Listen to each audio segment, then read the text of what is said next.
Welcome to the 2022 PUBG Mobile Global Championship. This year, we'll witness the world's best teams fight for their share of the $4 million prize pool across the PMGC League and final stages. The league stage will be held in Kuala Lumpur, Malaysia, with an all-new format consisting of 3 parts: groups, survival, and last chance. The group stage will kick off on November 10th all the way to the 27th.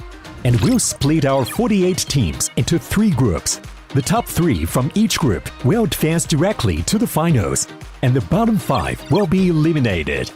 The survival stage will take place from November 30th to December 2nd. The remaining teams from the group stage will battle to stay out of the bottom 8 spots to advance to the last chance, held on December 3rd and 4th, where the remaining 16 survivors will compete for the last 4 spots in the finals. The PMGC Grand Finals will be held from January 6th to 8th in Jakarta, Indonesia, where the 13 league finalists will compete with 3 special invite teams for the 2022 PMGC Championship Trophy and be crowned as the best PUBG Mobile team in the world.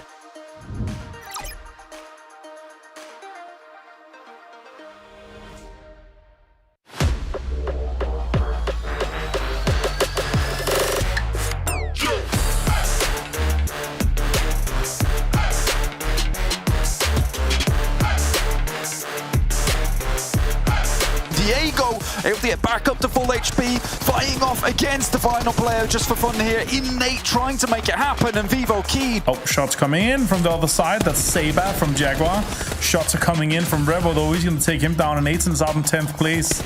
He tried to do a really good heal strategy, but it didn't end up working out for them. Also in a decent position, but Choco goes down. What a terrible turn of events here.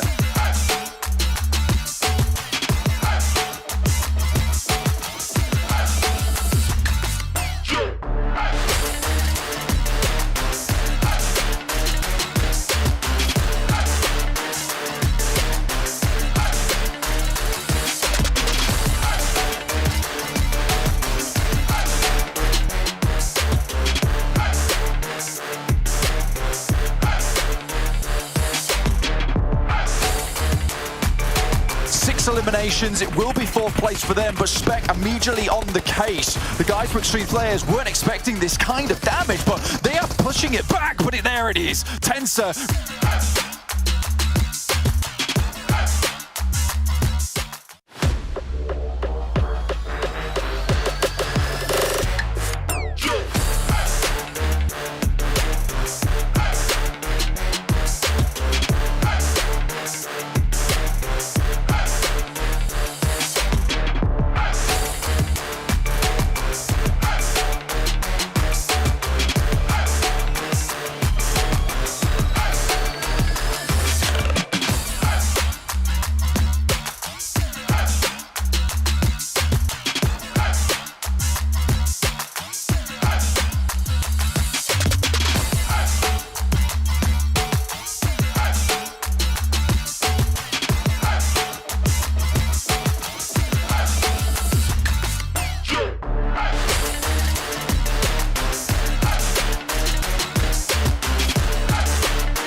Welcome, ladies and gentlemen, from all around the world, as you are currently watching the 2022 PUBG Mobile Global Championship League. My name is Contra, your host for the entirety of this evening, as we're having all the matches here played live from Kuala Lumpur, Malaysia, where we have gathered the best PUBG Mobile team in the world to compete.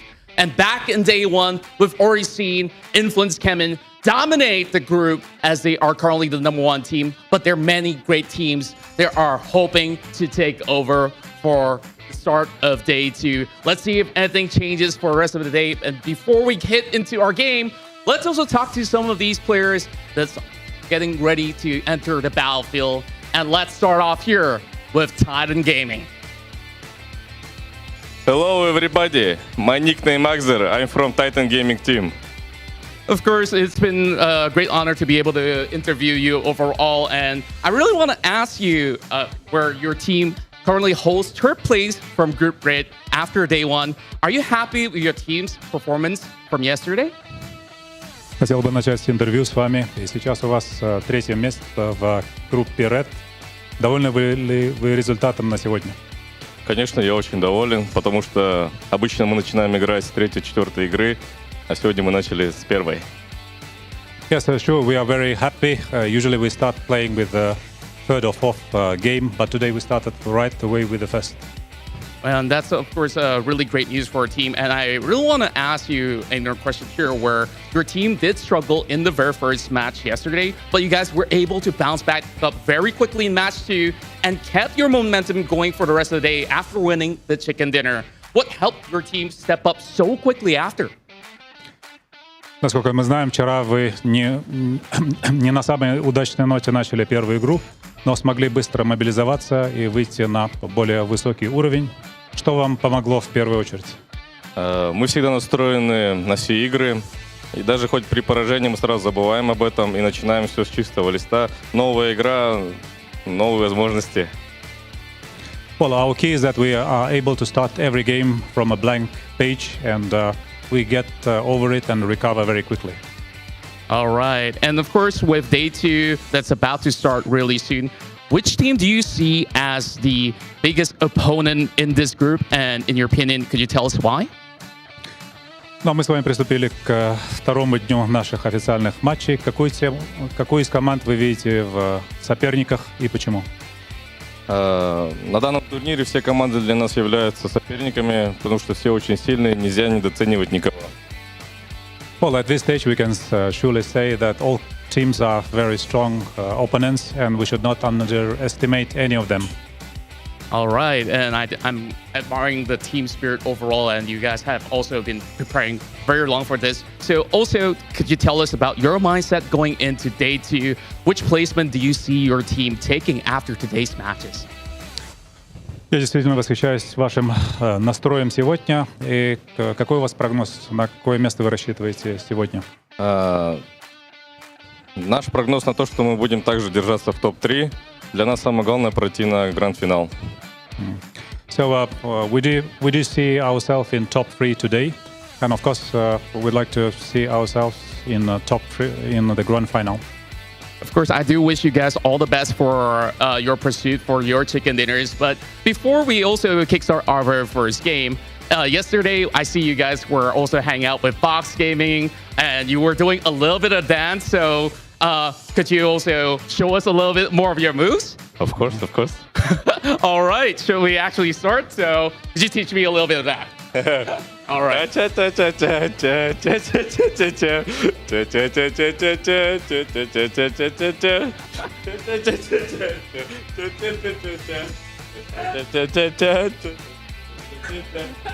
All right, that's a great chicken dinner dance overall. I hope to see you guys celebrate with more of that. So, of course, I hope for the best for the team, and I wish you guys all the best. Thank you.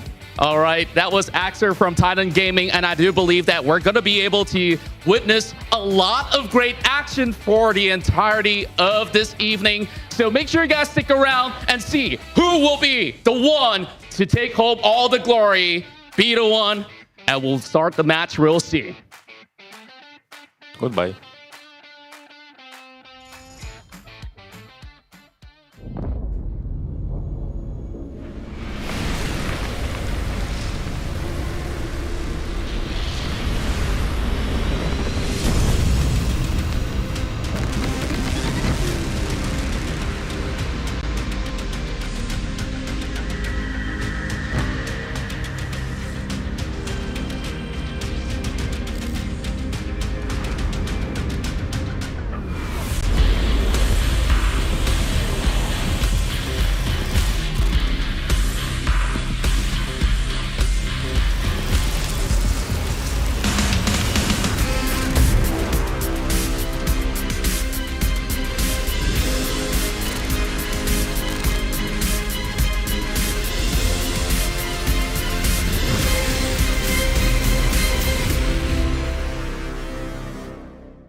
If that man comes up to you at a club and starts dancing with your girl, what do?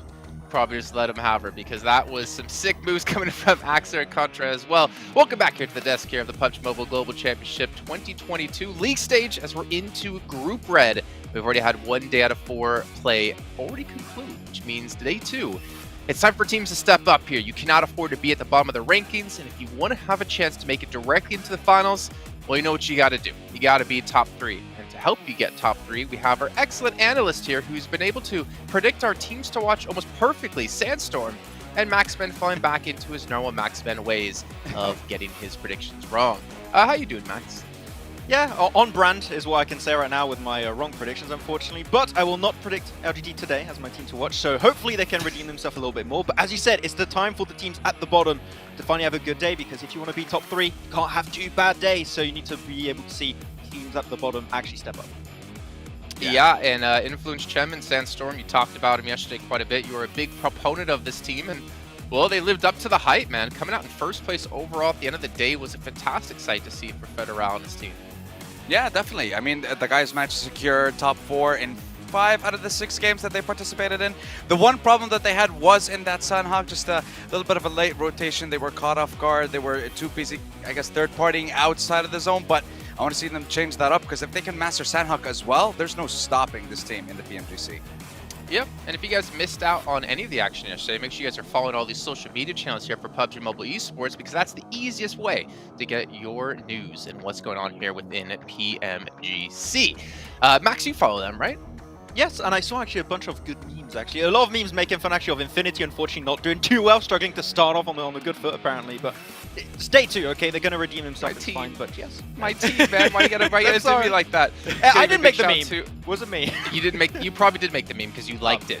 Big shout out to Son of Xperia 1 for an Xperia stream here. Made a collaboration with professional esports player, and the Xperia stream can get you 90 Hz in PUBG Mobile with its total cooling system and multiple ports for intensive gameplay and streaming. So big shout out to them for all the players using that sweet device, making sure to get all the chicken dinners they possibly can. And luckily for the players, not only did they get that sweet device to play on, they also get to stay in the amazing hotel of the Pullman Kuala Lumpur Bangsar, where our world is your playground. And right now this playground, well, it's going to be PUBG Mobile, and it's going to be over on Erangel Sud as we'll eventually get into our first match of the day. But gentlemen, I mean, we've seen some teams have a solid performance besides Influence Chem, and as we take a look at our schedule for today, one team in particular, as we saw there with Axer, was Titan. I never would have expected them to actually come up and be this high on the rankings right off the bat with so many big names we have here currently within our lobbies. Yeah, I mean, we've got some teams at the bottom that we expected to be at the top, and some teams at the top that we did not expect to start off so well here in this first day of play for Group Red. And really, I mean, Sandstorm, I don't like it because your first time on the English side of PMGC and you're already doing better predictions than me. I don't appreciate that, but it has to be said, really, that also Nigma Galaxy has been just stepping up, and really because we saw the circles yesterday not been all over the place, we have some better circle shifts, teams can adapt a lot more, and it's a lot more rewarding of just overall good macro rotations. And Nigma, with their central play style position around every single one of these battlegrounds, have been just getting so many good points every single time. So, man, so far Nigma's playstyle has been working great in this tournament. Yeah, they've been managing to get themselves in the center of the circle time and time again. The only time that they've been having issues is when the zone actually closes in on them in Pochinki. In Erangel, that seems to be the time where they have a couple of problems. They take the compound west of Pochinki, then they start having problems rotating into the next zones after that, but maybe they'll be able to change it up this time around. But you did mention Infinity, Maxman, and I do want to touch on something, and of course this is for you as well, Jason. When it comes to Infinity, looking at their performances this time around compared to last PMGC, just to give you an idea, 30 out of the 69 games that they played in last PMGC, in League Play and Super Weekend, 30 out of those 69 were a top 4 finish. That is 43% of their games in the top 3 throughout the entirety of the tournament. That is an insane stat to have for one team. That's why I said they were the kings of consistency, but we're just not seeing it this time around in this year's PMGC. I gotta get some new analysts here. We totally skipped over like a bajillion graphics as we saw the format the entire event. Remember, it's top 3 get out of the group into the main event. Bottom 4 are knocked out, and the rest of them are gonna be playing in a last chance survival stage. As you can see here, that's Group Red. That's gonna go today. You don't need to see too much on them since we'll obviously be talking about them a little bit later on today. Yes.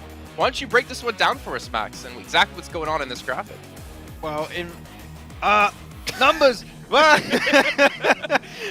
we can see, of course, the up and down tendency, but man, Buridam had a great step up, and that's the cool thing. I think it was mentioned with Asa during that interview, the capability of these teams to be able to catch himself back up after potentially a bad result is key, and you saw that from Titan yesterday after a relatively bad start in their first game, and you saw that afterwards happen 2 games in a row for Buridam, and I think that if a team can do that on the very first day of play, we can see what they can now pull off in these next 3 days to hopefully make it top 3. So yeah, Titan and Buridam has been able to really redeem himself after potentially a bad game or 2. Yeah, I mean, they managed to get themselves 2 top 2s with 10 eliminations in them. I think one was the Erangel. It was our 4th game and our 5th game as well. In Myanmar, they managed to get another 2nd place with 10 elims. So their consistency is there. They just need to kind of polish off, get those final touches and get that chicken dinner so they can start competing for those top 3 spots that will get them to the finals of the PMGC. Yeah, I mean, that's what it's all about, right? And obviously qualifying right now gives you a little bit of extra time to not have to worry about if we're going to qualify or not, right? If you qualify in week 1 here in Group Red, well, you have an extra 2-3 weeks of time. And you have obviously 2-3 weeks of less stress, or maybe more stress, depending, I guess, on how you look at it when it comes to the finals. But it gives you time to prepare, gives you time to sit back, watch the other groups, really hammer home what they're doing and try to learn off of that. I think that's one advantage here of starting off the day. Let's do a little quick recap, actually. If you missed on all the action yesterday, luckily we got you covered, but you better stop missing all the action. So I'm going to take a quick little recap of what all went down on day 1.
This just disappoints me. Influence Chemin just sitting there like, another win, not a big deal. But when you see, was it Titan win? They're just up out of their chairs and probably practicing their dance moves here. As we're taking a look at our overalls, and right now, again, as you mentioned before, if we ended off things right here, Titan, Nigma, and Influence would all be going to the PMGC Finals. And then the teams currently in red here in 4th through 11th would be going on to the last chance survival stage. But as we see down the list, Bigatron, I will say this, quite surprised to see them in 5th, to be honest. I haven't really rated them that high. I want to say for the last like 1 or 2 years, unfortunately, and not that I hate them or anything, I love the team, but they haven't really replicated that performance, that like back-to-back World Championship caliber team that we saw them become a few years back. Yeah, but as we said, right, the position you want to be in is being in top 3. Right now, they're in 5th position without a chicken dinner. We still need to see a little bit more, because if they go through the survival stage, I have no idea how that's going to potentially go down, but we want to see a little bit more. But you're right, Jason. It is more than what I initially expected from PTR. A lot of the time. But it is more than what we expected, I would say, after what we saw in PMWI. And this is looking great. But right now, the 2 teams we have to talk about, and I know, Sandstorm, you're happy about these 2 teams being up here.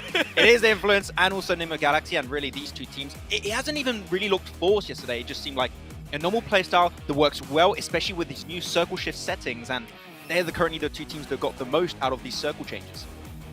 Yeah, they really did. And like we mentioned before, the only issue that Influence Chemin had was in Sandhawk. And the map that was the chicken dinner for Enigma Galaxy, was also the Sandhawk. So maybe that might give them a way into starting to take that #1 spot. But seeing the best two teams here, Federal and Lil Boy, Federal was just an absolute beast in yesterday's games. Look at that, 3.3 average eliminations, constantly getting points for his team, constantly just bombarding everyone that he sees. And this is what I want to see from Influence Chairman.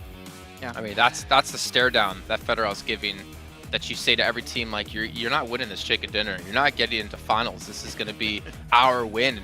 And honestly, the pace they're going, it is amazing, but it's good to see. Again, one storyline we've been kind of following throughout the year is, well, you can't just have one star player. You have to have multiple star players in your team, at least two, that are typically like that duo to depend on that can carry you through these games. And we're starting to see teams to have those 3, even 4 actual star players on the roster once they nail down that synergy. But you can see matches coming up today exactly like yesterday. We're having triple Erangel, double Miramar, and 1 Sandhawk, which is Maxman's favorite map, if I'm not mistaken. But yeah, sure, close enough. Okay. If there's one map that's going to be changed in the rotation, Well, Max, for we have a it's that. surprise today. Guess what we're doing with Sandhawk? Oh, what are we doing? We're going to be playing it. Oh, okay. Nice. You thought there was a surprise, didn't you? Yeah, I was waiting for something. But hey, 3 Erangels, just coping, a little bit of coping over here. But Erangel, I mean, we saw Influence on Erangel. They got himself a chicken dinner on the first game, then a 4th place with 7 elims, and then a 2nd place with 13 elims. It's the map we're going to be playing the most throughout the entirety of this tournament. So Influence, once again, they're looking like they're going to be good throughout the entirety of PMGC. So I'm not scared for them right now. Well, I'm not surprised right now to see yet again Influence Chairman, Enigma Galaxy. It's like a broken record here for Sandstorm.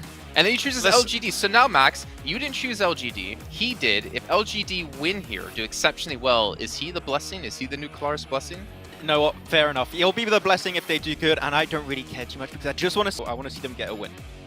Listen, I thought you were going to say you don't care too much because you only have to put up with Sandstorm for like a week or two and then never see him again. No, I mean, look, you got me for week 1, you got me for week 4, so you're stuck with me for a little for while. now. But yeah, for now. But look, for now, my predictions are on point, and the reason I chose Influence Chairman and Enigma Galaxy, I want to see if they're going to be able to keep it up in day 2, keep up that consistency, and still fight for that #1 spot. And the sole purpose of choosing LGD is to, you see, I want to wish back them at me. luck. I know, yes, to get back at you. If I'm being honest, it's just to get back at you. That is it. You picked my team, so I'm picking yours. That's how this works. Fair enough. Well, Max, you chose Infinity. Now, we know Infinity is a strong team when it came to last year's PMGC. I actually don't hate the pick because I feel like this is where we really get to see which teams are exceptional teams, like which ones were able to take the feedback from yesterday, from what they saw, what they experienced, and what they reviewed in VODs, and are now going to change up going into today. And we know Infinity could easily do something like that. Yeah, I mean, looking back on their plays of yesterday, especially their Erangel games, it wasn't bad by any stretch of the imagination. They were getting themselves in good positions. The main issue is the speed at which they would execute these rotations. Sometimes they'd hold on to a 2-2 split a little bit too long, and when you do that in a rotation as good as PMGC, you lose players. So hopefully they can speed things up a bit. Well, we're going to speed things up as we're going to throw it on over to our casters to kick off the very first match here of day 2 of Group Red. That's right, we're getting into day number 2. It is all heating up, obviously, with some great performance coming through from teams like Influence coming yesterday. And we are getting into the thick of it to see if they can carry that momentum forwards to the rest of the day's proceedings. 100%, man. I mean, they've had a fantastic day yesterday. It was really cool to see them pop off the way that they did. Obviously, that last game could have gone a lot better, in my opinion, but I think that they were just ready to send it. I feel like they could take on the world at that point in time.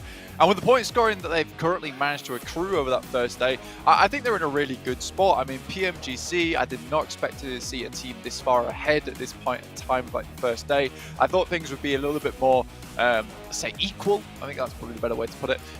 But yeah, at this point in time, we do have some clear front runners. However, this is now day 2. Teams that are much more macro oriented, much more focused on in terms of that analysis and getting those rotations corrected. You know, day 2 is a good time to strut your stuff in that case. I mean, there are a fair few teams within this lobby that you can tell are much more on that macro base. I mean, BTR, for instance, had some really good rotates, but often got caught out by some of these other rotates that are coming through from other teams at the moment. So I think maybe they could improve on some stuff today.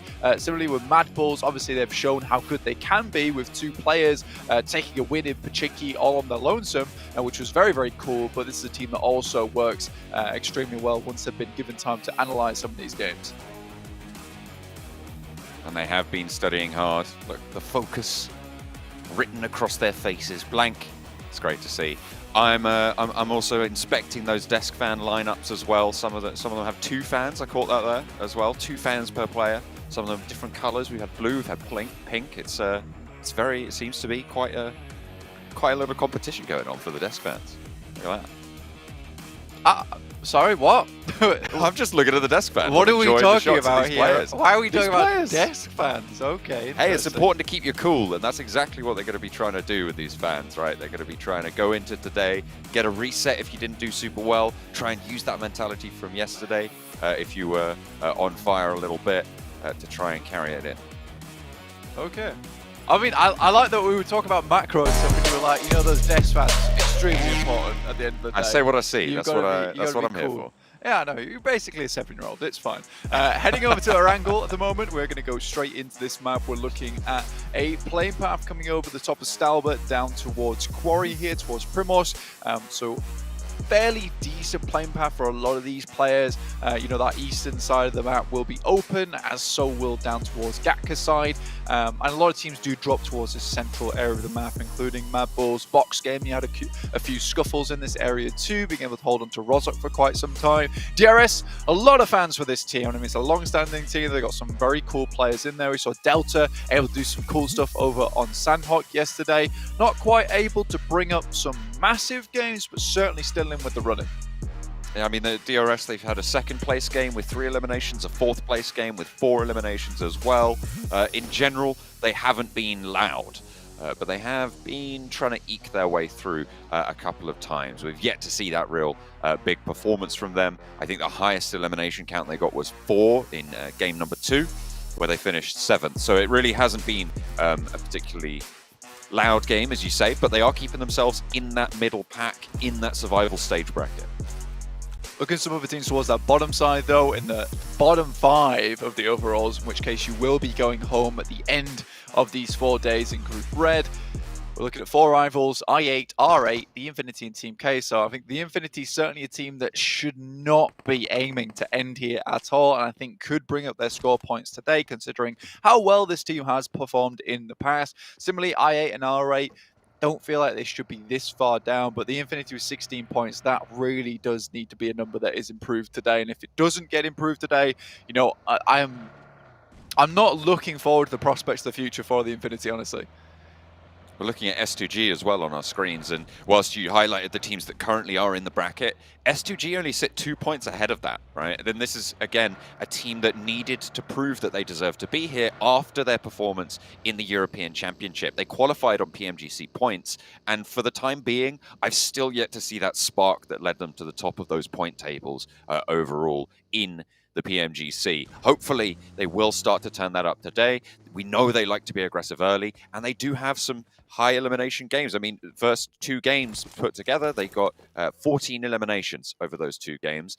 But for the rest of the day, they were just a lot more quiet. They didn't really have that same impact. So hopefully, they can regain some of that strength. Yeah, the issue for a team like S2G at the moment is because these circles are getting larger towards the end game, you know, there's much more space to be playing within. I think S2G likes to take up a lot of room within these circles when they were a lot smaller and be able to play out from there. But now, because there's so many teams backfilling them, they're taking shots at so many teams, it's a little bit harder for them to carve out their own little piece of land in these circles. So I think, you know, it is that case of aggression is great when it brings you those elimination points, but also it's mainly used just to get you into a position that can be a winning formation, right? At the moment, it feels like they're aggressive for aggression's sake, which is leading to them being shot at by multiple separate teams towards that end game. And with these matches going on for now 30 minutes now, it's not good enough to get towards that 22 minutes and lose 1 player and then start to get harassed by a lot of teams. You still have 8 minutes to go at that point in time. And with 5 teams alive, 8 minutes can be a long, long time to try and stay in that top 5 bracket. I mean, we're seeing 5 teams alive in the final circle, right? As you're talking about, which is kind of crazy in terms of that change. So you're right; those teams will need to figure it out get on board. No super hot drops. We saw a little bit of a close call between R8 and S2G there early, but they were just grabbing those vehicles, investing that time to get that mobility. With the circle heading northwest, though, they're both in the next phase. I'm looking at Box right now on the south side. Blank, they're camping on the western bridge. Well, not camping, but they're currently situated around the western bridge, gathering that loot. With 2 teams on the military island, that could prove to be a little bit of a sticking point. Yeah, and I mean, it's difficult either way, IA or DRS go, right? I think for DRS, there may be a potential that they're able to pick up a vehicle in terms of a boat and head towards the mainland, maybe dropping towards the yellows on that western coast. But neither side is really open, and they'd have to wait for quite some time before they head up towards this initial circle. Titans over towards Milter and Farm. They'll be holding in the lighthouse. And you've also got Box towards the actual gas station itself, which gives you some great sight lines as teams trying to exit from that western bridge. So I think for DRS and I8, it might be a little while before they can start thinking about heading towards the circle, waiting for potentially Box or Titans themselves to move. The Infinity might backfill onto Titans, in which case, there's another team there now on the eastern bridge. Either way, it's a difficult decision for I8 as well as DRS going forward. Over to the Mad Bulls on their southwest side. Just picking up that loot, sweeping it clean. No one really going to be moving through this area. Potential for Box to maybe try and swing out to the west. Maybe if IA or DRS manage to get across that bridge, they might swing out that way, but Mad Bulls should be ahead of the curve. LGD, they were playing in South George. They actually sent 2 players north of the river as well to challenge out R8's route out of the city in North George on that eastern side. So if they get caught unawares, could be a little bit problematic. It looks like they're going for that regroup as well, a little bit closer together. So holding that bridge on the western side could stop some teams trying to move in through there and trying to get to the north side of the river through that route. If you've been able to watch the maps from yesterday as these players, you will know that R8 is playing this position, in which case LGD can move north, hold out R8, and them knowing that, Zaki, as well as shooting range towards that northern sides, is pretty much clear over than Team Queso and Severny. They can cut off that rotate from R8, clear out that team. They have a ton of space now to play with, and they can just ideally watch down towards Everest, watch down towards crates as teams come through, pick up a ton of information. That does rely off the back of being able to hold out R8, get a couple of knocks early on, because if they do get into an extended engagement on this side, a lot of their attention is now focused towards Zaki, which is unideal when most of the teams are going to be probably coming from that eastern side of the circle. On the other hand, Mad Bulls, down towards Primorsk, pretty much their typical drop spot for the entirety of the Western European Championships, as well as PMPL Western Europe. I think that you look at this and you're happy to see it. You wonder if it's the case because we did have the plane path heading from Stalba down to Primorsk, that they decided to head here instead of taking a weird split between school and apartments. Again, this is back to basics for Mad Bulls, and knowing there's not a lot of people taking space on this western side could be some easy rotates for them. Influence Kemen at the moment, just chilling out on the north side of the river with a split between half of the teams of Team Queso there. They're currently north and south of their position on the north side of the river. Mad Bulls making that move. Zerich will be scouting forwards for the team, giving them a lovely little hillside to move through. A knock over towards Team Queso. That's bad for business, as Influence Kemen, I believe, have spotted them. They should be able to just get that res and get back on their merry way. Ooh, okay. Jumped the gun a little bit there, but no harm, no foul. We'll slow them down a bit. Yeah, I think it was a self-knock from Streams there. And I don't know whether it was because he was jumping out of the vehicle or just changing seats to try and take shots back towards Influence Kemen. Either way, he does drop out of the vehicle and skids his knees against the grass, which we all know is very, very painful. Does get knocked because of it. I do wonder how much it was Influence Kemen actually playing into that that caused that knock, but we'll see. It does massively slow down Team Queso, as you said, with Ayala, as well as Papi Potro heading up towards the northern side of shooting range. Now they need to head back down south with this circle centering up in the middle. Yeah, it's getting quite flustered for a lot of these teams now, especially with the river moving through the middle. Taking some shots. Not entirely sure what there. We're spinning it around. I think you had the vehicles moving in. MTech Storm on the top side of Everest, with Monkey scouting it out for Mad Bulls. They'll know there's players there with Taman rocking up in the buggy, but they're happy to sit on that southwest side. The river split right now, horrible for a lot of these teams, but Everest should be a little bit of sanctuary for the time being. It's a decent place to play, I think, for Mad Bulls, because they're coming in from that western side. They're getting held out by most teams, so this will be a bit of a slog to actually move through. But we'll see how they make it happen. They're already sending Zarek out wide, which is fair play. Get him down towards the southern side of Everest, pick up some compounds, maybe a position to play later on. I think Mad Bulls are realizing it's maybe not worth their time trying to push through here, considering they have further to go, and taking a fight versus MTech Storm on top of Everest is just going to be a long, long while going. That's what I assumed happened, yeah, that's an accidental press on the exit button, if ever I've seen one. Okay, yeah, that is unideal. And then the missed res as well. That was a couple of missteps from Team Queso. Maybe it's a little bit of nerves sitting at the bottom of the table. They feel a lot of pressure, and why wouldn't you? Titan at the moment, though, putting pressure on S2G over in Ruins. Not really finding too many knocks. Silas with high ground off angle. Ooh, a lot of shots over towards 6, but back into the buggy, backs it up. Neither team taking knocks yet.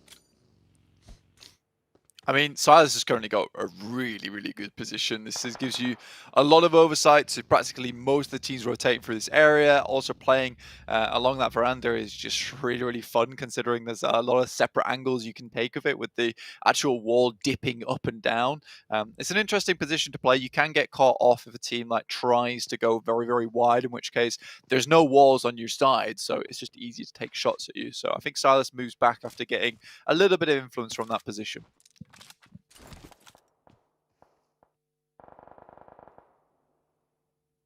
Buradam moving in on the north side, to the north side of influence, Kemen. Just south of shooting range right now, moving around, gathering intel around these hills. They can chill out for the time being. They should be able to spot a couple of the vehicles that Influence Kemen have been using. As the next circle soon to pop. Team Queso moving in behind R8 on that northwestern side. There's a little bit of a scrap there.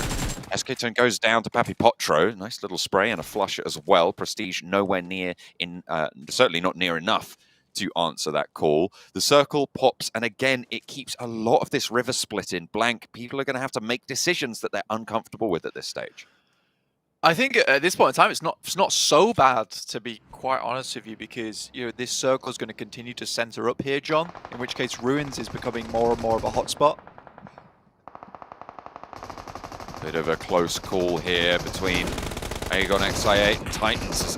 Actually, the first knocks go through to I8. We'll find 1 and 2. A really good start, but hang on a minute, someone's lighting them up. It's coming through from S2G, in fact, who are chiming in as a third party to this crash. 2 players already down for Titans, leaving Teak and Puncher, the last 2 standing. The 6 is going to get flushed out here. No way that you survive this one.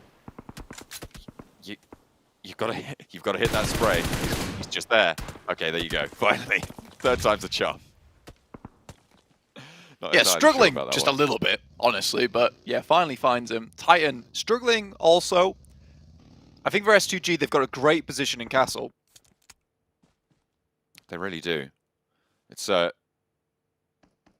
a really solid oversight position, as you were talking about earlier. It controls so many of those rotates and those areas coming through that people are going to really want to control. LGD's split in the meantime on that northwestern side that they took up very, very early is coming back to pay dividends. They've currently still got a 2-2 split, and they are controlling vital points of the map for potential progression in these next couple of phases. Bigatron suffering to the rundown from Buradam right now, losing one of their players, which is far from ideal, but the north side will still be treacherous. The land mass is shrinking as well on that north side of the river, so they're going to have to make that call. Do we head all the way south? Do we try and crash? Or do we just get pressured by the circle and play that edge on the north? I think for LGD, taking this 2-2 split as well is really interesting. I mean, it gives them options either way. But again, it's very much Chinese gameplay, honestly, coming through and covering all your bases, playing these 2-2 splits, very typical of China. But I think with the way these new circle settings are happening, you know, this is more than likely going to continue to center up down towards Ruins, over towards Everest, and S2G will still have a firm chokehold over the remainder of this circle. I would be interested to see if there is any hard shifts that come through that might be massively influential. You know, we do get smaller circles at this point in the game, but even if we did get one heading over towards the east, John, that, as you mentioned earlier, would cause some pretty drastic decisions having to be made here. Infinity spotted on the top of the hill as they rock up on the 4 rivals downed player.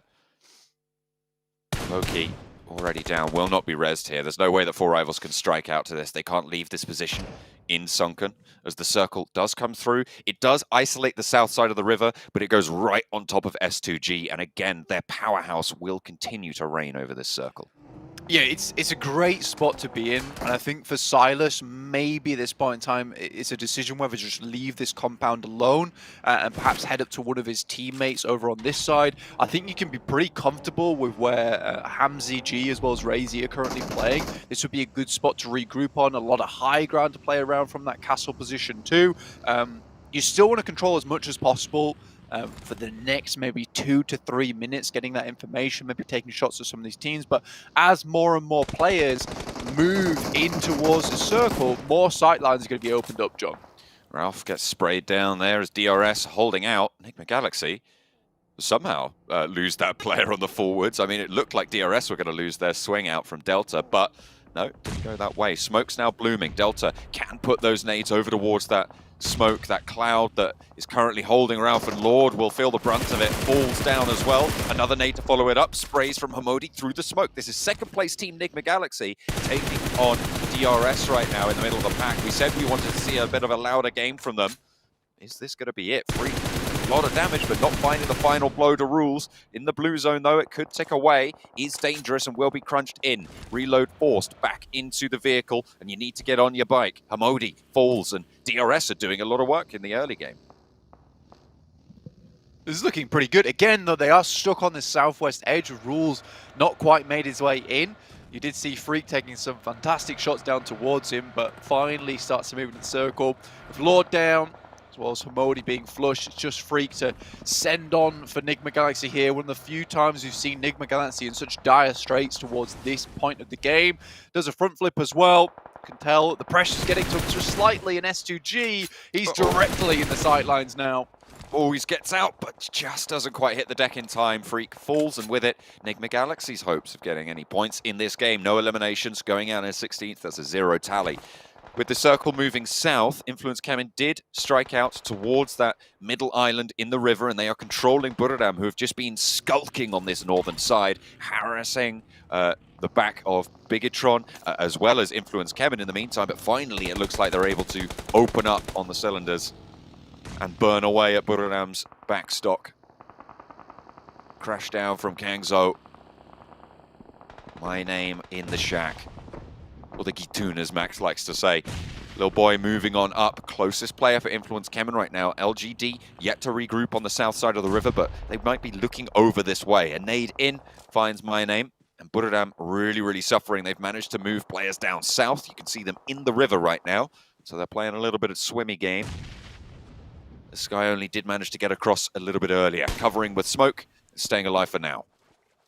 I think for Influence Kemin, though, this is a little bit of a Hail Mary staying on this side of the circle for this long. You're going to get a few elimination points catching the stragglers, but at some point you will have to move down towards S2G's position, and that means going out into the blue on that eastern side, as you can see, or just crossing the river. And either way, because Buram's got there first, even with the two players in Kengso as well as Sky, Influence Kemin are going to be suffering to the hands of a lot of these teams watching their rotate. They can maybe cross towards the river on that western side as well, but again, LGD is waiting for that. So I think that Influence Kemin's kind of backed themselves into a corner here. That's also unfortunate with Zerich nading effect. Not sure what happened on that side of the map. Hopefully they can get it all back together. They are all alive at this stage.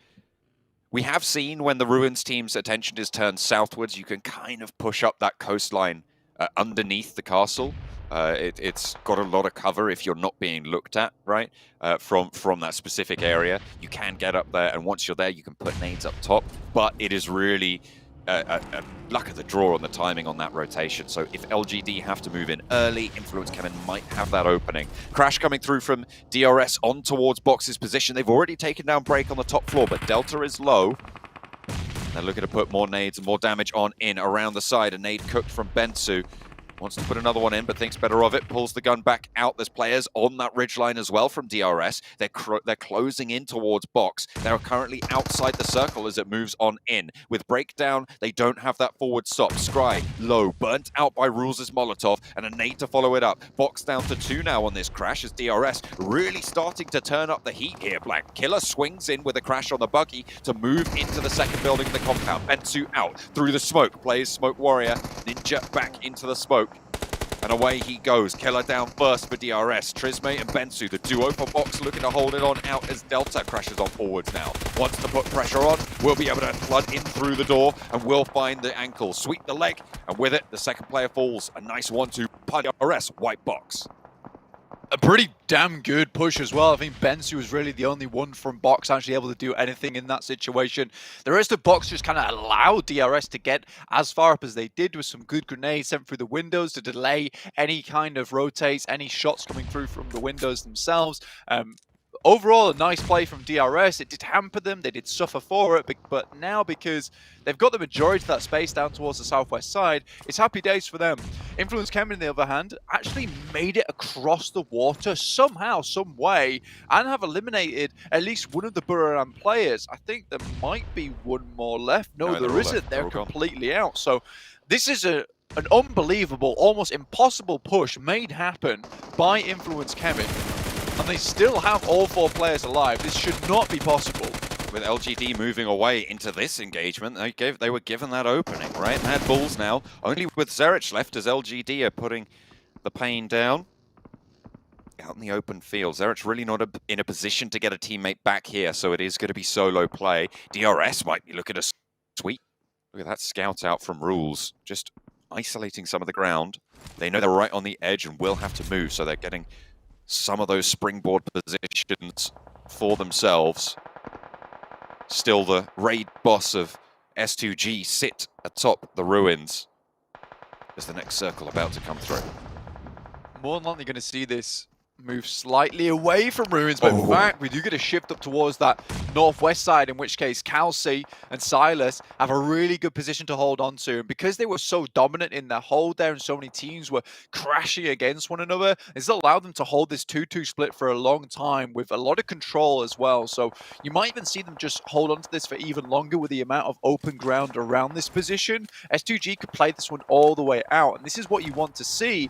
I am worried if this is going to be an S2G special, in which case, you know, they get a big game at the start of the day and then slowly fall off throughout. But if that's what it takes to get them into those positions, to get in towards that survival stage, I don't mind it so much. It's going to be a little bit squeaky going into the grand finals if they can make it. But again, this is all a little bit too early to tell. I mean, this is the rotation I was talking about earlier for Influence Kemen, where they come up underneath that castle. The sightlines were not being controlled by S2G. They should know there's players there now. They'll hear those footsteps, but they've allowed a massive threat to appear on their doorstep that they'll have to be constantly worried about. Look at the damage over to Razy and Hamzy already. A Molotov there goes a little bit too long, doesn't quite land on the inside. That one a little bit shorter. Don't think it quite landed, but S2G, they're just leaving. They're allowing Influence Kemen one of the strongest positions in the circle. I mean, this is right on the edge, so there is high ground available, and leaving this position is difficult, as you can see from Razy as well as Silas. Silas somehow lives with a various amount of HP here. For S2G, I think it should have been a regroup coming in a lot earlier, or at least controlling this position of the map. Again, you leave these 2 players here to specifically control the coastal side. And I'll say it again because it is 100% true. This is an impossible push coming through from Influence Kemen. This should not have happened from the very beginning of the game. LGD shouldn't have allowed this to come through. Buriram shouldn't have been allowing anyone to swim all the way across that water. It is a miracle that Influence Kemen have got this far, and honestly also a testament to their skill. Pervsky left as a backstop for them, but 3 players forward. Spray down from Reyes. He's been so accurate on these sprays, taking 1v3s. We've seen it from him yesterday. Looks like it's a repeat performance today. 2 players already fall to the barrel with backup from Papi Potro. Suki last standing now for the squad. 5 eliminations for Team Queso. Nades start to go through, and that's going to do the dirty. Papi Potro gets the last on the nade. 6 eliminations as LGD hit the dust. 7 elims on the game for LGD, but it's not quite enough for them to finish out of the top scorer. Now Influence Kevin continue to put the pressure over towards S2G, who are desperately trying to make their way across the rocks. Hamzy G left forward with some smokes as cover, but that's about it. You'd assume that the circle would move away from Influence's Kevin position though, and giving that up to them, S2G might be able to regroup over towards Silas and Razy, who did move down to provide support. I like that. Now it's a case of just making sure that Influence Kevin have a very tough time leaving this building, leaving this compound. Chizzy holding out against the Infinity as forward position for MTech Storm. Logan Low, drop shot is there, but does get traded out. Forward position from Tizzy, isolated. MTech Storm left with just the one at the back as as the Infinity are going to be holding out for now. All of them are alive, but they're right on the edge of the circle. The circle centers on towards S2G, and DRS are pushing in from the south. Yeah, and more importantly, it moves away from the castle. So in this case, Influence Kevin will have to leave, and you wonder how many smokes they've had to use to get to this position in the first place, and how many more they'll have to use to get out of it. But S2G, I think they know where their sight lines need to be pointed at, where the barrels need to be sent, which is over towards Influence Kevin's position as they move down out of the castle. If they can eliminate that threat, everything becomes so much easier, because everything around this position is kind of spotty cover, and a lot of open ground for S2G to play around with. Got some nice sightlines, as you say, Razy. Lighting them up, letting them know this is our town. A lot of bullets being put down range there by Kelsey, but only suppressing fire over towards Aegon AI. Oh, there you go, Aegon I8. Silas sightlines up to DRS, who are pushing in from that southwest side. They've had a louder game than they've had so far in this entire tournament, Blank, and that's exactly what we said we wanted to see. Doing pretty well of it. It's not been extremely easy for them as well, having to push through teams like Box from inside their compound and getting a successful push on that.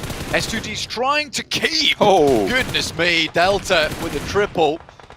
So saying S2G's trying to keep 2 players watching over towards Influence Kevin's position, but they've allowed them to move a little far forward. 10 eliminations found for DRS. Fantastic game from them. Top 6 as well, already guaranteed, with Aegon XIA almost certainly going down very soon. Newsy falling with Mela, the last for the Infinity. There is a real big chance of laddering up quite significantly if they can stay alive. They are currently on the edge of the circle. They can regroup as long as those smokes last. They will be able to stop those sightlines, and Influence Kemen will have to push in, maybe drawing some attention away. But the nades, oh no, they've left one on the underneath. Those nades are huge. Oh, 1 player goes down fully, and there's 2 knocks on the back as well. Killer now last standing. Another one maybe putting the final nail in the coffin. That is a massive pickup for Aegon XI8. Killer gets an answer, but that could be disaster. Striking for DRS on the south side.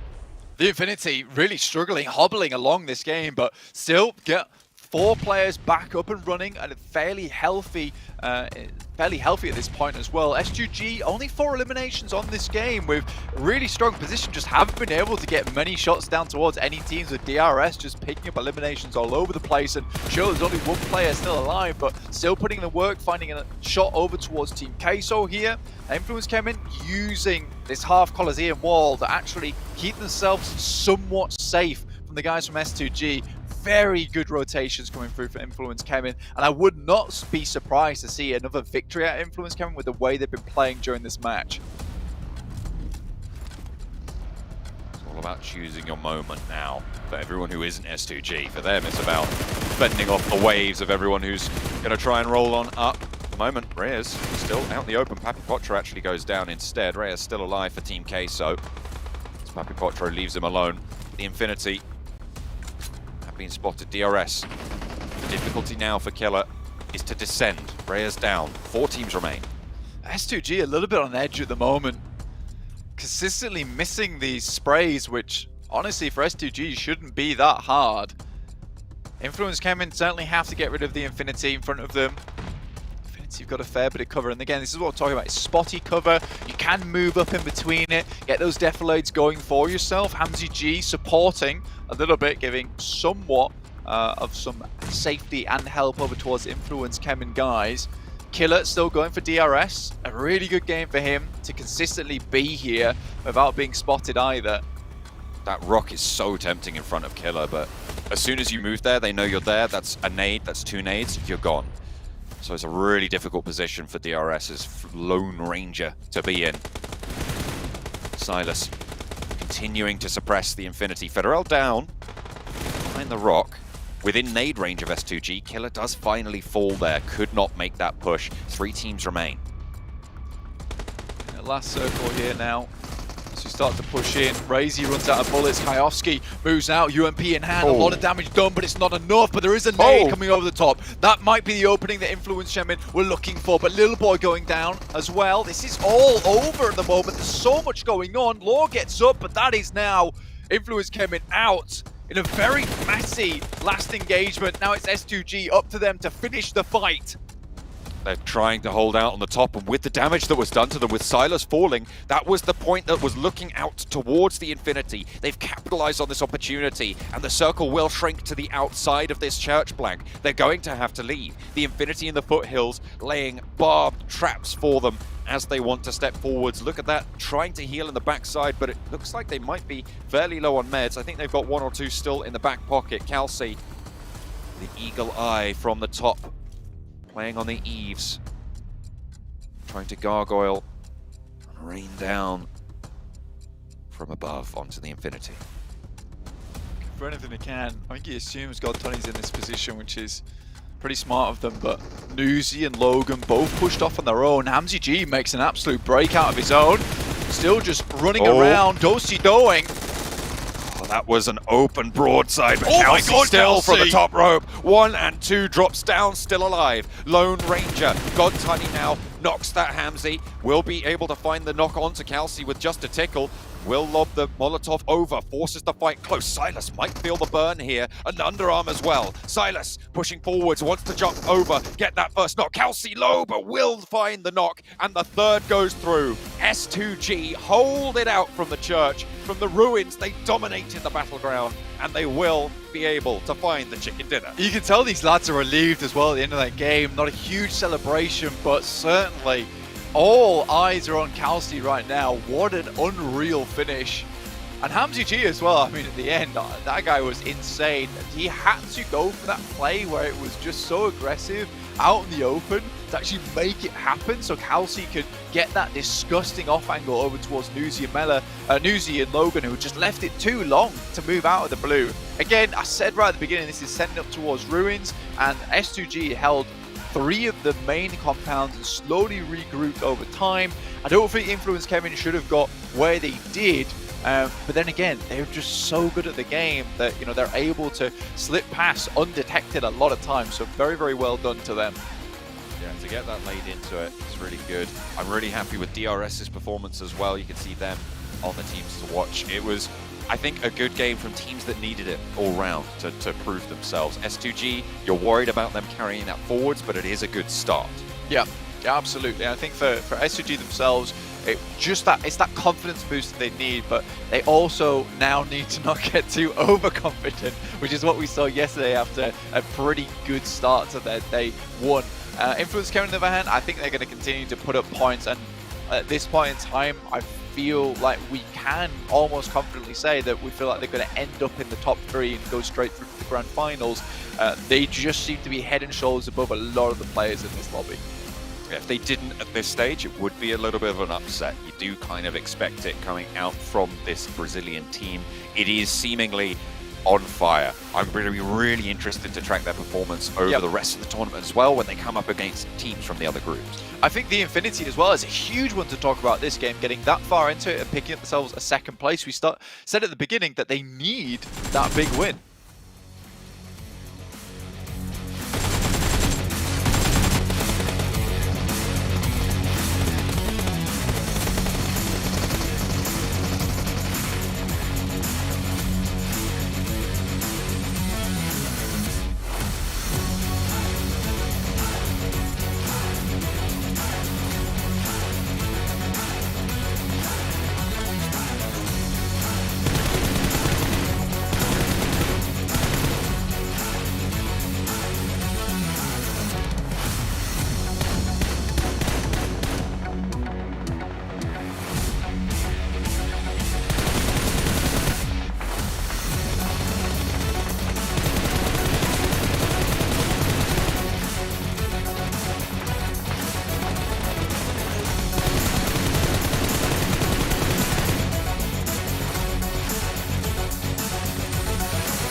A good day here for some of the teams that desperately need to start picking up points. S2G locking down 26 for themselves, Infinity locking down 22, and even DRS, who wasn't even looking terrible yesterday, get themselves 20. A fantastic match, actually, honestly, with the way things finished off. Max over towards Ruins, towards the cast position as well that S2G was holding.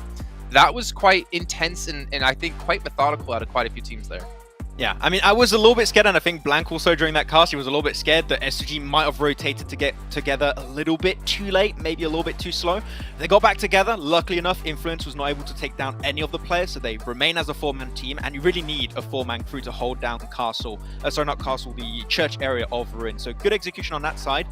And man, really, Calcigan on the rooftop play at the end was really what allowed him to get a good scope of that fight versus Infinity to close it off. And man, that push from Calci in particular, Sandstorm, really just locked things down for S2G. Yeah, it really was. And also him holding the high ground, or rather getting on the roof of the church in the very last seconds, that definitely helped him make sure that the team got the revives down, gave them enough time just to make sure that they secured that chicken dinner in a very much needed time as well. You guys at home, make sure to get your predictions in of who you think is going to win the next match over in the YouTube chat as we check in with our overall rankings. We're starting from the bottom this time, I think. We're starting with, obviously the reason we wanted to show the bottom first is just to rub this into Sandstorm. R8, 16th place. I mean, they're 18 points behind your favorite team, Infinity, but Infinity actually did manage to do something this game, so it's nice to see them actually perform well and seeing consistency that we're missing. Well, that's the first game, but they continued that, so we can see the consistency, I guess.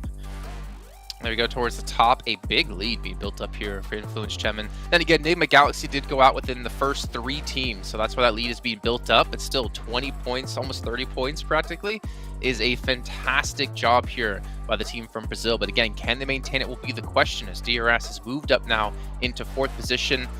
I mean, 68, 112, that there is quite the discrepancy between the two teams here.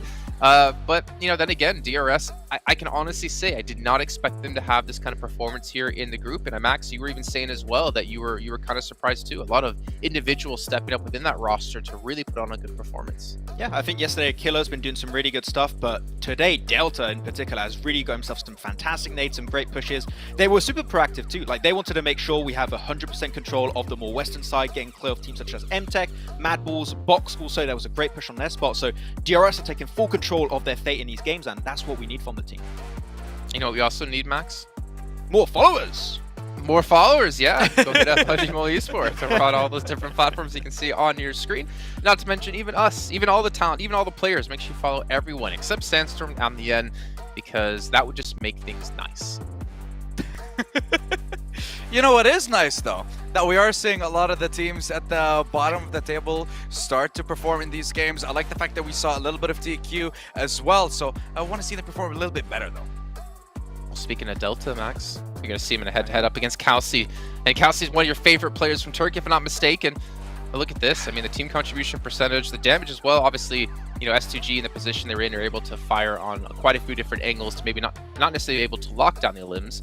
But Delta, I mean, I think there was like a double nade. Was it him or someone else on DRS had up against Influence Chemin that like opened up the floodgates for them to hold that position? Yeah, that happened in the later stages. Also, they had an amazing push up against the compound of Box that I think was very important for them to get that kind of free real estate in the southern side of the circle. So really, as I said, they are willing to take control. I think that's something that was lacking with the previous DRS rosters in the past, in previous PMGCs. But man, they're willing to be aggressive, to go for pushes, to take control of these amazing spots in the circle. That is what we need to see from a team that's hoping to be in top 3 to go straight into the grand finals. But yeah, as you said, Calci, one of my favorite players from Turkey, and really here putting the numbers. 6 limbs, 1,127 damage. He really made sure that no one was going to get close to that church in the finishing moments, which with this circle, and you mentioned it during that game, Jason, the circle center up in the middle. We don't usually see in the past circles go to phase 9, but if you have a central position like that, it is your game to win. Well, looking at I8, we also had a discussion while watching the match saying that they're not really performing as well as when Crypto was on the team, but obviously we know how strong Crypto can be. We got to see UZM there, Sandstorm, able to step up and do some decent work. But my question to you and maybe to their team is, do they have what it takes without Crypto here to be able to like fight in the raw mechanical skill you need to be able to take these team fights? And I don't know who on the roster would be the one to step up, or who would be the 2 to step up within the team. Well, from what we've seen on day one, their best performance was a top 3 finish, 6 eliminations, and then the rest were bottom 4, bottom 5 finishes. Not the best performance, and right now I wouldn't even set my sights on a top 3 finish for the team. Maybe focus on getting to the survival stage, because we saw the difference between even 4th or 5th and 1st place. Absolutely massive. So now we have a battle on 2 fronts, a battle for top 3 and a battle for the survival stage. Set your sights on that, and then maybe use the 2-3 weeks break between I guess now in the survival stage, take that time to VOD review, study the other teams, watch the streams, and then hopefully make a change in those few weeks that will allow you to get to the grand finals through the survival stage and through the last chance. Okay, well, our teams to watch. Maxman, you did quite well, I have to say. Sandstorm, I think, definitely came out the worst between you two. And we're going to see our teams to watch here on Miramar coming up next. And, well, you both have finally changed things up a little bit. Well, Max, you've changed things up quite drastically. And Sandstorm, well, you still kept one team around with LGD. But let's kind of talk through these picks. So I'll start off with you, Max. BTR, Miramar. There's no Ryzen, though. So why'd you go with BTR? BTR. We need more points. That's all the reason I need, right? That's perfect. That's a perfect explanation. Really, as we know, like BTR has been looking like a really strong team in Miramar in the past. Of course, Miramar circles have been a little bit weird, especially that Impala circle, I believe it was yesterday, that was really rough. But I still believe BTR can pull the numbers over there. And I think Mad Bulls is in a very similar boat, where we saw this team perform extremely well in the Championship and also Western Europe. So that's why these 2 teams, and also S2G, because they got a win, and I still want to test if I'm still cursing teams. That's why. Well, Sandstorm, you went with Buriram United Esports, and you went with Team Queso. I mean, LGD, we're not going to talk too much about that one. But why these 2 teams? Buriram Esports have been quietly, consistently showing up in every single one of the games that we've had. They've only had one 16th place finish, and then the rest were top 8s, top 3s, top 2s. So they're getting a lot of points, but on the down low.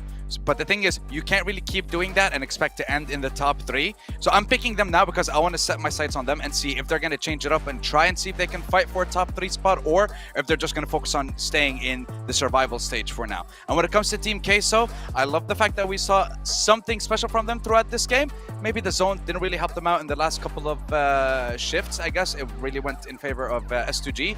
But when it comes to Team Queso, I want to see more of those shotgun plays, and somehow they bring it out in Miramar and it works. So I want to see that happen again. Well, with Team Queso, with Reyes in particular, I feel like he's proven yesterday and today you don't want to be in a vehicle coming towards him, because he will just wipe out your entire team, as LGD found out today. And I don't remember who the team was yesterday that found out over on Bridge on Erangel, because that's the one match I'm thinking of in particular. But yeah, I mean, Team Queso, they've shown they have some depth in the team. But again, the positioning, like we're seeing a lot of these zones compared to maybe the PMPLs we've been doing, stay more central. I feel like we haven't seen too many hardships so far in the event, and we're also seeing like teams who do get that early position are able to be rewarded. Like S2G, they had that spot pretty early and they were able to just hold on to it the entire time. Yeah, these new circle settings reward like both edge and central playstyles, because if you're playing central, you're still going to be in the center. We saw that work relatively well for, I believe it was Nigma Galaxy yesterday, where they just go center, circle comes their way, then they basically defend that spot. It worked out for S2G also in this game. And then you have Influence, where Influence, Kevin, just playing the edges of the circle, but it's not going to shift that far away from you anymore, so you have less effort to put to get in the circle every single iteration of the circle. So yeah, it doesn't really reward placement all the time. It more rewards like effective rotations and speed at which you kind of execute those rotations. So that's why you see those teams at the top being so consistent, because they adapted to these changes so well, and they're just looking great so far.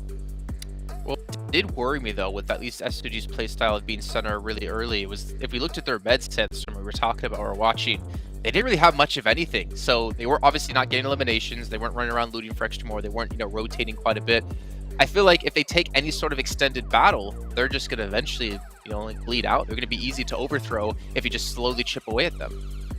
And I think that was the main reason why they decided to just instantly leave. Not even think about fighting Influence Chemin for control of the castle. They just wanted to get together in the church, because in that situation, if you have any knocks, you just get the revive, no heals. You don't want to instantly lose any player, and we saw what they managed to do at the very end. They just managed to pick their fights at the right place, at the right time, play on their own conditions, and that's what managed to get them the chicken dinner in the end. But you said it yourself. They took control around phase 3, I want to say, and they moved that around phase 7. So they stayed there for a very long time, and by the end they had maybe 3 first aids in total between the entire team. So not much that you can do there, but they still played it very well. And Max, you mentioned something actually during the last match with LGD. Now you didn't pick them, though you picked him almost every single game yesterday as a team to watch. Yeah. But they got 7 eliminations, so they don't really get necessarily high when it comes to placing, but 7 elims is a good sign, because that's what I'd like to see, and I value in a team, teams that can pick up a lot of elims. So now as we head into Miramar here, we're going to throw it back to our cast those to get things ready to go here for match 2 of the day. Match number 2 on the cards. We're in for Miramar, of course. We are going back on over to the desert. Max said he wanted to see BTR step up here, and we've seen them do it before, but as Jason highlighted, without Ryzen this time. I mean, Ryzen's not been in the fold for quite some time now, John, so honestly, I don't mind it so much. I think you're looking at Luxie and Zuxi to maybe bring up the fold. They were pretty good on Miramar before, maybe they'd be pretty good again. There is a fair few teams here at the moment that have found themselves absolutely blasting off on Miramar though, and I think for BTR there have been improvements made 100%. I don't think it's enough right now to send them just leapfrogging all the way to the top of the leaderboard just yet.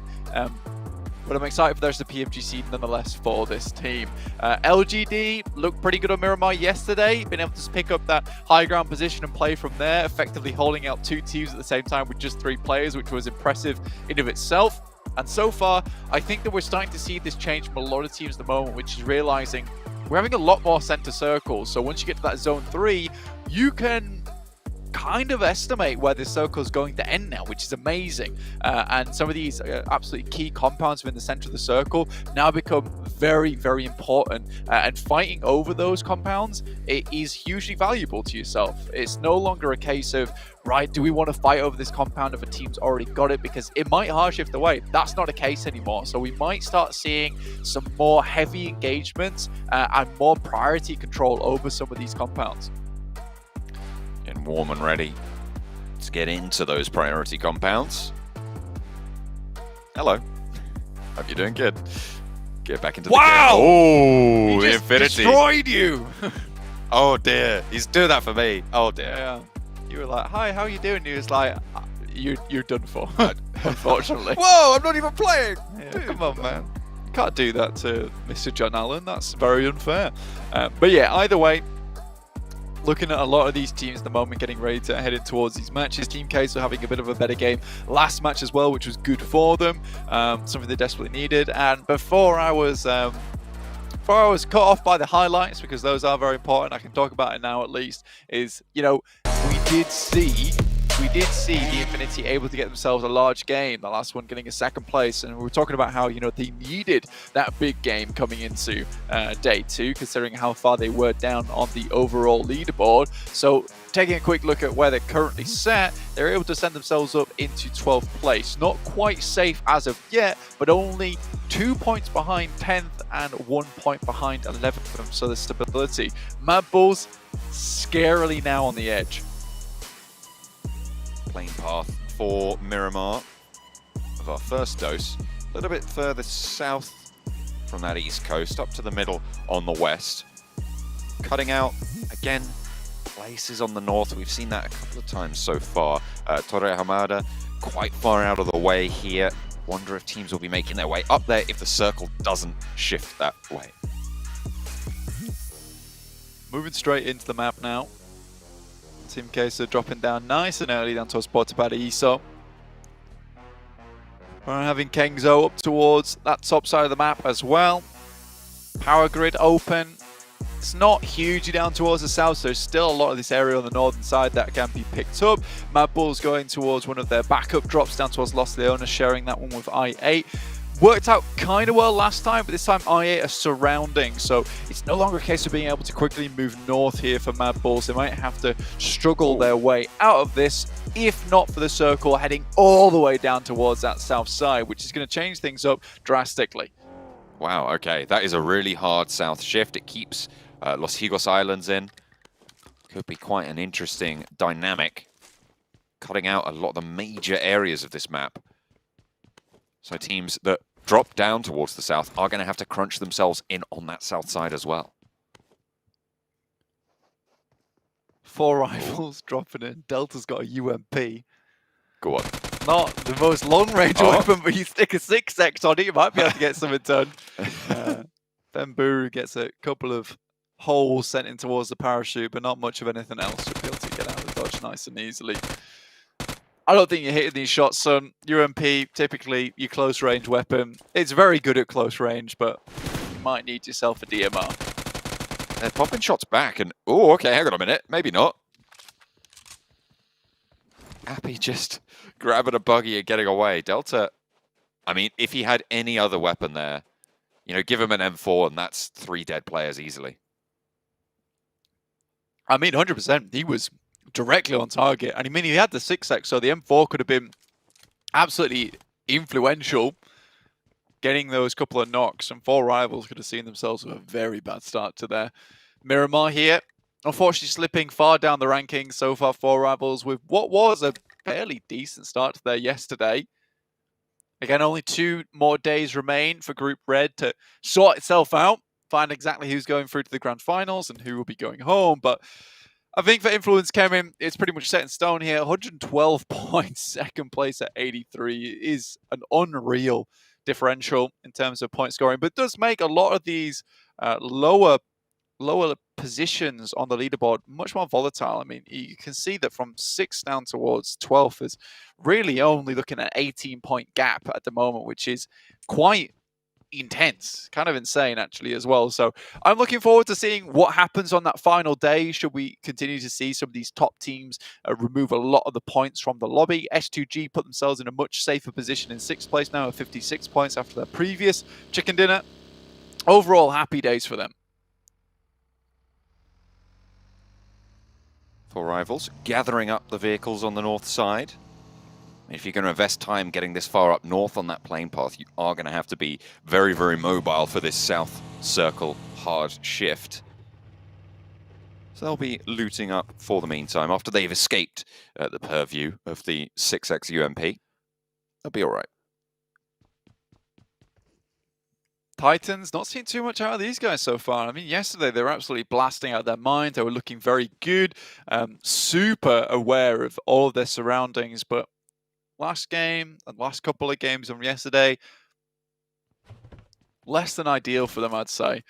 So maybe need to pull up their socks just a little bit. Again, they are far ahead and away of a lot of other teams, but I do think this is a team with a lot of potential to keep performing, to keep scoring on those big matches. We just haven't quite seen as of yet.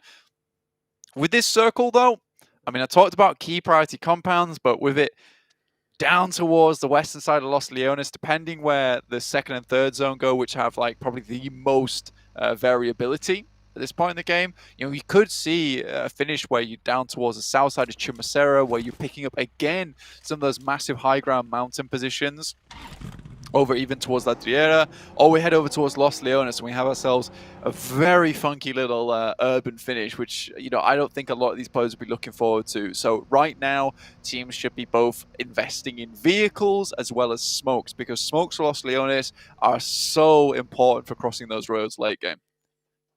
They really are vital. Really can't go without them. Top of the hill, MTech Storm, Team Queso. A little bit further down, this is on the south coast.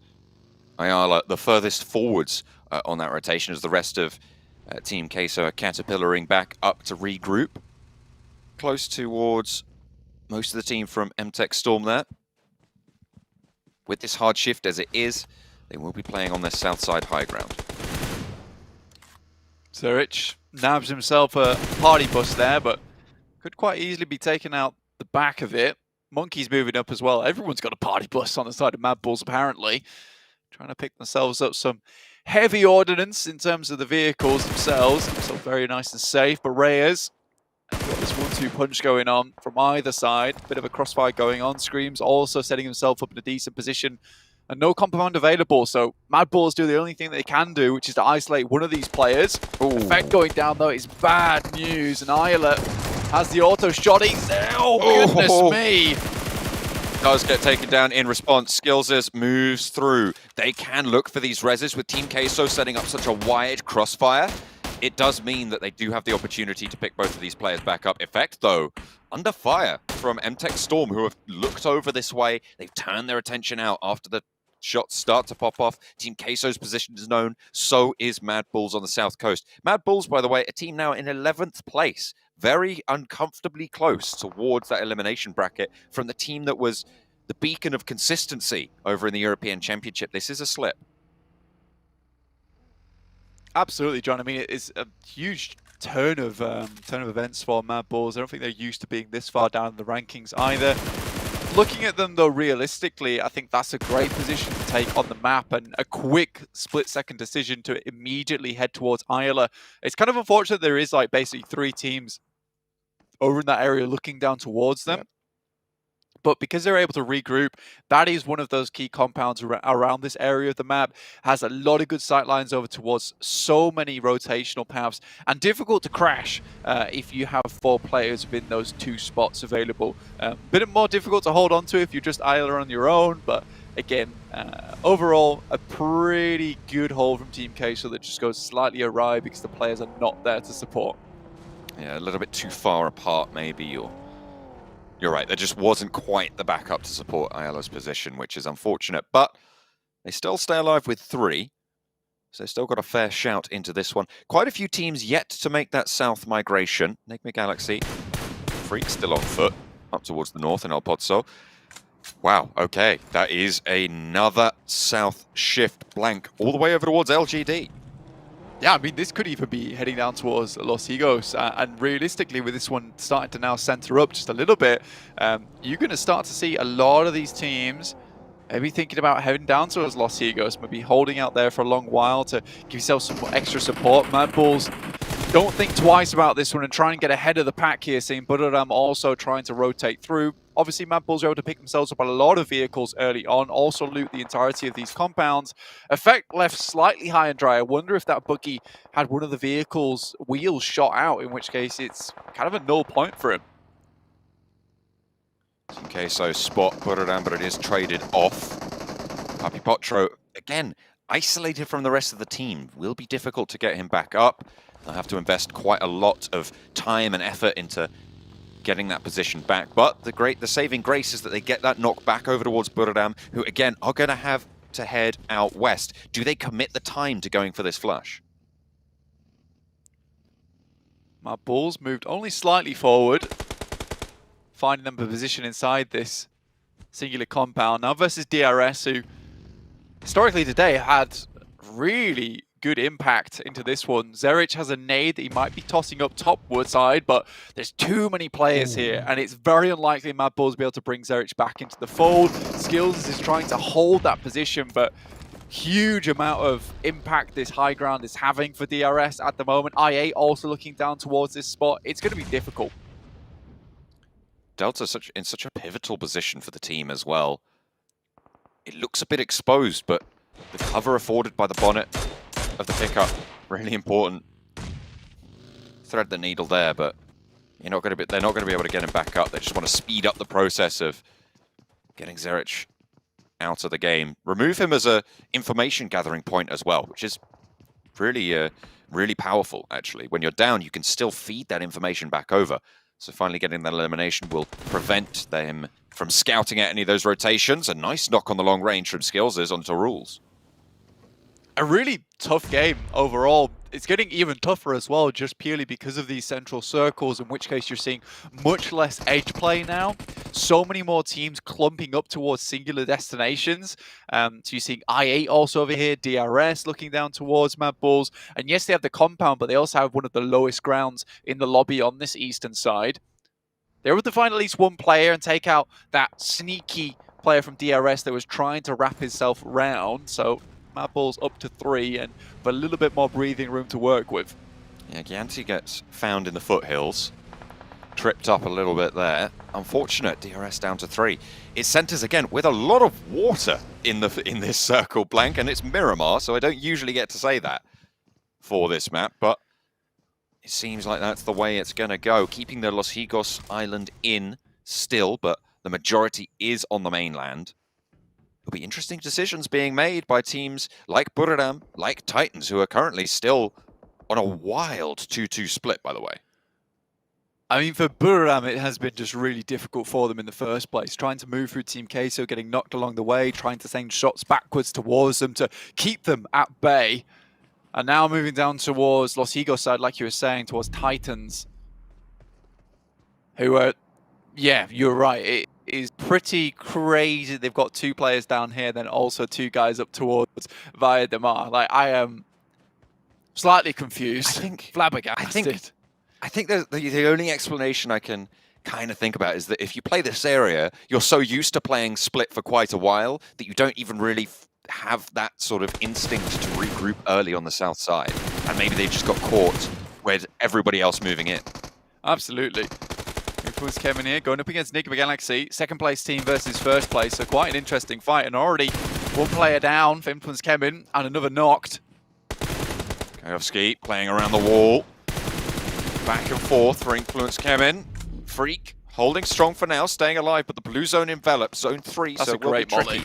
Excellent Molotov, as you say, but Freak caught unawares. Kayovski knocked on the back, and Influence Kevin now. I think that's just down to Law. It will be. At the top, they will dispatch of Enigma Galaxy, the second place contender as well. Can they get these reses? They should be able to in this zone. But 3 of them alive, playing from that western side on the South Islands as well.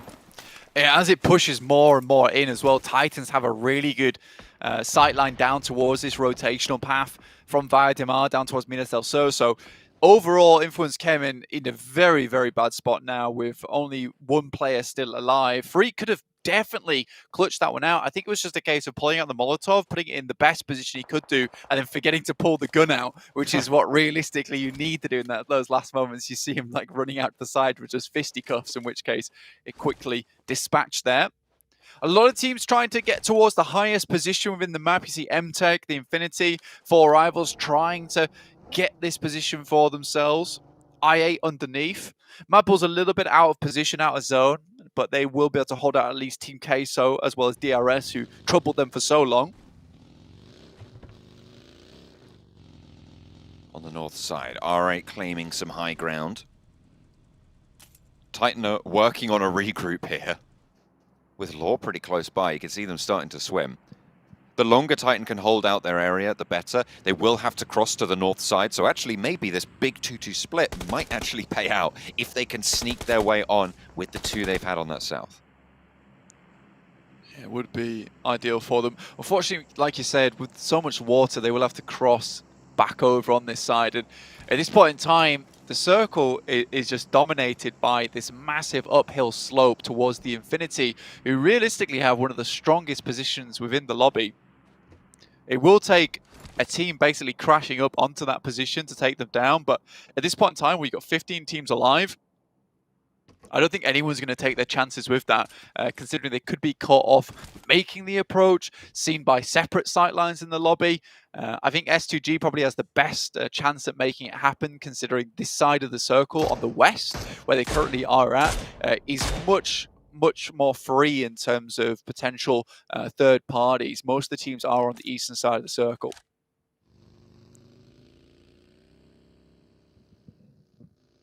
They'll have to contend with the holdout, but you're right, there's a little bit less around them to add to the melee.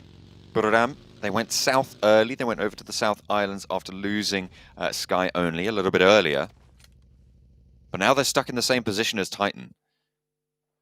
And they'll start the swim. Kangzo staying land-based to allow Tiger and My Name to go early.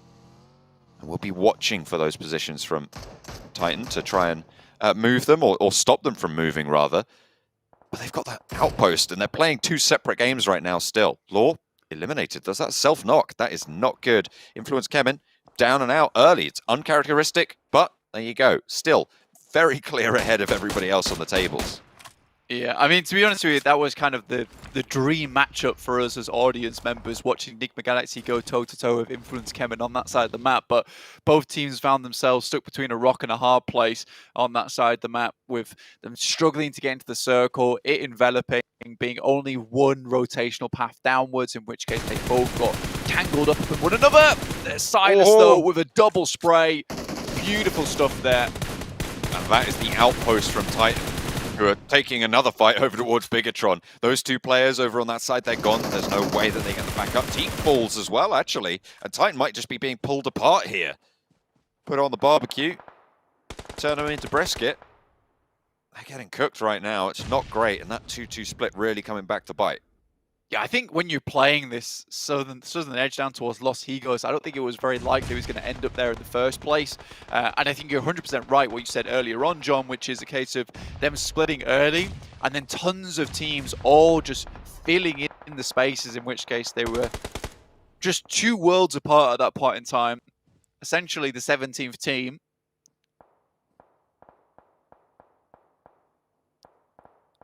Four rivals trapped in a crater. The nades will funnel their way down.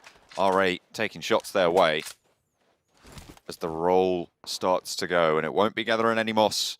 This hill, as you said, the main feature of this circle. Really, really important to maintain these high ground positions. Oh no. That's how he died. That is just a big miscalculation coming through from Law to leave Influence coming out of the game. He did die on top of the water, though.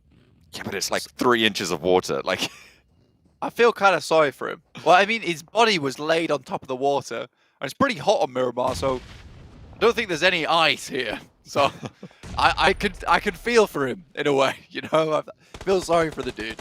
Circle again, a little bit further towards that center side. The Infinity still with a happy day ahead of them. And for Mad Bulls, Team Queso all have to move. 4 rivals also suffering to the hands of R8. R8 have got a solid position here. If they can sweep out 4 rivals, it will be really good news, but can Prestige hold it? First goes down. MTech Storm looking out this way as well, pinching away the elimination over onto Voki as R8 start to descend onto the smoke bunch. Pimbaru knocked. Pui knocked as well. Just happy on the side now for 4 rivals. MTech Storm with oversight, slowing R8's approach, but it is coming, and it is coming in quickly. 4 rivals eliminated. R8 have managed to isolate a bit of an area. Now they can start to move south, unless MTech Storm can stop that. But they're on the side swipe, and they won't be able to see them on this approach. My Bulls initiate the push in towards the circle. I8 might spot this one. Slowly circling around. They drop skills as off to scout out, to provide that anchor. And Monkey heads back for effect. But Team Queso extremely close towards them, while skills remains out towards the circle itself. Provide a little bit of zone for him. I think it's just one vehicle the Mad Bulls are working with at the moment. See if they can make their way all the way in. It looks like they just about have done. Titan with their 2. They're still going. Still going on that South Island split. DRS predicted to win. Blank, I have bad news. They're already dead. They cannot win this game. Stop that. I don't think that is a prediction. I think that's just who the audience likes. I know it is a prediction, but you know, DRS has predicted every single game. I get it. Yeah. Take this seriously. They are dead, though, guys. Yeah, they are dead, so unfortunate. Titans actually holding on. In the meantime, Mad Bulls got ripped to pieces by Team Queso. All the way on that eastern side of the circle. Bit of a difficult push for them, but still very unlike Mad Bulls to be playing in this way. Box in a fairly okay spot. It is isolated from a lot of the Western teams. Team Queso now out as well. Buradam next to fall on the river crossing. 10th place eliminated, so we're now down to 9 teams. And Tech Storm and R8 have been sending bullets back and forth between each other on that northern side for quite a while. Titan with their duo have made landfall now, starting to spike out towards S2G. Circle, again, very, very central, keeps the Infinity compound in. So they can still play from this position. Again, you're looking at almost this semicircle coming through from the top side, which is just clear unplayable for a lot of these teams. Making your way up this hillside towards the Infinity is going to be so difficult without them spotting them. And with 4 players from the Infinity still alive, they're on track for another really good game here, and could be basically pulling themselves out of the swamp at the bottom of the leaderboard very, very quickly here in day 2. Box with all 4 from the eastern side. Ooh, backed off. I spoke too soon. Scry Laid low there. Break takes a flak of damage as well. The Scry is flushed out, down to 3 now as MTech Storm turning attention. Aegon I8 sending shots over towards the Infinity's position, who are still holding up in their compound. They have some positions on the open ground as well, so they are not completely committing to the inside, which I think is a wise decision at this stage. Mela looking downwards towards a lot of these players. You can see the staging that I was talking about before, where you're just looking upwards. Newsy cracks one off over towards Bensu. Pulls out the M4 and will finish the business on that side. R8 tries to move up, and Godtunny doesn't quite find the shots in time. Prestige is playing a dangerous game as Godtunny tries to get the job done. I mean, you can't step up to that ridge because that's going to happen. I mean, you get backed off. If you try and peek down that low and that close, you will get sent away. It's a really good opening knock onto the Infinity's position. And look at that. Prestige is going to use that opening, the knowledge that they're going to be investing in this res to move on up. Now R8 have a little bit of a shot. Backup as well comes through. 3 players from R8 off the back of the knock onto Godtunny, forcing Mela to reposition. They do not have the best spot. Mela goes down. Godtunny did get the heal off, but the steps will give it away, and he'll fall as well. Trade off onto Bandar. Infinity's position is coming apart. D7 so low, but will be able to pop the heal. Newsy close. Prestige has spotted it. Nade is good, however, and over the top, he won't have a chance to answer. 2 players now alive for R8 as Infinity have 2 of their own. Newsy laid bare. Logan on the inside now, last standing for the squad on one of the strongest positions in the circle, and R8 looking to take it from them. D7 close by, in through the window. Early tags on, gets a lot of damage, and does the job as well. R8 wrest control of the compound, but in come S2G. From the northern side, they swung up, and Silas goes down as MTech Storm try to suppress it. Hamzy up to the position that R8 are trying to hold. Bandar desperately looking for this res. SK-Ton trying to get him up. D7 there on the high ground. Backing up to the building. Blank. It's all popping off. Yeah, I mean, this was always going to happen at some point. I think R8 had an absolutely marvelous push on that side. And Godtunny, the greed comes back to bite him. BTI Jen Foster does find one of the Titans player, takes him down. That'll be them out. But yeah, it's the greed from Godtunny to try and finish off that elimination. Doesn't find it, gets eliminated on your own. You're completely right, John. In that moment, R8 takes the entire opportunity to send all the way upwards. This is a great third-party attempt from S2G, but losing a backstop like that is horrible. And I think that was to MTech Storm, and I don't think they were assuming that there was another team waiting in the wings here. Yeah, now we're having a full-on brawl in this position, and the circle actually heads down towards the south side. So LGD feeling very comfortable down towards the south at the moment, John. 4 players alive for S2G as well. Coming off the back of that chicken dinner, we wanted that momentum carried forwards. It seems like we might be seeing it. 7 teams alive, 4 eliminations for the squad. Bandar spotted. As MTech Storm, they've been hiding in these hills for so long, and on this northern side, they've been such a thorn for everybody on that side. Now finally, Bandar will feel the brunt of it. R8 down to 2. Break dead center at the moment from Box on top of the loot crate. He's trying to live as long as possible here. And for Box, they're certainly not super safe. Any points that he can pick up for the rest of his team is perfect. Jem Foster has to drop a smoke and make a quick break for it across the field, but immediately gets spotted by YZZ. Really, really on the money here today is LGD. Bigatron eliminated as well. 6 teams remain now. Chicken just popping shots, and R8. It was a really heads up and solid play. The speed of the decision making off the knock on Godtunny was really, really good, but they are now suffering from cowering on the inside. I mean, you are just going to allow teams like MTech Storm to swarm out, to swipe, and spread that line of fire. So it's going to make your life so much harder, especially rolling down this hill. However, they'll both have to do it at the same time, and that is going to be tricky. Aegon I8, reposition lower. For I8, they've been taking shots from LGD themselves. I mean, we talked about how LGD was certainly a team to watch here. I mean, Maxman throws the LGD prediction in for this game. Happy days.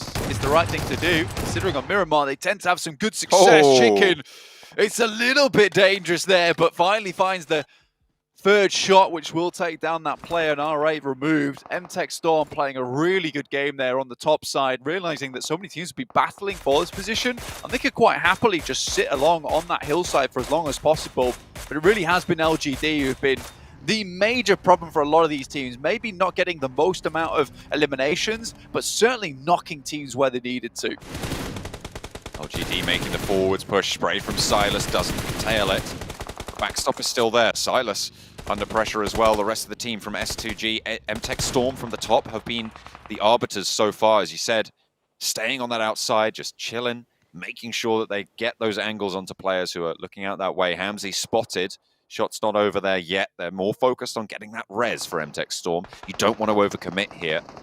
Aegon moved on into a little divot that they have below MTech Storm, so no sightlines there that way. Sort of break, pretty much just rattlesnaking it his way down, trying to keep the tail at bay and not make too much noise as he slinks away into the distance. S2G, though, looking towards LGD at the moment, taking shots out towards them. They did have that backstop in MVM for quite a while. He was trying to get as many shots available to him throughout the remainder of that position whilst the circle was still moving in. Now regroups the rest of this team. MTech Storm have done a good job to keep 3 players alive despite so many teams having eyes on towards them. These nades could be devastating, though. MTech Storm, blue zone at the back, will need to push down. 2 players in the purple. Aegon XI8, but Chicken felled by LGD, suffering heavily. The Mini 14 tapping, and they will fall to it. Aegon I8 given a lifeline by LGD there. So MTech Storm finally removed. That opens up quite a lot of rotation, and S2G now looking to dominate. Finally, break is found. We're going down in 4th place. Still a good result for Box despite everything. And S2G on the lineup now, and LGD would love to look for some higher ground to play around with, but it is IA who's holding them back. 2 players from Aegon XI8. LGD, YZ takes a little bit of damage, but gets back to cover in time. Forwards push coming in from Kelsey. S2G coming off the chicken dinner, pops the, I think that was a flashbang high, a stun grenade coming through. Low swing from Hamzy, finds an opening knock. MVS though lines him up for 1 and 2. It's not good enough to take down the team, but it slows things down. And now I8 can move on through. 2 players versus the 2. Are they going to commit for these reses? I don't think they're in position just yet. Silas moves back. Kelsey on the forwards hold. And things slow down again. Another flashbang over the top. Kelsey, the clutch maestro from that last game, looking to do it again here. It's on the line for him, and he took down the 2 players from LGD and now hopes to curtail the 2 players from IA who are trying to ruin the back-to-back here at PMGC.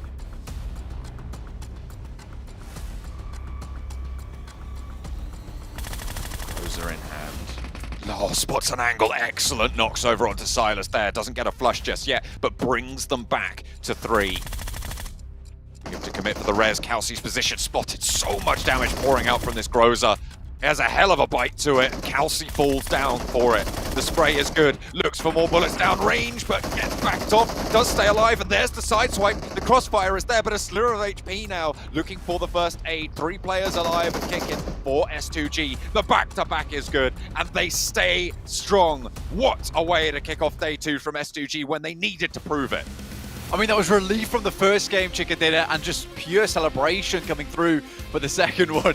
I mean, they knew how much they needed these 2 back-to-backs to get them back into the conversation.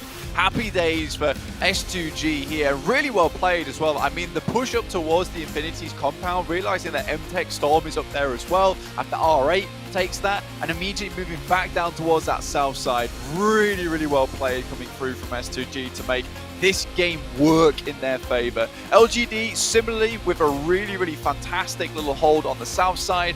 Unfortunately, the circle moves a little bit far towards the north, and I was sad to see them not get more eliminations from that position, but still, LGD seem to have a strong type of play here on Miramar.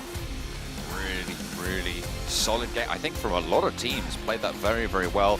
I really admired the push from R8. Unfortunately, it was crunched in by MTech Storm and S2G as well, Black. Yeah, absolutely. It was great news to see a lot of these teams that we were seeing failing yesterday be able to bring up the pace, but S2G with the chicken dinner. With that, send it back to the desk.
You know, Maxman said something smart before we came back on air here, talking about how we mentioned that you have to go big here if you're one of the teams outside of, well, let's just say like 11th place if you wanted to either get into the next stage of the event or if you want to get into the finals. And S2G, with back-to-back wins, starting out the day in 11th place, have been able to do just that. 25 points coming in for this match is a fantastic showing here out of this team from Turkey that we were getting a little bit concerned for.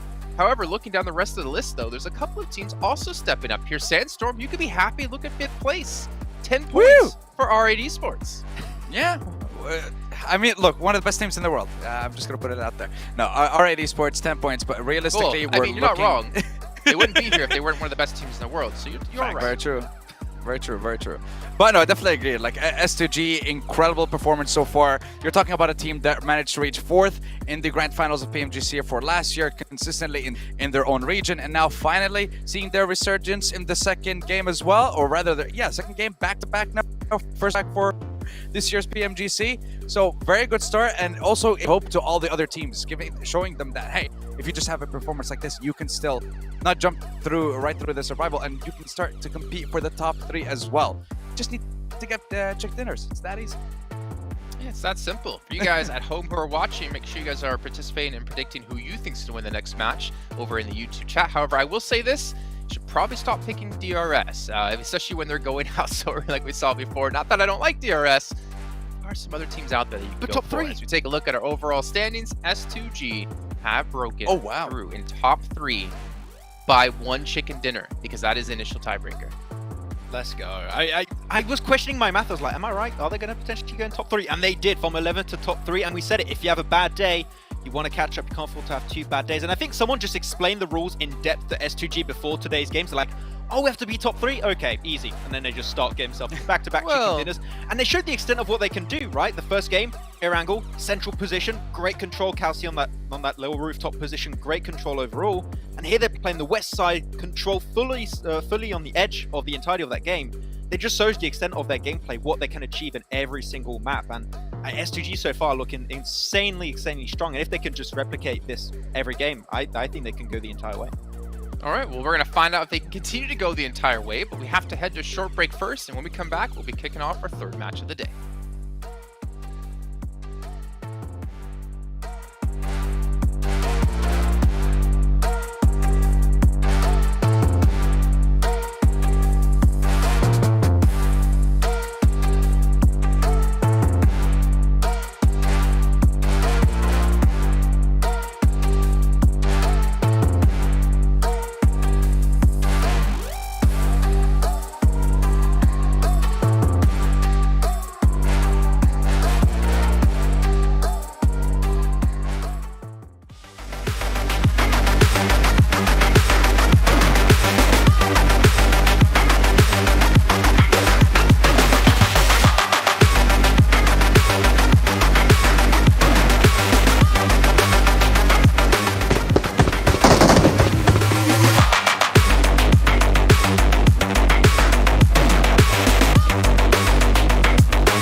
All right, the 3rd match is going to be coming up shortly here, which is going to be extremely exciting because if I'm not mistaken, Max, it's going to be on Sandhawk, your favorite map of all time. It doesn't even come close to Vikendi for you. Well, I don't like those words in that does not sound nice to me.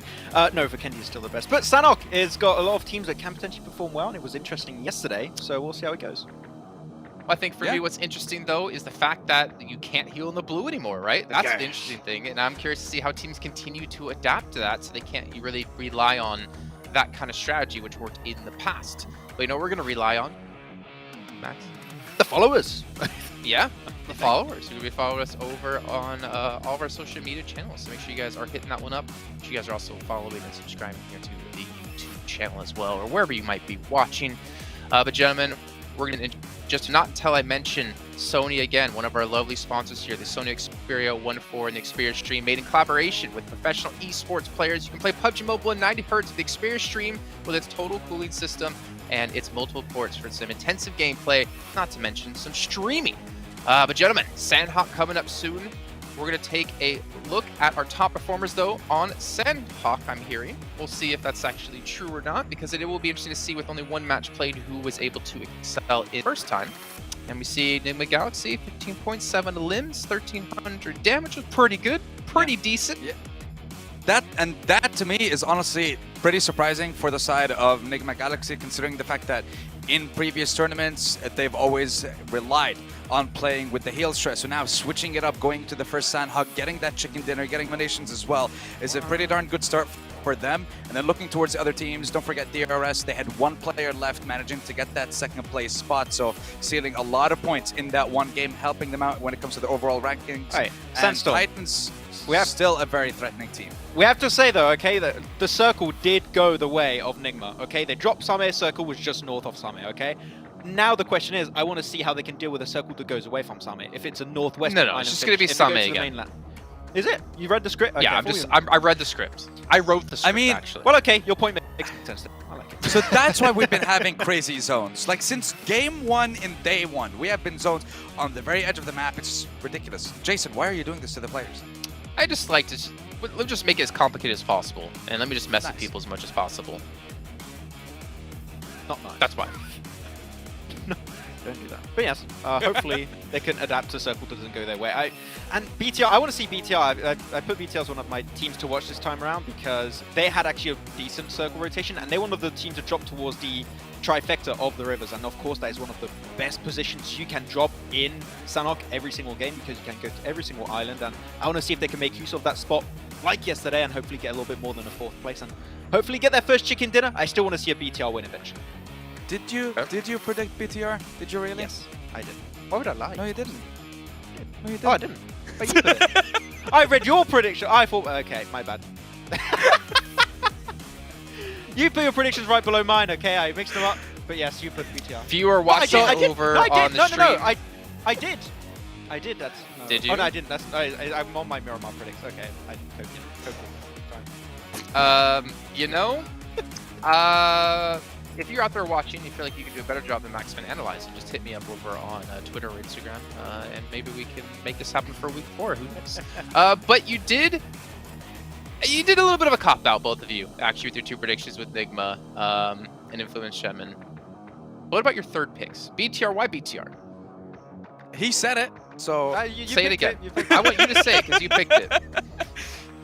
I mean, look, BTR, it's not the performance that we've seen. I've picked him because I would like to see something and I want to keep my eye on him for this game. And also for the reasons that Maxman mentioned. There's no need for me to say them. Okay, well, Max, MTech? Yeah, I mean, MTech got himself some decent points on it yesterday. And I said I wanted to pick every single team at least once so that they're all cursed equally to some extent. And yeah, MTech is a team that's been pretty silent. So I want to see if they can get himself a few points in. Yeah, I mean, when we think about teams like MTech, we have seen like some standout performances out of teams from this region. If you think about, was it Archer we've had before? They were able to do some serious work a couple years ago. I can't remember the team off the top of my head who represented Korea last year. Maybe you can help me out, Max, if your memory is good enough. Someone? Oh, was it? Yeah, Damwon Kia. Yeah, thank you so much. And they won. Our hidden analyst. But, you know, it's we know Korea can put up some ridiculous skill when it comes to PUBG Mobile, and we've only seen them improve every single year. But we're not seeing it yet out of MTech, Max, and I'm kind of with you. I want to see them step up a bit more. Yeah, and I think that teams that are playing for their first time in PMGC, like MTech, making it in the top 3 potentially going to be a really hard kind of achievement for them to reach. But I think going into the survival stage and trying to just get as much experience as possible throughout this first week, and of course the survival stage, is the best way to go. So I'm expecting MTech to be one of those few teams that every day they're going to bring changes to the table, make adaptations to the lobby, to the circle settings, and hopefully improve on the long term. So MTech, sure, a bit silent at the start, but I think that long term, as you said, they are in a very strong region. They could potentially bring a lot of great stuff in the future. See, I'm going to poke a hole in that, actually, because I'm not necessarily a fan right now of us being in our 3rd year. I mean, I guess technically it's like 3rd, 4th year. Okay, well, you know what? We have to hold on to that for a little bit later on. But it involves an excuse of saying just get some experience. You should be getting experience anymore when it comes to PMGC. You should know how to play because these are the best teams in the world. And you know what? Speaking of people who know what they're doing, it's our casters, John Allen and Blank, to take us into our 3rd match. Match number 3, Sandhawk is on the cards. One of the very few games where Influence Kemen have had a bad performance blank. So, seeing if they can rectify that mistake. I like how Jason thinks I know what I'm doing. That's respectable. It's true. I appreciate that. Everything is on fire around me. Absolutely. The only thing that keeps this looking okay is the fact that I have a green screen behind me. And the reason I'm so well lit, well, you can work that out for yourself. Honestly, heading over towards Sandhawk at the moment, we're going to have the central circles. He's confused, even though he's the one who said the room was on fire. My room. What does fire emit, John? Smoke. That's true, as well as light, amongst other things. Heat as well, yes. Infrared radiation. Wow. 100%, but yes, heading over towards Sandhawk is going to get hot over there as well, considering this is going to be a much faster match, less healing going on, and overall it's going to be interesting just because, you know, we might not see that Sami finish. As Max was saying, you know, I would say Nick McGalaxy got a little bit lucky there. You get a huge amount of loot down towards Sami anyway, so the fact that Nick McGalaxy were able to get that circle and it dropped so heavily on top of them, you do have a situation where they can just live out for a long, long while and be able to hold that position all down towards themselves. Plus, with that area being so very open towards that end game, if you have a strong compound, it's quite difficult to get teams away from you. So we'll see how this one does pan out, but I'm excited. I'd love to see a northwest shift, because if it's a northwest shift, we have seen so many times without these circle setting changes, where you get the mountain finish teased and then it'll shift hard over towards Paris Resort or Boot Camp. But for this time around, I think we get northwest shift on the circle. We can be pretty confident this will be a mountain finish. Going into the second Sandhawk so far of Group Red. Let's kick it off with, where's the plane path going to go? We'll have to wait and see. Ooh, okay. So it's going north to south, down the middle. Should be fairly fine. I mean, it is Sandhawk, as we always say. You can get anywhere on pretty much every plane path. Yeah, directly over the top of Boot Camp, so I wonder if we're going to see a little bit of hot drop there. R8 S2G, let's see how this does go for them over in Paradise Resort, or if one of the two teams will decide not to go for that. I mean, if I am R8, then I'm like, the guys from S2G are a little bit of a hot streak right now. Do we challenge them in Paradise Resort? And it looks like they will be doing just that.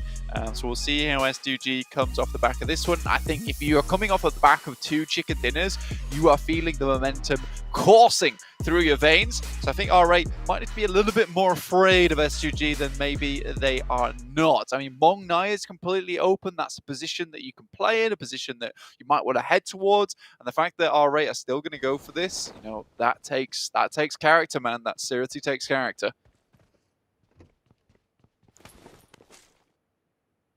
Really going to have to put up a fight in Paradise Resort.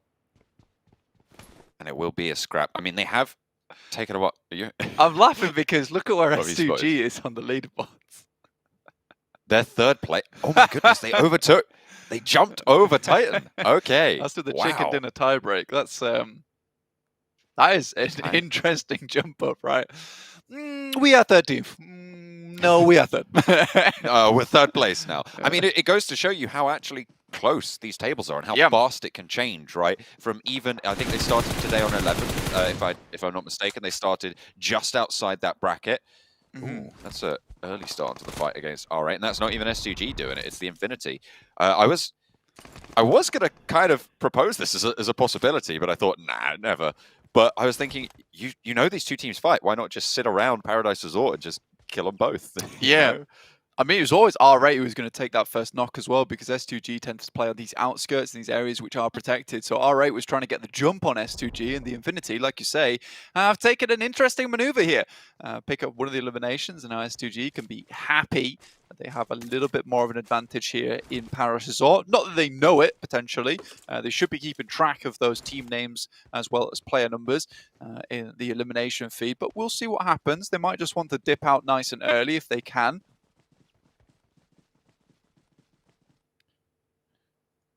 If they can, being the operative part of that.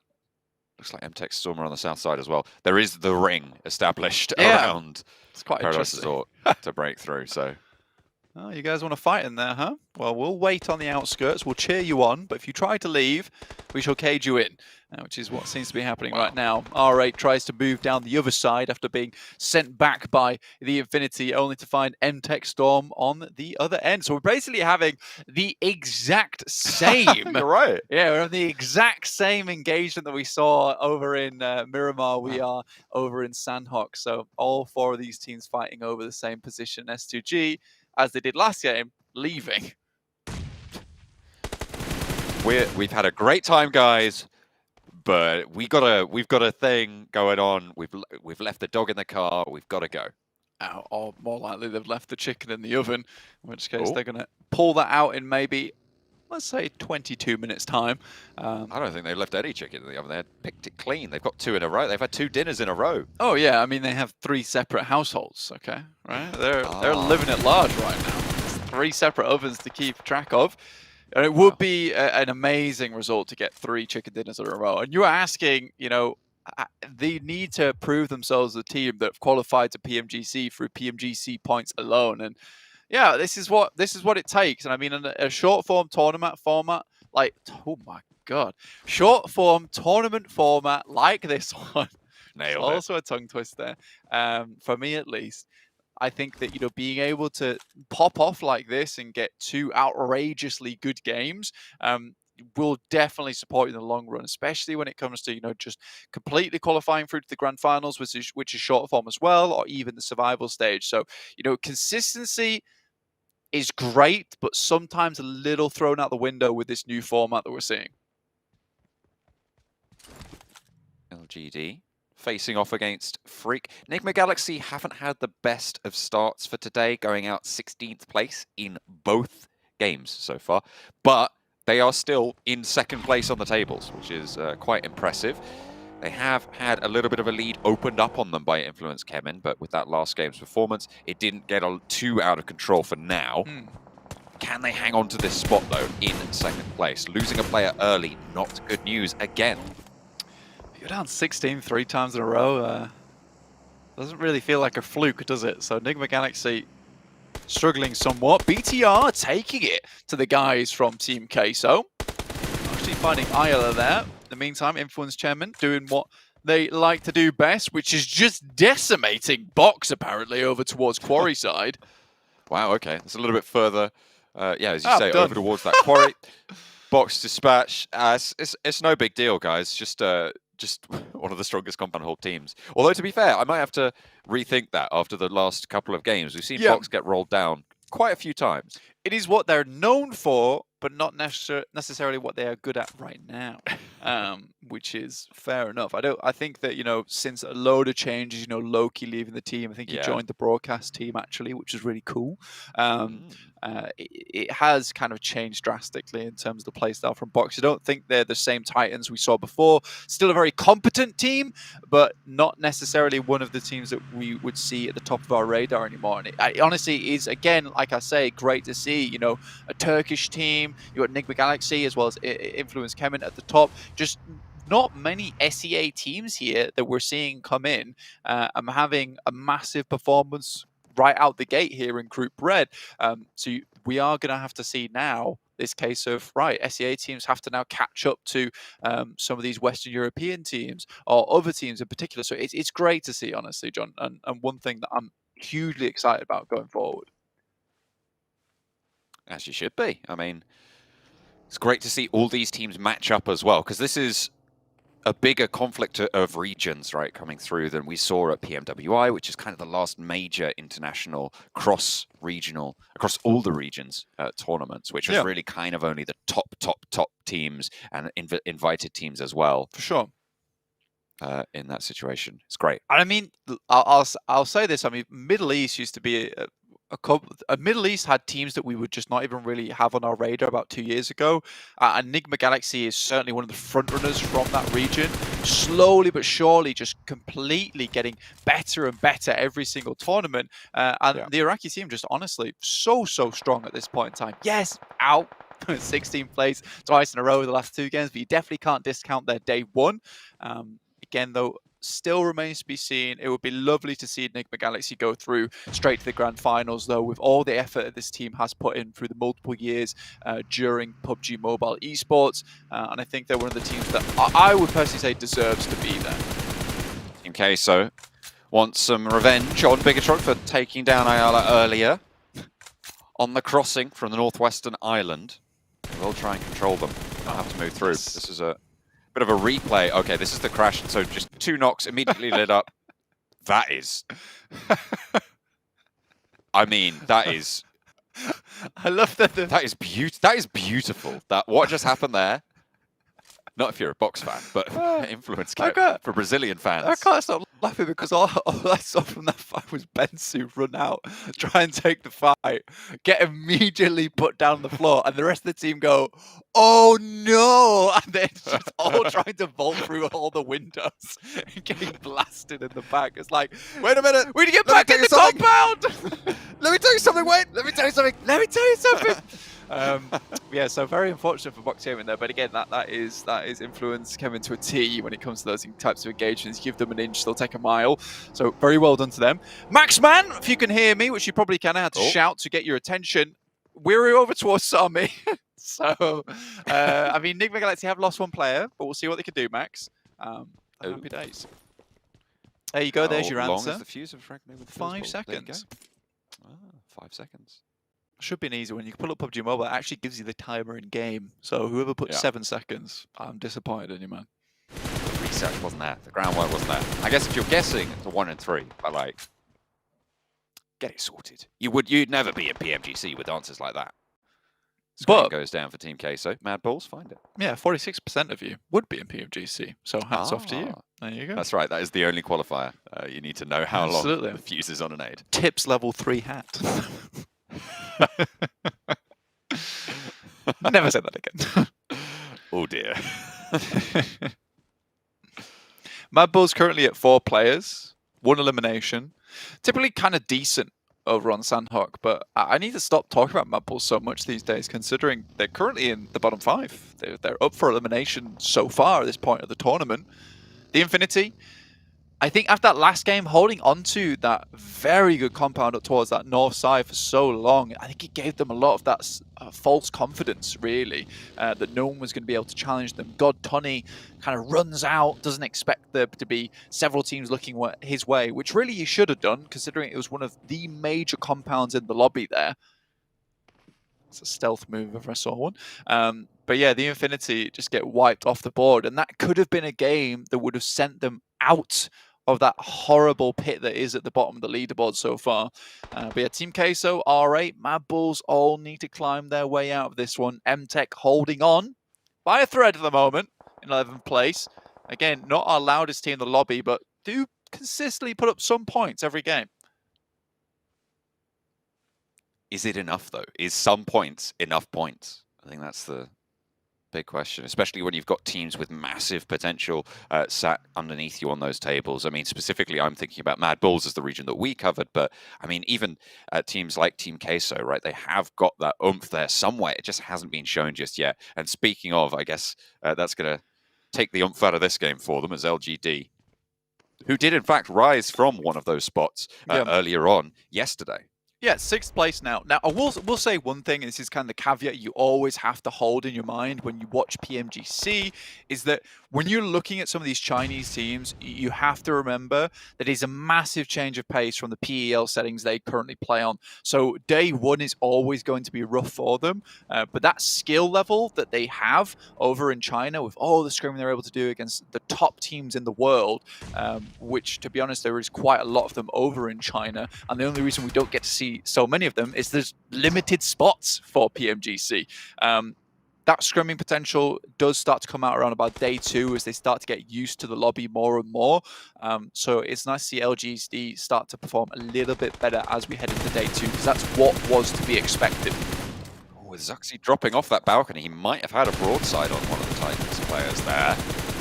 Good spray up towards Puncher from the window from Jem Foster. Finds a second as well onto Teak. 6 taking a lot of damage, and Bigatron doing a lot of work against 4th place Titan. Vehicle goes up as well. This is a really good hold on the edge of Sami. They're going to have to leave soon with the blue zone pushing on through, but Titan are on the outside, so dealing with that. Excellent opening for them. It is somewhat surprising that no one's taking these compounds down towards the south of Painan on either side of the river. Mad Bull's currently holding a 4-man split right now to the north of Camp Charlie. But yeah, there is a fair few compounds that are just completely open. And you wonder, because of these circles, that teams are worried that there's already teams there that have moved in early. But because we're seeing this much more central type play, a lot of teams are scared to head off that edge side because they assume teams are already there who are here earlier on. So you will see some of these teams start to try and scout out, find these positions on the map that might be still open and available to them. We'll see what happens as we get further into this match. DRS right now looking to move through LGD, already finding one of their players in CC down towards that south side. MVM, YZZ and Suki looking to regroup, put a band-aid on this. As DRS are still out in the blue. M24 shot over towards Titan as well, and that's them out with a dirty little headshot coming through from Enigma. That is not ideal, bad for business. Titan going down again. I mean, we have seen a little bit of a floundering coming through from both Enigma Galaxy and Titan today. We haven't really seen that punch that we come to expect from them. I mean, I said Enigma Galaxy out in 16th both games in a row. Titan out in 8th both games in a row as well so far. And this one is going to drop that down even further. So Enigma Galaxy going to be looking to try and catch up, put a dent in the lead that Influence Kemen have, but that's an S2G shift, Blank. It is. It's also I8 picking up this really good compound, and Mad Bulls have been scouting this out, and it's been open for so long, but I8 were able to find their way into this one right as this circle popped. So Mad Bulls are moving in with little to no information on the case. You can see them getting torn apart on that side. Now only 2 players alive looking to pick up the pieces. S2G getting involved as well, and Mad Bulls should be going down here. Only 2 players remaining. This is going to be a survival game if ever I saw one. DRS similarly really struggling after poking the hornet's nest that was LGD. Influence Kemen doing a lot of work on that northeastern side. They've yet to cross the river though, which is where the majority of those teams are going to be facing. Still locked in that fight with the remainder of 4 rivals, although they have been torn apart. Something awful. Egon XIA will be taking shots over this way. Appy does have the DBS, so you do have to be a little bit worried about taking those close fights, but there's only 1 player there. Kajowski yet to get rezzed. So Federal struggling to find that opening to get in, but shouldn't take too long. Yeah, it's somewhat of a late rotate coming through from Mad Bulls. Influence Kemen, you can see them here. Still dealing with the guys from 4 rivals, but S2G, I8, like you were saying, all having sight lines down towards them. That's Lord going down for Enigma Galaxy, and they're out in 11th place, which gives them little to no points on the game. They'll have to pick up 1 elimination at least. That's about it. Now Influence Kemen looking to finish off the final players. Happy has the DBS, but it's not enough. Wasn't even able to land a shot there, I don't think. Influence Kemen, Kajowski actually taken very low after the res again. Will be able to stay alive for now. And the circle is okay for them at this stage, but crossing will be brutal if they have to make that choice, if they have to make that rotation on the next circle. Infinity, good old position for themselves. Again, this is going to be a case of not being too greedy on some of these pushes, not being too greedy on some of these knocks, as that's what came back to bite them on that last game. This time around, though, with so much open area, Newsy holding this outpost, they will be gathering a lot of information, so should have a better idea of the lay of the land. We're still waiting for this next circle. S2G looking to take this very, very far today, and Influence Kemen almost a little bit afraid at this point in time as S2G continues to rocket up the leaderboard.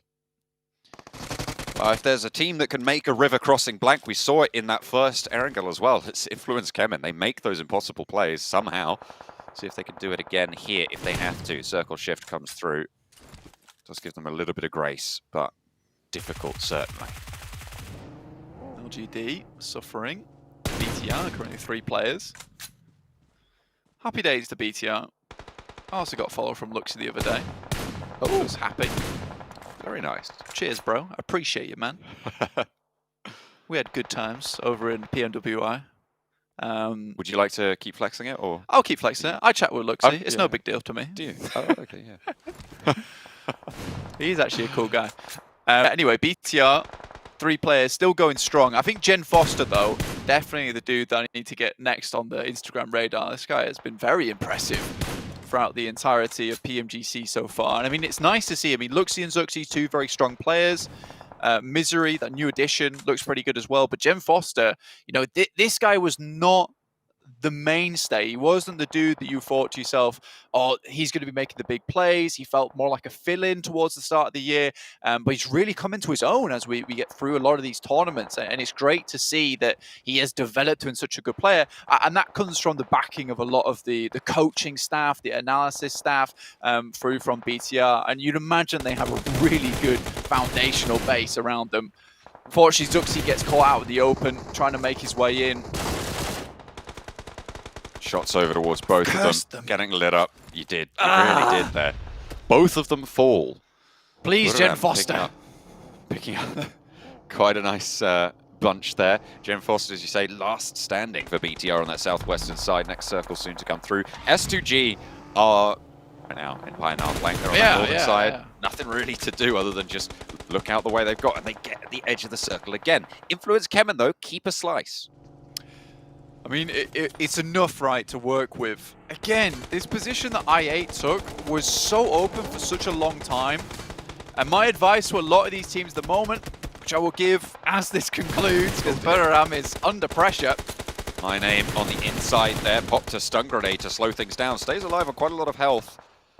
2 players on the outside for Buriram as well. Sky only peppering the Infinity as they try and move up, but the bullets just aren't landing. The vehicle goes up, a nade in through the window. That's going to hurt, but actually seems to have sailed wide. The burn is good, though. That'll back them off the windowsill. Unfortunately, though, one of the players goes down. One of the teammates is out. Aegon XIA will be taking shots over towards the Infinity as well, as the edge of the circle really starts to heat up. Blank is all popping off on the shack. God, Tony looking to get some more nades for this window. The Infinity have restabilized. Got to a bit better position, but not quite good enough, as Sky only actually able to find God Tunny, which was the major outpost that was supporting the rest of the team. Now S2G hears this commotion, starts to move down. You can see they're taking a little bit of peppering, though, as they move through. Calci still alive and kicking. That nade dangerously close on target. Influence Kevin looks over towards LGD. They will have to move shortly, but right now, like you said, they still have a slice to play around with. 2 eliminated. Or knocked on the side of the Infinity.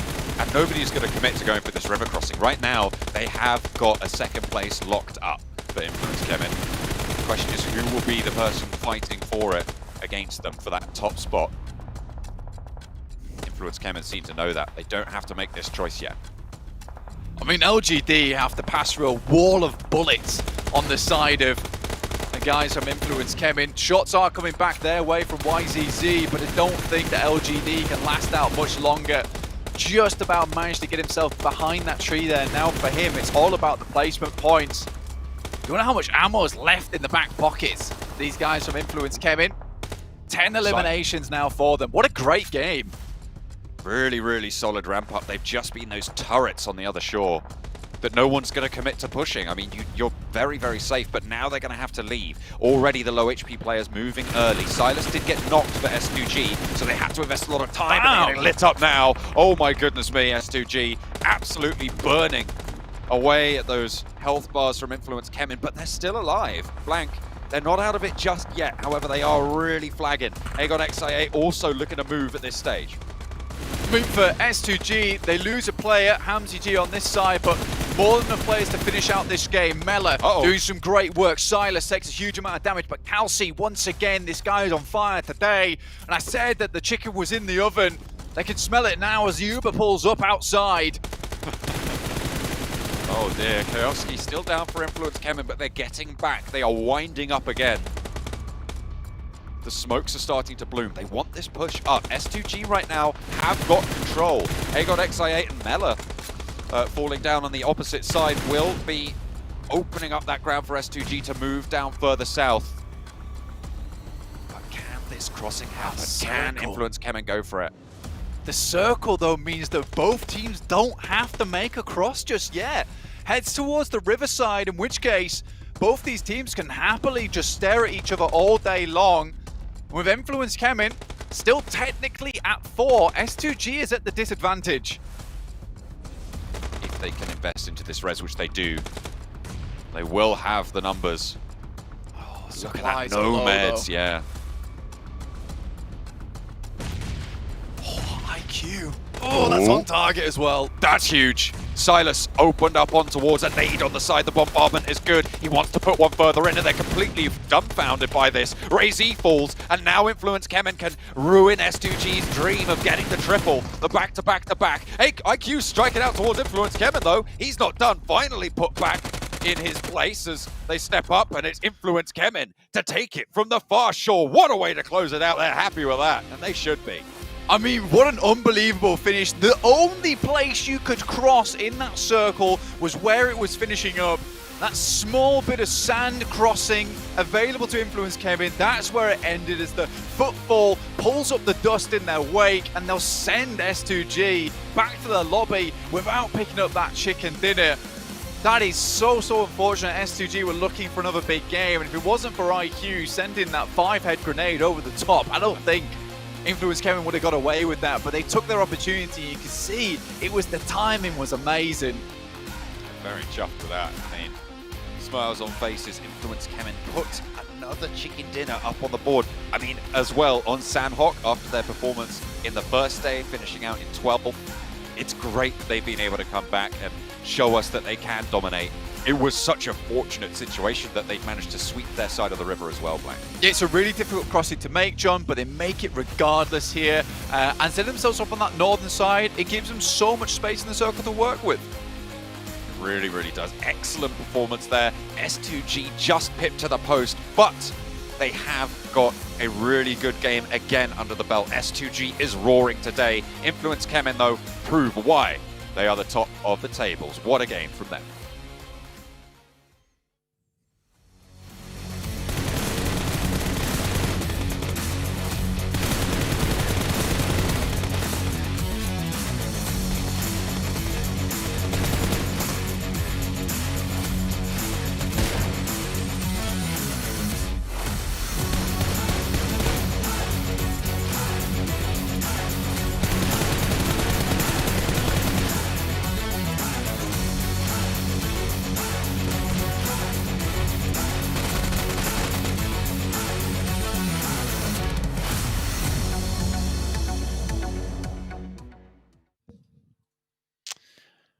I don't know what's going on in this game. I feel like it's like a glitch in the matrix. S2G able to do some serious work here. 19 points for themselves. Influence Chen, 28 points.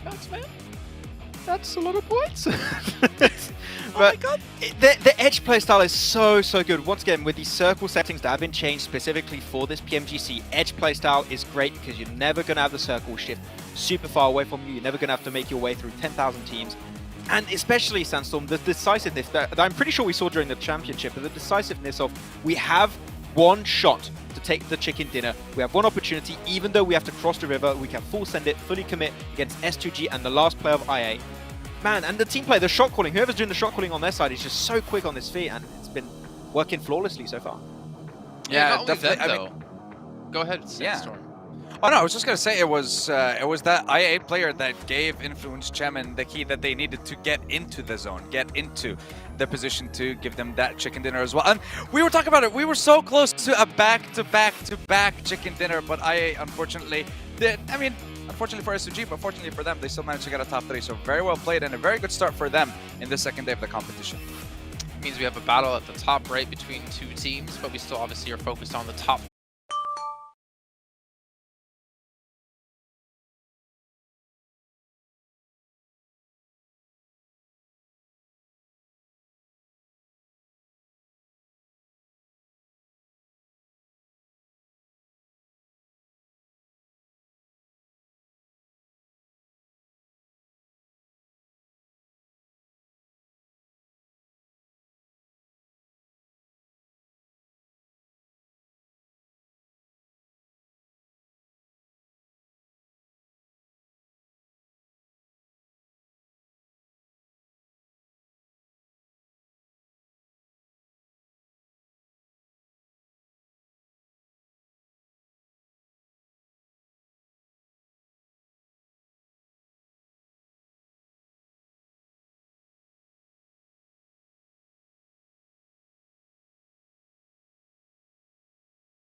here, and Maxman, I don't know what to say to you anymore, to be honest. I feel like I've been so mean to you for so long, but you know what? I feel like because I've been so mean to you, I'm going to treat you.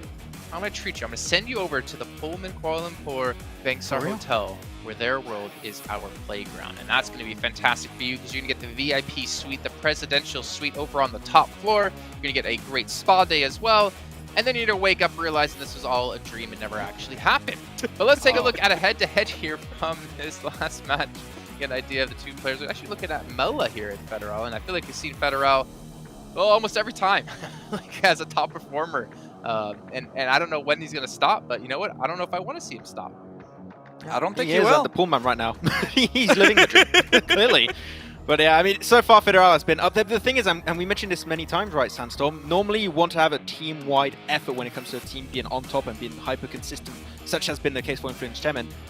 The entire team is performing. They're just doing so well, and it's worked out for them in the regional tournament, in the championships, and here again. Like, I don't know what can stop them now. That's the thing. Like, when you're looking at Influence Chemen, this is a team that has multiple players coming up with a lot of eliminations. You're talking about Lil Boy and Federal consistently being in the top 3, top 4 when it comes to MVPs for the tournament so far. And the fact is, you're talking about the MVP for not only Brazil, but you're talking about the MVP for Americas twice in a row. This guy doesn't stop. He's just an elimination machine for this organization.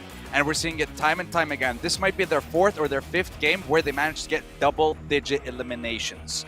That is not something to stop at. It's an incredible performance, and they're going to keep it going for the next few days as well. Well, that's the game plan for them at least. And if they keep this performance up, they're going to have a nice little break until the finals kicking off in January. They still need to continue to perform, and I don't think we're going to see them really stop performing at this rate. Like, I kind of question the first day of play. I was like, they're not gonna, this is like got to be a fluke, right? But for them to go into day 2, maintain this kind of level, gives me high hopes for the team, actually. And to see a new Brazilian powerhouse team like we had the old Lukes originally is going to be something I'm excited for. But we have Eringa coming up next, and I'm also excited for that, gentlemen, as we did have S2G take the first one of the day, and that was honestly a very cool finish, I'd say, as we saw. I was a Kelsey on the high ground, eventually able to push things down and close things out for their first chicken dinner of the event. I mean, also during the interview, they said, right, they're scared of one team. It's Infinity Rage. And if a team was called Infinity Rage, I would also be scared, potentially. That's a very spooky name to go up against. But yeah, a few teams that we're looking at right now. And I picked DRS because they get picked all the time. So like, you know what, we'll just go for it for the sake of it. But DRS have been... the crowd. Exactly. I want to be the good guy here. But DRS have been able to get himself some good results from 1-1. Delta in particular, we talked about him in the first game. He's really been able to get some really daunting impact on the teams around them. So I want to see if they can keep pushing themselves further and hopefully get their first chicken dinner. It will happen eventually, I hope, but I still want to see it happen. That's the same case for the side of RA and why I picked them. One last time. It's never going to happen. One last. Never. Well, listen, a man can dream, okay? A man can dream. I picked them one more time. One more chance I'm going to give them. If we don't see something right now, then their target should be survivable. Top 3 is just a dream at this point. Okay, well, I didn't actually get a chance to see who you picked. I heard you say R8, Sandstorm, but who were the other teams you picked? I'm looking at Influence Chemen again. The consistency is still there, and the side of S2G, who have managed to get 70 points in 3 games already so far. So I want to see how many more points they're going to be able to get, and will they be able to get close enough to Influence Chemen as well. Okay, so typically just picking the top-ranked teams. Okay, I see your game plan. In the meantime, let's head over to our comment. Max, you're shaking your head. I'm shaking my head as well, even though that's the exact same strategy that I use. But John and Blank, who do you guys actually going to be watching out for here when we get into this match?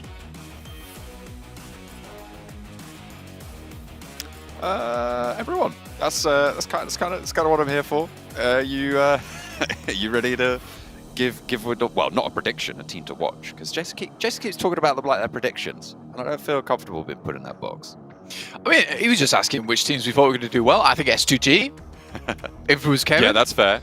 Influence and then Kevin. Also, who is the other one Sandstorm keeps picking? Bigman Galaxy. There we go. So all those 3. But now I'm just top joking. 3 teams. The top 3 teams. I like them teams. Those are good teams. And I think they'll do well. I think genuinely I would like to see Titans do a little bit better today. I think they had a strong day yesterday. And they were extremely happy with the results that they were finding. And I think that's what made me so happy about watching them. You know, they seemed like they really appreciated that they were getting those wins. And I think that, you know, when it comes to PMGC, you appreciate a team that wants to be there, wants to be part of the action. again, not to say some of these teams don't want to be there at all, because they certainly do. I think some of them just realize that they are that good. I mean, you look at Influence Kemin, they have some pretty pop-off little winning celebration moments, but I think you can also see in them, they're like, we know we should be here. We should definitely be at the top. Certainly have got that confidence. Right now at the top, it is a 44-point differential. It is pretty huge, to say the least. It's more than some teams have got in total already, and that's the lead that Influence Kemin have into first place. Back over to Erangel coming in for match number 4 today.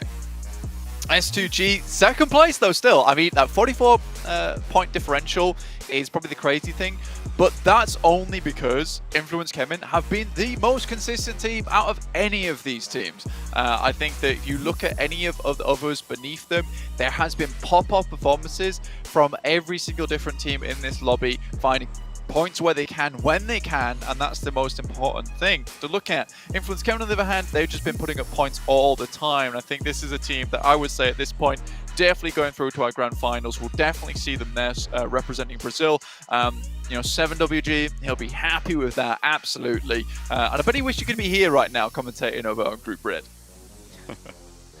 Well, sometimes just doesn't go your way, but what can you do? Still, where's I'm sure my they'll UK be very teams at? Yeah, I know, right? Like, come on, guys, like get it together. Yeah. Come back, please. Yeah. Oh dear. I'm sure Real there's 2019 vibes. Yeah, I'm sure there's some hidden talent over in the UK, and if it needs be that I put together a team from the UK, hit me up. We'll get something going. Let's drop it to PMCO. Let's get this. Let's get this ball rolling. And we'll, I will message the entirety of the UK. Come on, let's do this.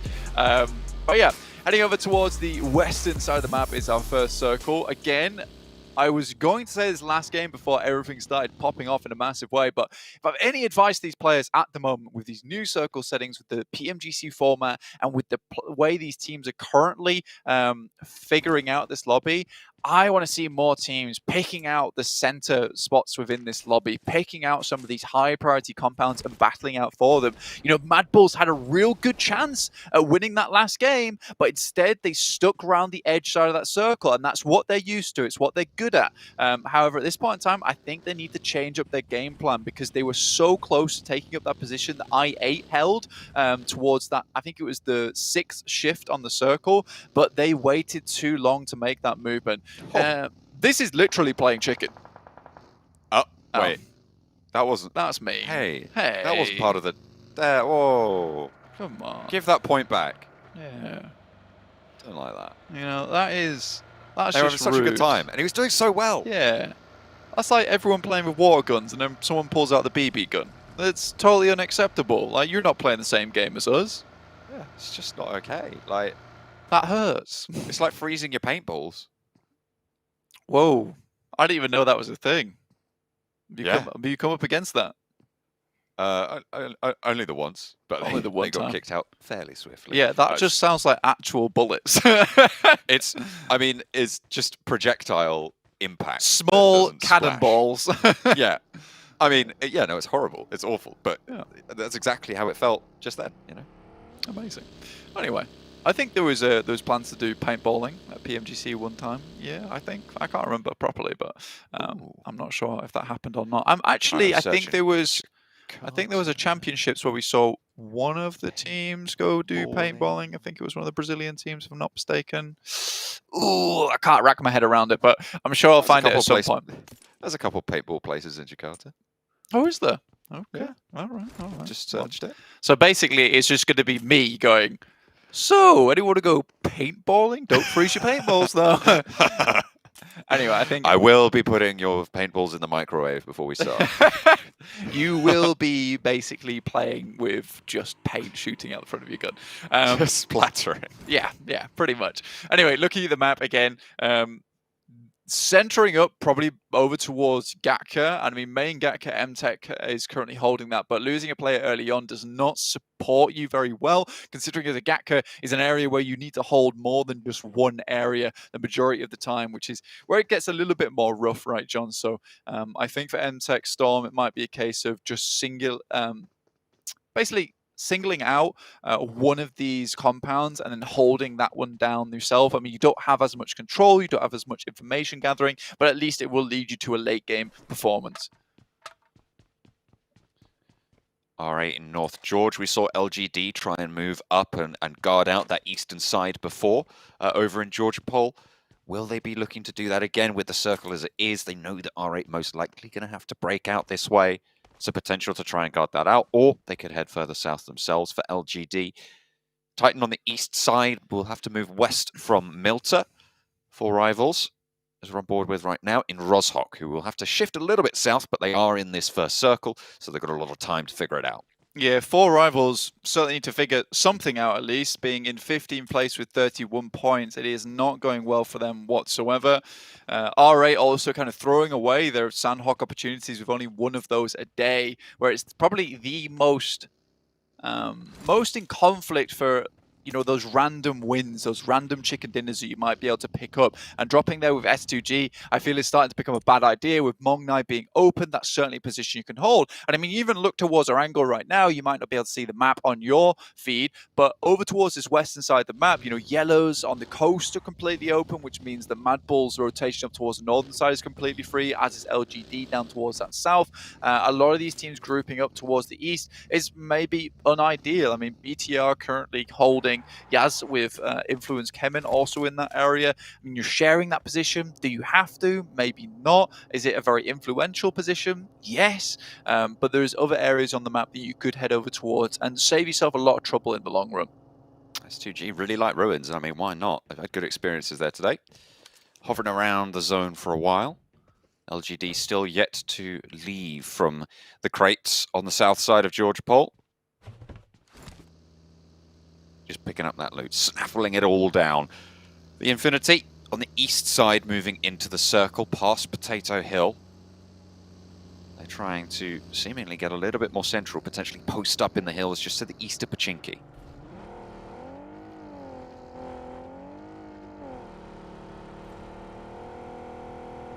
In case you're on that south side as well of Pachinki. I mean, this has become quite the hot spot whenever we do see these circles on this side. I think you're looking at a lot of these higher ground spots down towards the south, even Pachinki becoming that hot spot later on if we do shift over there. I mean, we've seen a lot of those endings of the games where if you get yourself a good spot in Pachinki, you could saddle yourself up quite easily to a chicken dinner. Even Mad Bulls on that game where they had only 2 players in the center being able to pick themselves up that single chicken dinner for their own. Currently in 13th place though, unideal. DRS playing on the fin. And will be fairly safe for now, but they are right on the edge of the circle, so if you stay here, you are committing to that edge style of play at this stage. More likely, they're going to want to look to break out a little bit further west, but you've got the Infinity who have headed in ahead of them now. I mean, DRS did have God Tunny out wide for a long time. The rest of DRS were down towards Novorep Noya. So for them, it has been a little bit of a journey to get up here. Titans also becomes a problem, as a lot of these teams are going to start to backfill now, with Buriram also coming in, BTR leaving late from Yaz. On the other hand, Influence Kevin made a massive rotate over the top side underneath Saverni, down past box towards S2G. That's in Ruins. Killer, though, found by God Tunny. And now DRS in a little bit more of a tricky position. Again, like we're saying, Titans can backfill on this. Buriram also coming down to backfill on this. You know, the more I say Buriram, the more I enjoy it. It's a fun word to say. Yeah. You know, Buriram, it's got a tempo to it. It's got a rhythm. Yeah, love that team name. Love that team as well. Circle, probably the hardest shift we've seen all day. Probably even over the past 8 matches, I would say this is the hardest shift we've seen on the Circle. Heading down towards Sosnovka military base. A very interesting shift, and definitely sends a lot of these teams into panic mode, I would say, because, you know, a lot of these guys have been thinking, right, we're having a lot of central circles at the moment. We can figure out which compound is the best quite early on and then play from there. But it is these zone 1, zone 2, zone 3 where a lot of that change can happen. You need to be quick on the trigger, quick on the ball to make those movements. So this is kind of cool, very fantastic. Very Pierce still in, but it's those lighthouses as well as the gas station, which could be real hotspots. And this was always going to happen. Tons of action appearing on your screen as teams all make a massive migrate down towards your position on the south side of the map. Goodness me, Enigma Galaxy really suffering. Ray-Z just rolling straight on up into Enigma Galaxy and seemingly causing enough chaos for the rest of the team to rally on through. Already a fight with Team Queso was popping off in this area, so they had their attention drawn other ways. But now the fight breaks out between actually Burdam rolling up into it as well. S2G into the mantle, into the breach against Team Queso, and Burdam further on across the hill. You have the Infinity holding in the yellows. The nades start to fly. It is chaos. Blank, you're talking about panic. This is exactly the situation that causes it. Yeah, Burdam made a really long rotate down from that northeastern side and now just tossing all their nades in straight away. And I think these teams expending so much utility this early on makes a lot of sense, because you know that one of these central spots right now that S2G currently is in, there's a lot of teams around you. So if you can clear one team out quickly like they did with Enigma Galaxy and then send another team packing, you have this tree line to play in. It's a very important area of the map. A lot of people underutilize it, but for S2G, they realize how important this area is. Enigma Galaxy, though, 16th place, 16th place, 11th place, and a 16th once again. Today is horrid for Enigma Galaxy, and that buffer is the only thing keeping them alive in that top 3 at the moment. And it is not long-lived if they have that eaten away. Plenty of teams will gladly take that spot guaranteed through to the finals.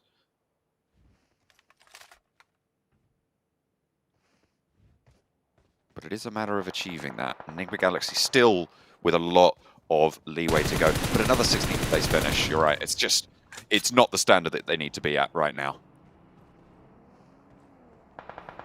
Something needs to change, and I think, honestly, it's less of Enigma Galaxy getting worse, but more of these teams adapting to the playstyle of the lobby at the moment. I mean, Enigma Galaxy were always quite a central focused team, in which case they were getting a lot of work done in the early game, getting towards positions that were very, very high priority. But now a lot of these other teams are realizing, you know what, we can just send center and then be fairly comfortable. Enigma Galaxy are not prepared for the amount of crashes coming their way. And I think Freak is probably the one that's holding them together a lot of times as a singular player.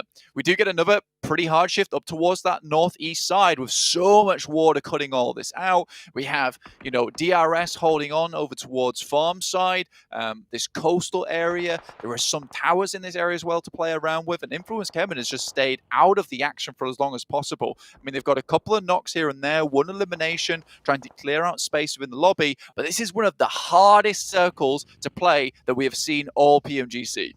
It has been really, really difficult as well, considering the previous massive hard shift, Blank. All these teams are a little bit off kilter on these rotates, and the positioning in general of the teams will be a little bit unfamiliar.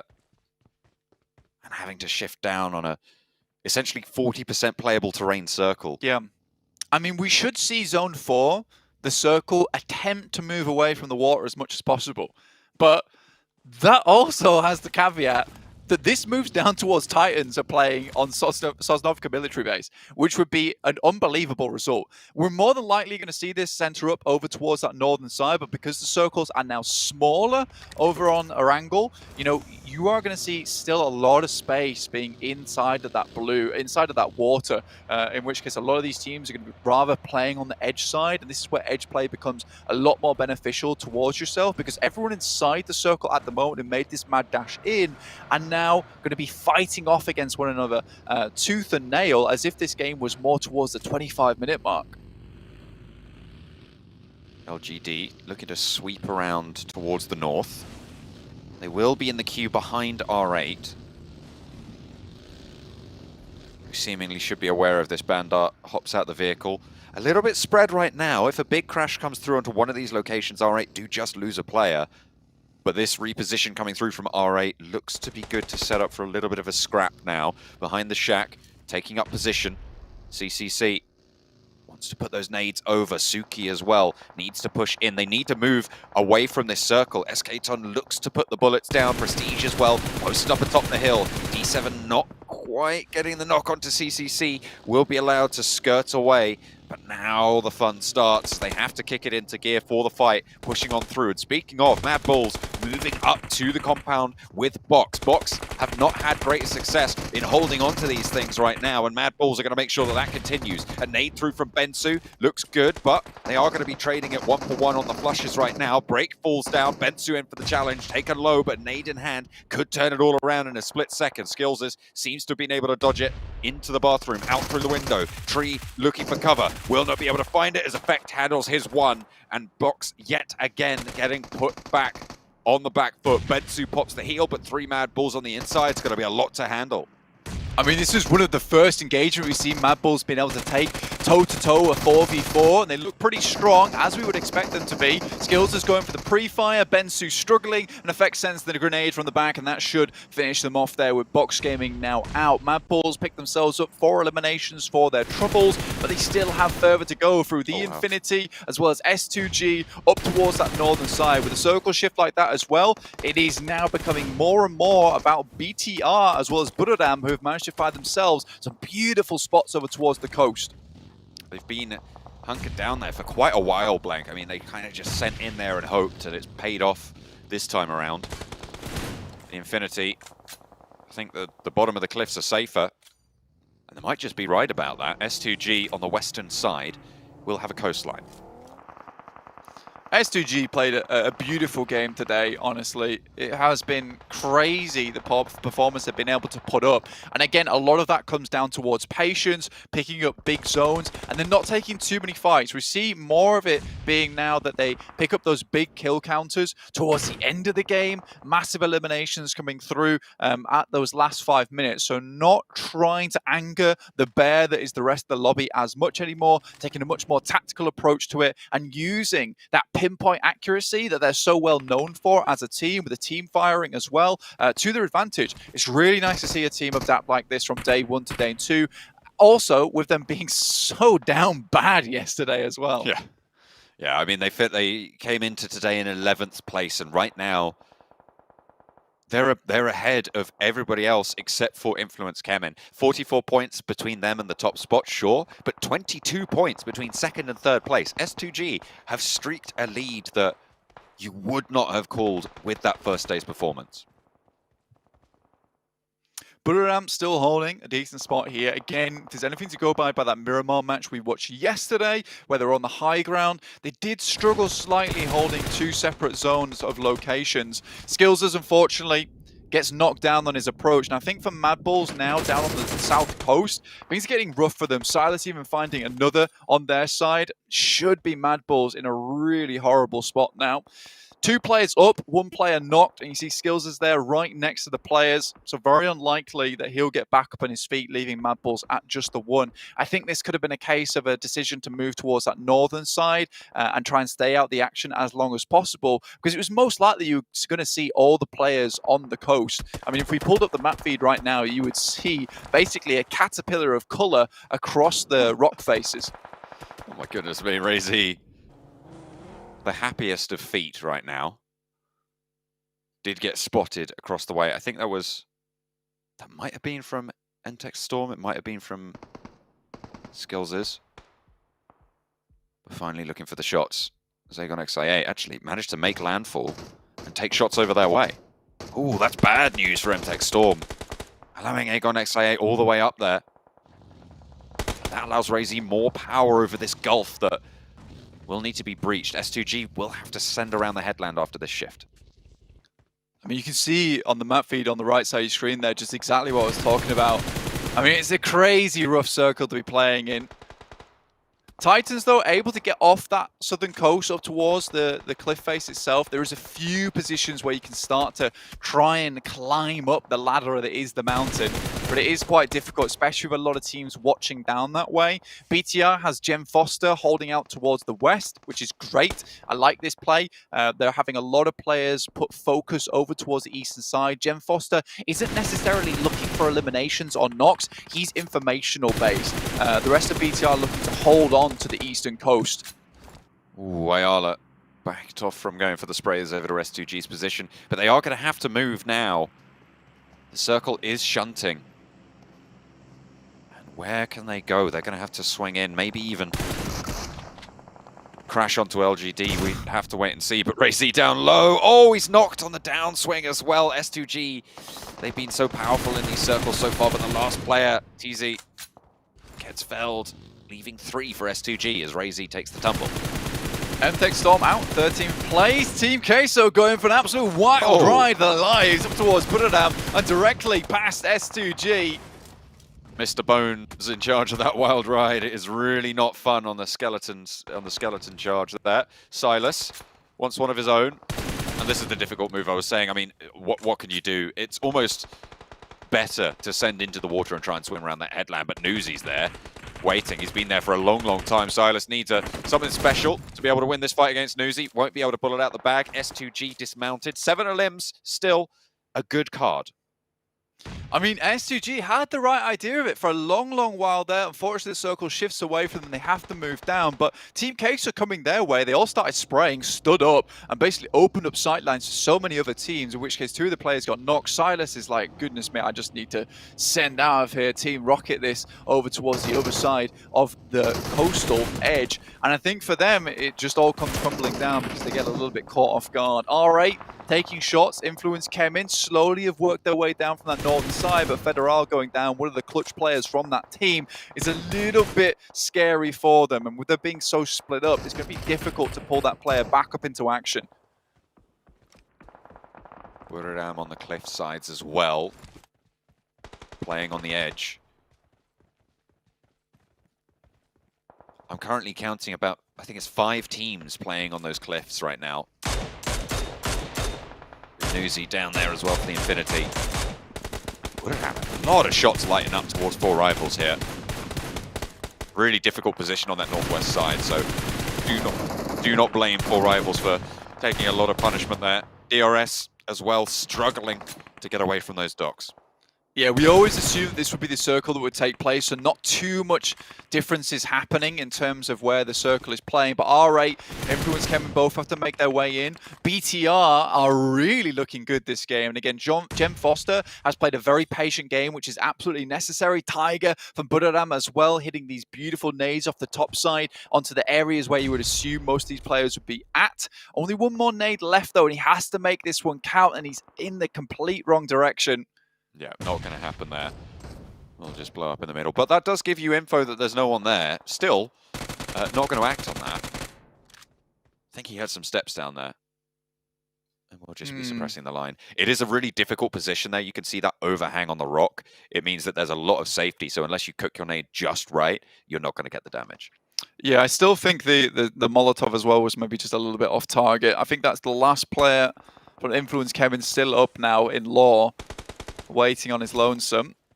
BTR, again, really well played on this coastal side, but soon they'll have to deal with Titans.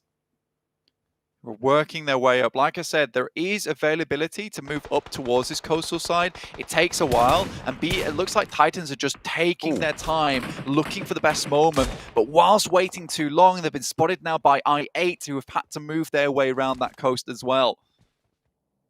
Buradam up to 5 eliminations on the game so far.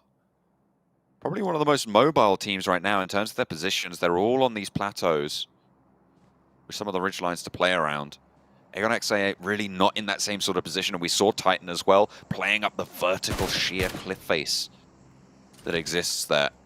Bigatron potentially one of the few teams that can contest, but LGD out in the open, if they can stay alive, they're going to have a massive advantage moving into the later circles. Newsy finally dispatched.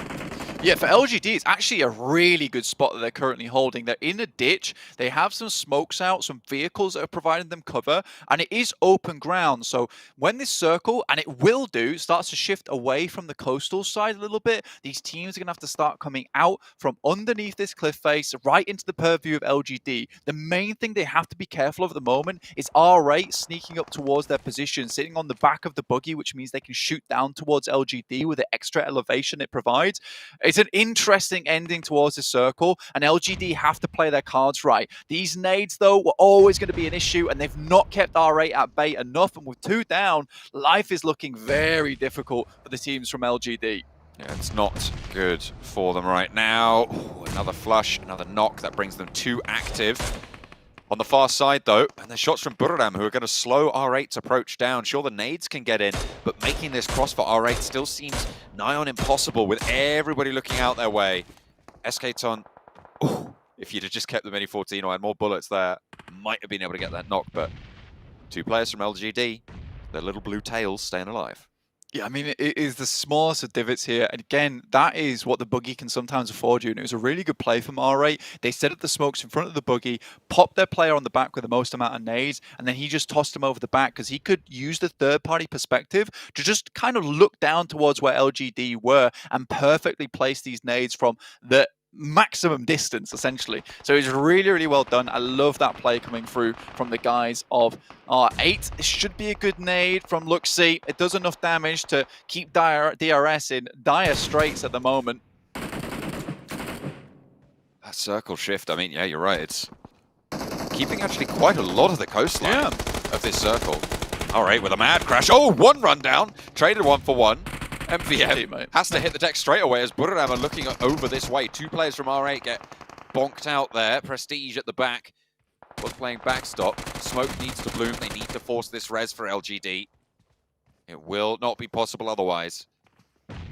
Buradam's crater, again, just so powerful, but they're going to have to leave it soon enough. Prestige mounts up for one last go around. Can he make it? Can he make the spray down? MVM has other ideas. Up to the vehicle, taken low. Prestige looking to stay alive for R8 and take down LGD's central stronghold of a ditch. Prestige burning, but not feeling the heat just yet. Wipes the sweat off the brow, backs it up, wants more of the spray, and takes the whole slice. Oh, the fact that he was able to survive that is actually incredible and get all the way through with R8 also looking down towards them. Titans dispatch the guys from I8, pick up 5 eliminations. Just about a minute ago, these guys were only on 0. So Titans have done a good job. Now, Jem Foster stepping up. This guy has been a major player for BTR so far. He has 3 players to contest with. He has remained very silent this entire time, which has been very cool. Takes a huge amount of damage, though, from Sky Only, who sent wide for Buradam. And now BTR have to respond. They cannot be passive in this late game. Titan with 4. Buradam rezzing back up to 4 as well. Bigitron with Jen Foster down, acting with 3. And the wildcard of Law from Influence Kemin to bring us up. 4 teams total remaining blank. No one's making this push just yet, but the next circle gonna pop soon. Jem Foster did a fantastic job to stay alive this long and also unknown to the guys from Buradam. Steps up a little bit too early though, in which case the player from Buradam already sent wide, had spots on towards him. And now Buradam looking for a really big game here, finding at least 1 from Titans in Teak, now looking to take out the rest. 3 players for BTR, slowly sidling their way up towards this eastern side of the map. Influence Kemin still with 1 player in the circle, staring out into the blue to make sure as little of him is visible as possible. And again, this is a top 4 from Influence Kemin. They'll take the points where they can. This is more coastline still in the circle. Given the way it was falling, this is kind of crazy. It still has Bigitron's coastline in there on the east side. I think Titans still have got a little bit of space to play around with as well. But they'll need to be careful about how they back off if they have to go for these engagements. Buradam really want to control this and take Titan out the equation. Kangzo got a little bit bold there, but fortunately doesn't fall for it. It's a great shot to take a look at exactly everything that's going on. Law down there, currently on the downhill, will have to move into the circle, and he'll become visible in the process, but he's lived a long time, and I'd say he's already done a great job for his team to get this many points and this far. BTR would love to translate on this game, but Buradam have played a fantastic 2-2 split throughout the majority of this. Axa also goes down, but Kengzo remains on the spray for a little bit too long, and this is an opportunity now for BTR to try and capitalize. Zuxi doesn't hit those shots, and he will go down to the play zone. Influence Kemin eliminated 4th place, 1 elim. Not the biggest points total, but still a podium, and it's good news to keep that tally going, to keep that lead extending. With S2G already down, they can just keep that buffer rolling on up, but Titan looking to put a dent in it here. Unfortunately, Buradam controlling every single move that they make. Bigitron wanting to do the same to the team in green as Titan lose 1.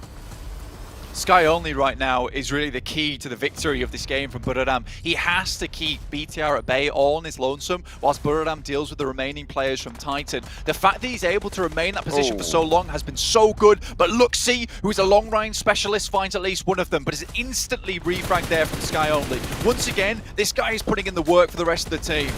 Brings BTR down to 2. Zuxi looking to suppress that rotation, but it's not going to work on out. 3 players is the maximum we're seeing. Sorry, Buradam back up to 4. I didn't realize they were going to be able to get that res, but the zone is closing. It will crunch everybody in. Titan will be the first to fall. They have no way to get up here in time, and they will be unfortunate with it. The nades are there, though, and Puncher might be able to do a lot of damage to Tiger. Takes the challenge, takes the fight, and actually wins that out. There's a way up. That's a route. If they can win the fight out with Kengzo, there's a nade up top, but it's a little bit long. Kengzo wants the engagement as well. Can they just stick this res? I don't know. Titan playing with Puncher there. Teak out in the zone. That could be testing everything. This is a cook. Will it be good? Up a little bit too high. And a second one to follow it up. Kengzo looks for the challenge. Puncher caught in the barrel. Doesn't go down on the first peak. Kengzo looks for a second. Puncher will be burnt on out, and that is going to be the end of Titan's role. But Buradam now turn their attention to the 2 remainders of Bigatron. 4v2 here.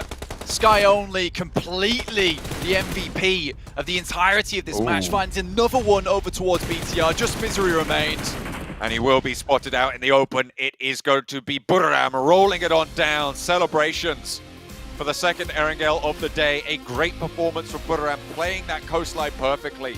They controlled LGD on the north. R8 caught in the mincer. And Bigatron, the final victims.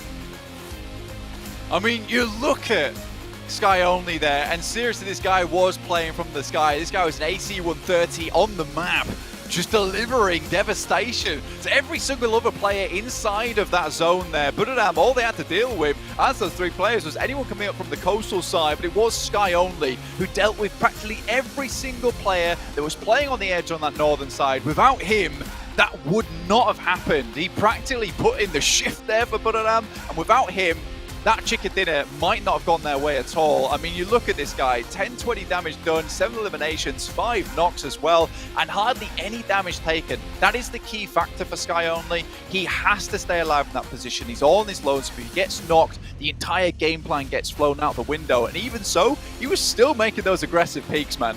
Absolutely great stuff there. Excellent damage numbers coming out from Buradam.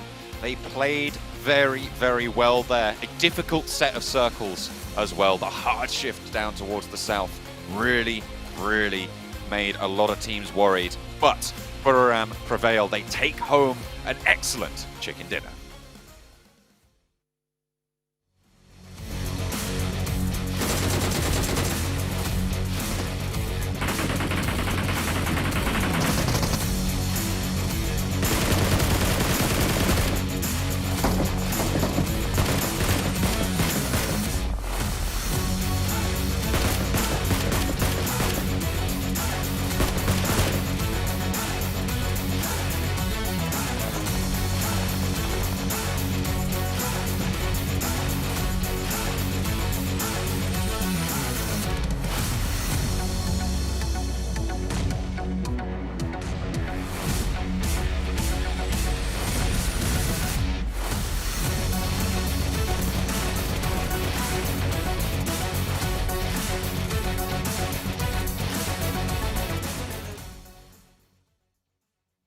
I know all the focus was on Buradam United Esports on their victory. However, our focus was on that desk. Kengzo, please, man. Those desks, they have their own emotions. You know, we need to use those. I think that was the last desk we have left for all the players. But you can just see the excitement for them and how much they wanted to close that game out. 28 points is phenomenal here for this team from Thailand, showing that they've got what it takes, as well as Infinity have been able to step up today. But a massive victory, but and also kind of awkward and kind of questionable victory we were discussing, Max. I don't like how much focus they were putting on Titan. It's like you're getting knocked constantly, you're getting naded up by the players down below, you're spending a lot of resources to get rid of Titan. maybe if you keep focusing them down so much, you might give an opportunity for BTR to like take more control of the circle, which at some point they were doing. They were taking some sneaky shots from the distance. It was not looking great. The moment Totem goes down, they still has a 4-man, they can take more control, but you know, it's still a strong win, and especially Sky Only, as Blank mentioned during that cast, like he was really the one to enable Buriram to get that win.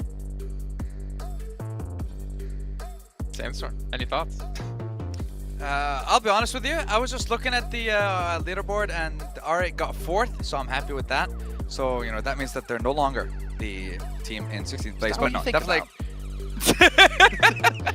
Okay. Because I know what's coming, Jason. Let's see our overall standings and see where R8 is sitting, or maybe some of the other teams have made some movements. And we do see Buriram United Esports have been able to get themselves into 3rd place. So maybe that's why they had a little bit of emphasis over towards Titan there. Maybe want to punish them and keep them out of the running. But honestly, I think the biggest story that we've seen is either S2G stepping up today with 2 chicken dinners, or Enigma Galaxy just not even participating, it feels like, today. They have fallen from top 3 down to 5th, and this downward trend is just continuing.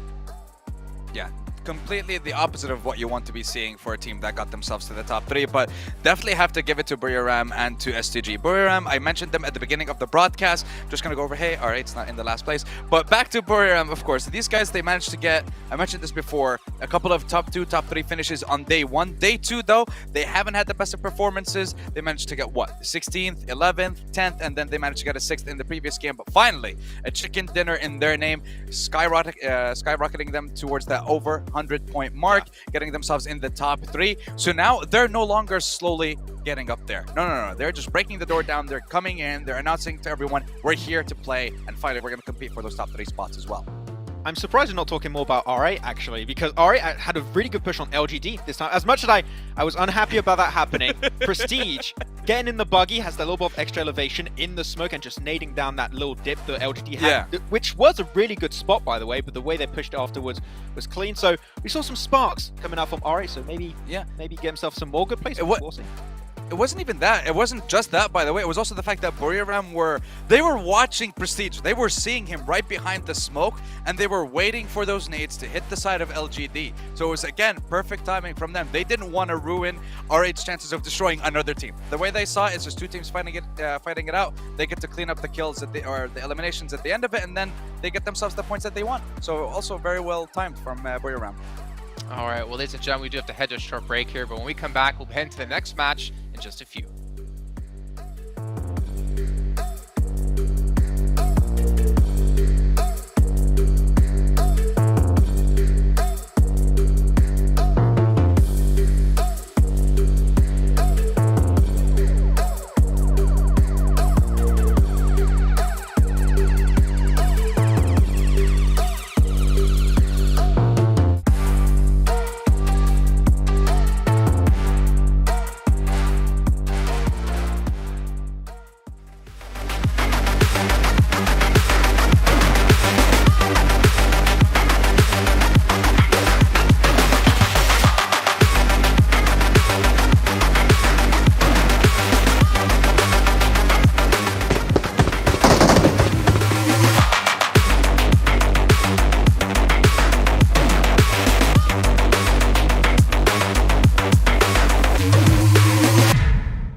And we're back. A very quick break indeed as we're getting things underway for our 5th match of the day, which to me is quite a surprise. I feel like we've just gone through these matches extremely quickly. We've had no delays. We had everything ready to go, and we've had teams adapting their strategies. But what's the biggest surprise for you two today? I'm going to throw you like this very general, very big question. Because we have seen some new teams step up, some other teams fall, but what's the biggest surprise, either positive or negative? I would say the positive is the fact that Influence Chairman has been able to remain consistent after their incredible performances of yesterday. That was the big question mark we had after yesterday's games. Like, okay, that's a great way to kick off your PMGC adventure. Can you follow that up with even better results? And they've been consistent, got himself another chicken dinner today. That's the surprise that came out of this event so far, and I'm hyped to see if it can continue for the next 2 days. What about you, Sandstorm? Personally, like I'm He's still gonna going to follow us on talk socials. about.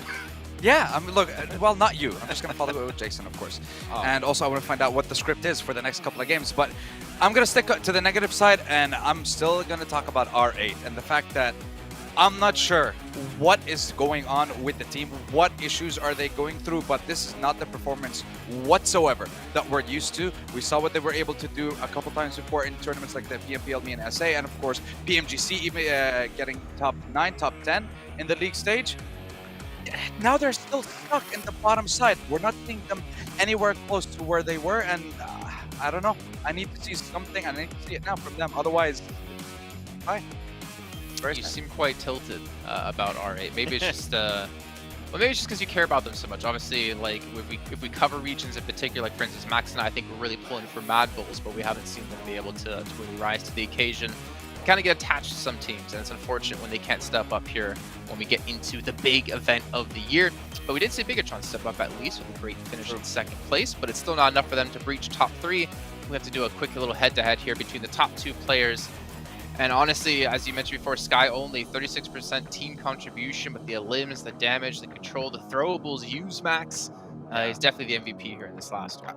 I want to rename him from Sky Only to Off Angles Only, because yesterday and today, that all this guy has been doing is getting the off angles, setting up his team for success, and then you just send Kengzo and he's going to eliminate teams and destroy desks apparently. So he's just going to do the entirety of that work. But yeah, Buridam, as I said, Destroyer. Actually, that's a cool title. You should definitely try and like patent that one. But but you know what? I want to see if they can continue this kind of launch forward.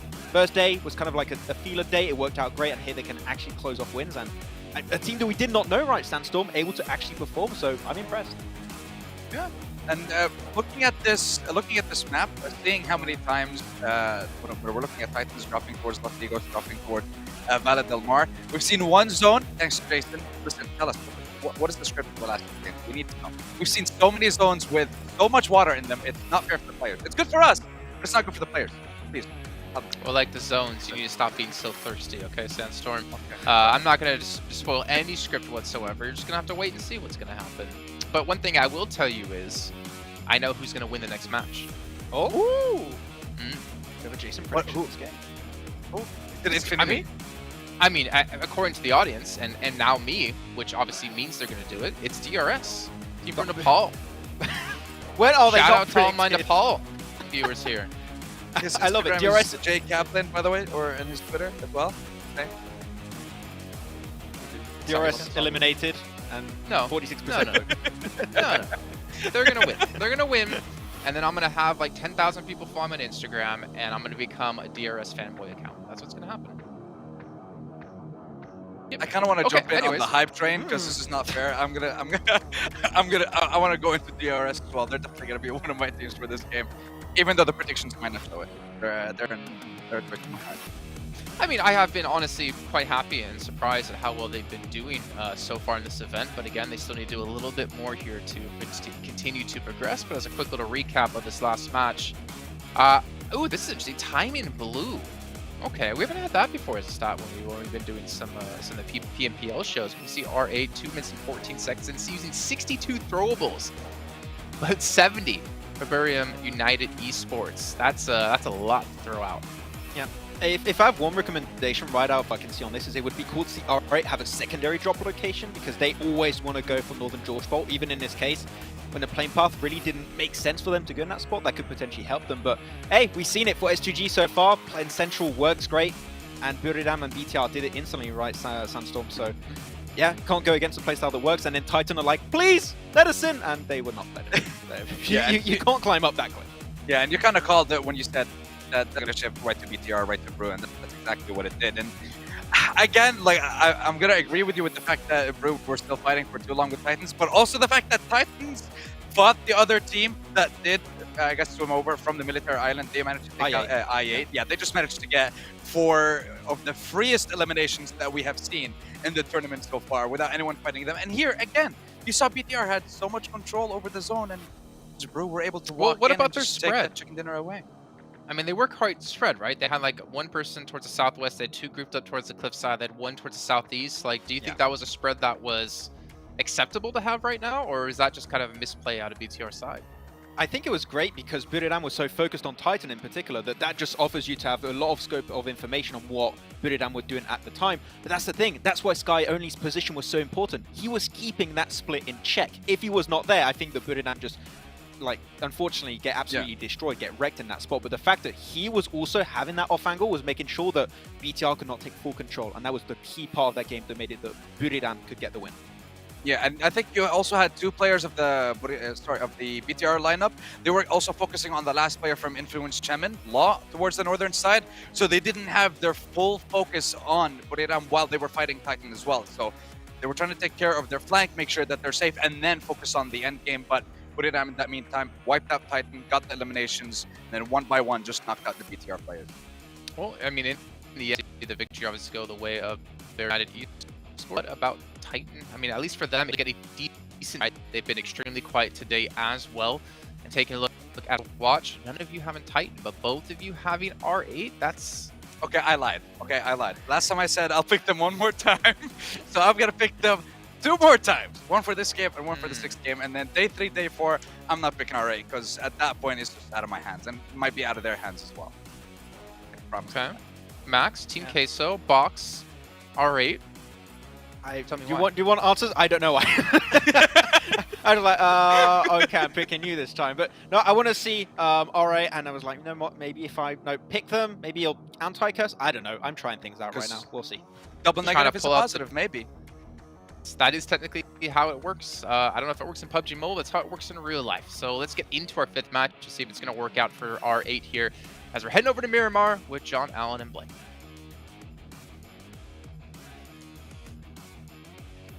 Oh, sorry. I was just picking my what I was going to have for dinner. Sorry. We're getting into the well, not the final game. We're getting into the 5th game of the day here, Blank. Yeah. As we are getting underway with another Miramar. Right. So you know what I would like after this game is for both Max and Sandstorm, as analysts, right, to tell me if R8 don't do well, why they didn't do well, rather than just saying, well, R8 did this. Because honestly, guys, why are you picking R8 every time? I don't understand. Stop that. Stop it. But yeah, we're heading over to our Miramar now, and hopefully we can digress in towards this match and figure some things out for ourselves, especially on Miramar, where we did have that pretty interesting circle at the end of our last Miramar game. And to be honest, the circles all day have been fairly interesting, fairly central, but centering up on some very difficult zones to hit up towards. We're going to take a quick look at some of our beautiful venue shots at the moment, because we do have some great setups at the moment. It's great to see all the players here as well. Your Team K, so we just saw Influence Kemin as well as MTech Storm, all doing some fantastic stuff today.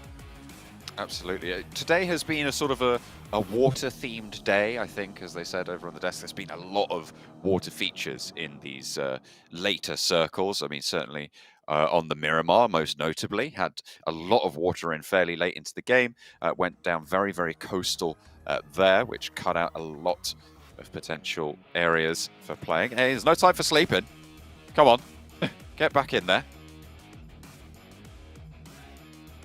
You got to get back on the grind, right? Look, I know these games are easy for Influence Kevin, but it can't be that easy. No way, can't be, right? Oh well, we'll have to see just how easy it is for them here on Miramar. The first one of the day did go the way of S2G with their 2nd chicken dinner they were able to claim today. See if they can repeat that performance, or is there going to be another pretender to the top spot on Miramar here? We'll have to wait. Match number 5 underway. Taking a look at our overall rankings at the moment, things are starting to heat up just a little bit towards the top of the tables, with Titans, after that last match, being able to grab 96 points, sending them just underneath Buriram United Esports in 3rd place now of 104, quite close to S2G at the moment, which is great to see, honestly. But yeah, a lot of differential able to happen still towards that top 3. Kind of locked in for the 1st place spot at the moment of Influence Kemin. S2G though, Buriram both battling it out head to head at the moment for that grand final position spot.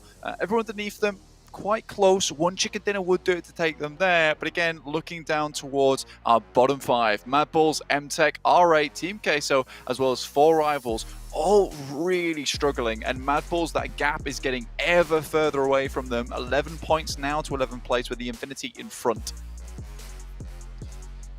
It is a real close race as we approach that halfway mark, right, where we can see a little snapshot potentially of things to come. Things do in general sort of start to even out, get a little bit less volatile as you play more and more games, but it is a good indicator at that halfway mark with 12 games under the belt after the end of today as to who is going to be really in the running for, first of all, the top 3 spots, and as you say, those bottom 5 with Mad Bulls looking to break through that ceiling. An 11-point barrier, though, for teams that currently putting up numbers that do not make up those averages. Not ideal, but it is one pop-off game that changes everything, as we saw with LGD yesterday. I mean, they got right back on track as well. On the road again for LGD, 84 points. Really not that far behind anymore. And this was a team that was, like you say, John, really struggling yesterday. DRS similarly 9th place. They were just trucking along and they're up to 72 points now. So in pretty good contention between that 5th down towards 9th place at the moment, which is great to see. But we are starting to see these little stages of drop-offs. Obviously from 11th to 12th place, 11 points. 10th up to 9th place is 12 points.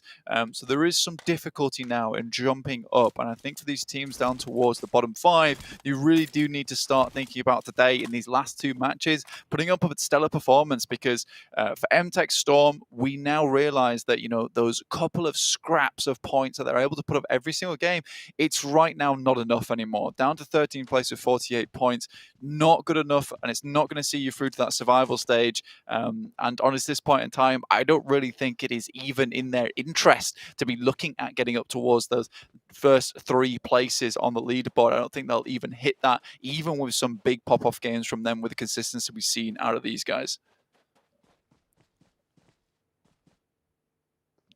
Team Queso,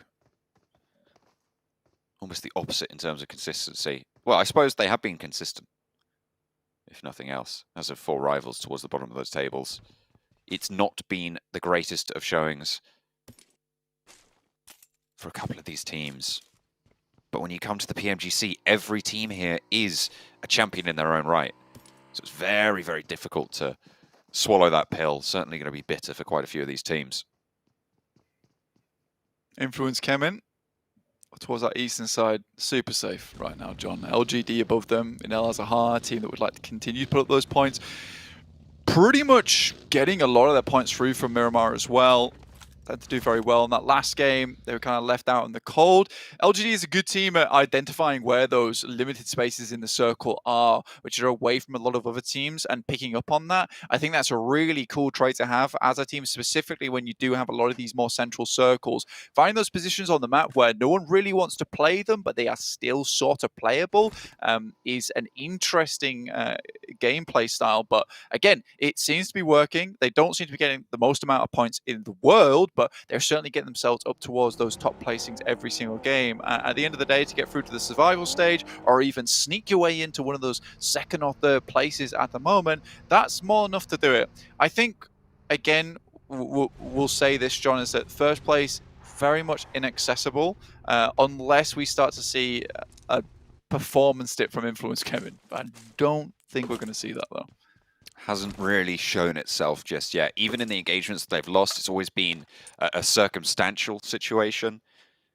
And in general, I think they've made correct plays. Sometimes it's, you know, a little bit of a pop-off. Maybe it's getting caught a little bit on a rotation. But the decisions that they're making, I think, are solid pretty much every time. I'd have to go back fully and look at all of their rotations across all of their games, but it feels like I haven't seen them put a foot wrong yet. Yeah, I mean, they're another team that kind of plays similarly to LGD, which is identifying where those rotations are free and then trying to work their way down that way. Definitely for Influence coming from Yaz, it was more difficult for them on that last game where they had to send downwards through so many different teams that already sent in. BTR was on the left side of Yaz, so they had a much easier approach down towards that coastal side. So instead, they try and stick out on the edges of the circle and try and play that as long as possible. But again, you see that in that last game where, yes, they didn't get the most amazing ending performance, but that is the terrifying thing about Influence Kemin, is that even with a bad game, they were still finding some good performances regardless, which is great to see. I think they went down in I think it was 5th place with an elimination, or 4th place even potentially in that last game. I have to double check, but they really it was 4th place in fact in that last game. So you're right, it's just keeping those numbers up. That's 9 points just for surviving as long as they did. S2G, a team that has been on fire today. The other story that we've been looking at, taking on Box, who have been faltering just a little bit. 60 points on the total so far, 10th place and at risk, so they do need to keep it up. Break. Looking up towards that position, you're right, John. You know, it's a little bit difficult for them, especially with them tied now with the Infinity, who maybe not have had the most crazy days today, but have uplifted themselves from that bottom 5 at least, and that is a start. With 2 extra days remaining, you know, that is certainly a working position to start pumping your way up the leaderboard just a little bit. DRS still going strong for themselves, 9th place, 72 points. I don't think this is a team that has wowed us or hit us with wonders we've never seen before, but they're still making their way through a lot of these matches and getting some decent points on board to perform well. Very much an edge-centric team, and that really is, I think, the biggest thing that's holding them back at the moment, is that I think they're more focused on just getting these consistent points and getting in towards that survival stage, which is fair enough. If you don't think you can take it toe-to-toe with some of the bigger teams without a little bit more time to work them out, that is absolutely fair play, to play the edge and then just play, you know, the points game of getting, you know, 8 to 6 points per match, and that will keep you safe towards that survival stage and make a big push on that last day. Surprise, surprise. DRS at the top of the votes there. Jason shilling out for the audience. You know, why not? DRS, they're obviously very popular. They're performing. They had a bit of a better performance today, certainly in the early stages of the day, with a 1st place in the first game, a 4th place in the 3rd game. They haven't really shown up since then, so maybe they can have a return to form here. Of course, taking, I believe, in the have I got the? No, I got the. No, I got the. I got this. I got the row wrong. That was Box I was talking about potentially. No, hang on a minute. I've completely got this wrong. Is 4th this place in all the first game destroyed? of the day. 12 eliminations in the first game of the day. That's the one I was talking about. There But you since then, they haven't really had as much of an impact. This might be a circle, though, that they could find that success in. Absolutely. It might be a position where some of these teams might be able to find themselves a better spot within the circle. BTR specifically dropping down towards Picardo as well could pick themselves up maybe a more dominant position. They're already extremely central in this spot. San Martin, a little bit of high ground for these teams to play around with. La Bandita, inaccessible area around the map. You don't really want to generally find yourself in La Bandita. Again, this is a weird place to finish in terms of a circle, because you do have some treacherous terrain throughout this one. I mean, throughout most of PUBG Mobile, everyone will tell you that this crossing that a lot of these teams are making their way down from the south of water treatment is kind of Death Valley. If you get teams set up on either side, if you find yourself down towards one of these kind of not great compounds underneath San Martin, you're most likely going to get taken shots at by absolutely everyone. So anyone that's getting in right now is getting some saving grace that not every team is set up, but teams like Titans, the Infinity, Nigma Galaxy, S2G that haven't already found their way into this circle should suffer quite heavily. Hopefully they'll be able to weather that storm, certainly for Titan to get back into that top 3 spot, because that is where they have been bumped from with Buriram's performance in the last game, taking home that chicken dinner, of course, knocking them out of that guaranteed qualification spot. So they'll definitely be hungry to get back up there. They have got a little bit of a lead against Nigma Galaxy, who were, remember, ahead of them at the start of the day in 2nd place. But they've slipped down all the way to 5th place. For now, S2G and Buriram, the new top 3 additions alongside Influence Kemen. Yeah, I mean, you really would not expect LGD to be so close to Nigma Galaxy at this stage in the tournament, especially how they played yesterday. I mean, this is what you would 100% call a disastrous day, a catastrophic day for Nigma Galaxy with Absolutely. the early finishes that they've had throughout the majority of these matches. You know, it is not really what you want to see. And how consistently they've gone down in 16th place is very, very worrying. And this is not a case of, you know, they're having an unlucky day. This is just some bad gameplay overall. And I don't know what has changed from yesterday to today, other than the fact that some of these other teams in the lobby have started to figure out how they want to play macro-wise. 3 16th places and 1 11th place in 4 games. That is not a second place team's performance, and slipping down is justified. Absolutely, they shouldn't be in the top 3 if this is how they can bring about a day. But as you say, these lobby changes are coming through thick and fast. People are investing a lot of time and analysis into this, so perhaps they've been solved, downloaded, and tomorrow might be a new day for them. This is yet again another bad spot. Ralph gets lined up on and sprayed away. Maybe Galaxy suffering under the purview of S2G, who have been roaring out today. Split a little bit. There is an answer. Lord whips one back up. Silas bent down, but should be picked back up by Hamzy.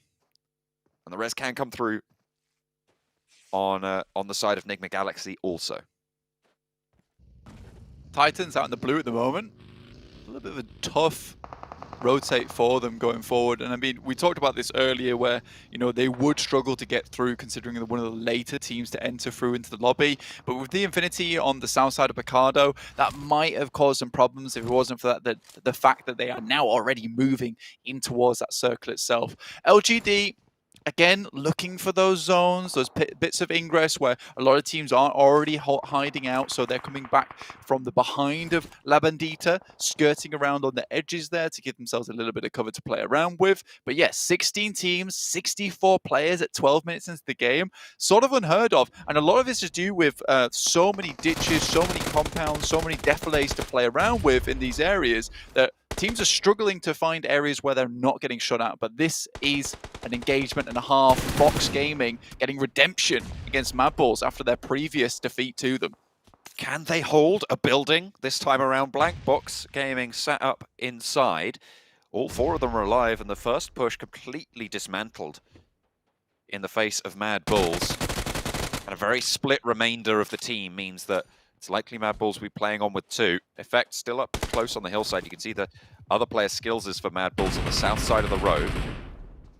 As an engagement pops up as well between LGD and MTech Storm. Effect is knocked, and that came through from 4 rivals. Nades back on over to the LGD ridgeline as we hop over to the southeast side of the circle. Suki will be lining up for it. Tizzy, oh, I thought the car was going to save him from the nade from his teammate. But no, does get flushed away. MTech Storm bumped to 3. MTech Storm, yeah, able to weather that just a little bit from LGD, which is great news for them. But again, LGD, this is always what they're going to try and do, try and push through a team like MTech Storm on the other side of La Bandita, whilst under the cover of those ridge sides.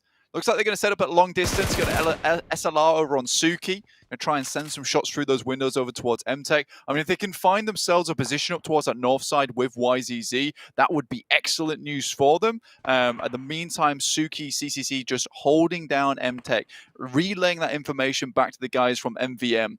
Next circle, very central. DRS happy with this one. They do have some ridge sides to play around with outside the junkyard. Yes, it's a bit of a ditch towards the middle there, but again, DRS can play with this, and anyone that wants to get a little bit too close, they can take shots towards. Buradam also on for another good game with this strong position towards the center. If they can carry that momentum forwards, maybe open a lead against Titan, who have had a tough time of it today, dropping out of that top 3, 96 points total. Playing on the south side, they are a little bit out on the cold for this next one as well. Box rolling up to skills as the last player from Mad Bulls. Looks for a knock, but won't even find that. Box stay on 4. North side controlled, but right next door to them, they've got 4 rivals. Currently all 4 players alive. However, they have not been performing super strong, and that is actually a pick over towards Buradam as well, coming through from, I think, one of the DRS players. Yeah, DRS currently a very, very strong spot at the moment over towards Junkyard. I mean, Graveyard, sorry, it's going to be very hard to get people into position to go up against the guys from DRS. They have so much high ground to mess around with. LGD, though, looking to take it over towards the guys from Influence Chemin, and YZZ, that final player, will be removed as he moves to the building. MVM steps up, but takes a huge amount of damage. The crashes just aren't coming in fast enough here, John. If they continually go for 1v1s, maybe they'll win one eventually. Federal does go down as Suki has a little bit of high ground. Law on the outskirts. Influence Kemen. 4 players alive with Federal knocked. Nade over the back, and that's good and long. Law right in the middle of it. And Suki's doing a little bit of damage over here. Might be able to get a flush as well. Law can't quite crawl behind the vehicle. Does manage to get away, but is bleeding out very, very fast. Little boy wants to move in, find the final player of LGD. Suki taken very, very low as Kayovsky has the high ground position. Law crawling out. There's a nade. It's good, but in the meantime, Law falls for it. And that means that Influence Kemen on 3. I mean, Lil Boy just about brings them back into the fold there, which is great news. Federal back up on his feet. 3 players, it's not the worst thing in the world to happen to Influence Kemen. I think the worst thing in the world to happen for them right now is the fact that they're right on the edge of this circle, and MTech Storm actually moved up and might have had a little bit of information passed back to them about this fight if they heard these shots on that side. Teams looking to get closer and closer towards Graveyard, but unwilling to cross a lot of this open ground that heads up towards that way. But DRS should be on target for a good game here. The only worry I have is that holding this position towards the center requires that you have several outposts because it's very difficult to see out all on a 360 from one singular position. So you got Delta, Gyante, as well as Killer, all the way around this side of the ridge sides themselves. So difficult position to play from, but they're making it happen so far. A north sweep for R8 as they move in towards Box's position that they took away from Skillses from Mad Bulls.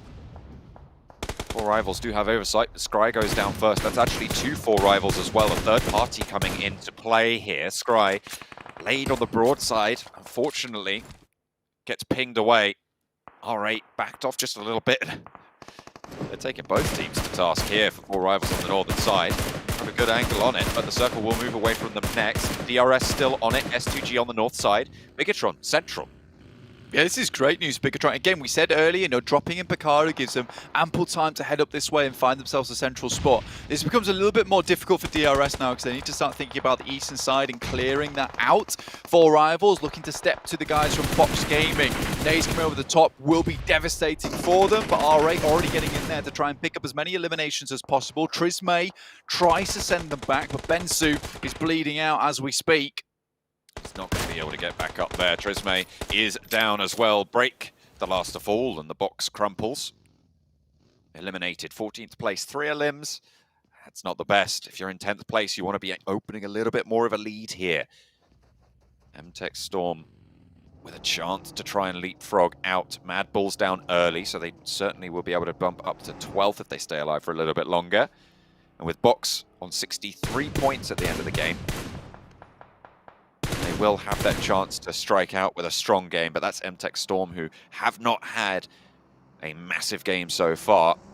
They came 4th place in the 3rd game of the tournament so far with 4 elims, but that's not a massive game. That's not the sort of points difference that they'll need to make up that entire gap. S2G currently set with 3 players, but fairly decent spot. R8 will have to move down again. A lot of open ground in this circle. Difficult to get your way across. The Infinity on that south side, again, looking for a bit of a better game here, but with 0 eliminations so far from quite a strong spot, it's quite worrisome for them. But again, this is more about getting up towards that top 5, getting those podium finishes. That'll do the trick. ID7 actually sends a shot back over towards S2G.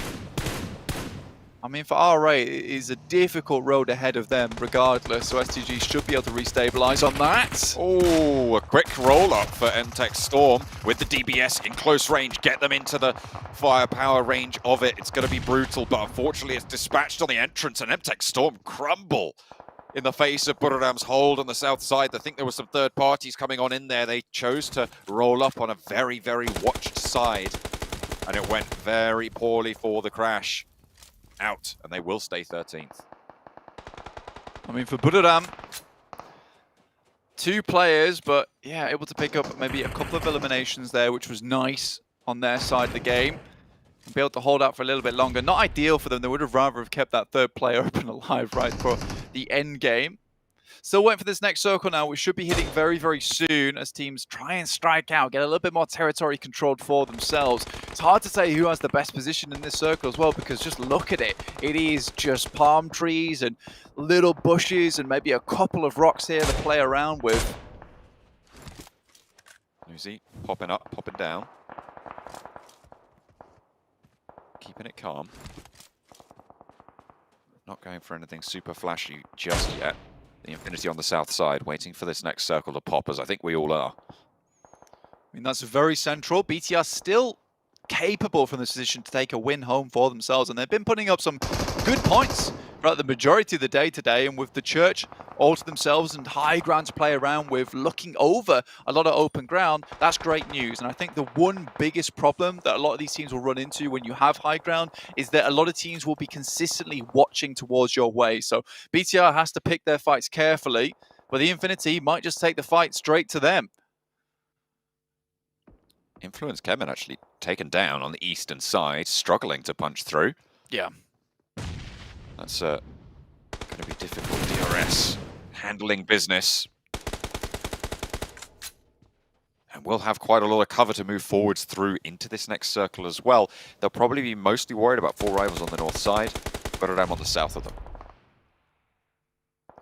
It was always going to be difficult for Influence Kevin anyway, just because they were delayed so long by that LD push, weren't able to find the rotation they would have liked, maybe down towards that south side, even trying to fight out against Buriram, which they may have won. Instead, they find themselves directly in the face of DRS, who made the right play, getting everyone over on that eastern side to clear out much of space possible on that side of the map so they could play out from there. So DRS make a really informed decision for themselves and now can start to play into the zone itself. They have some height advantage over Buriram as well.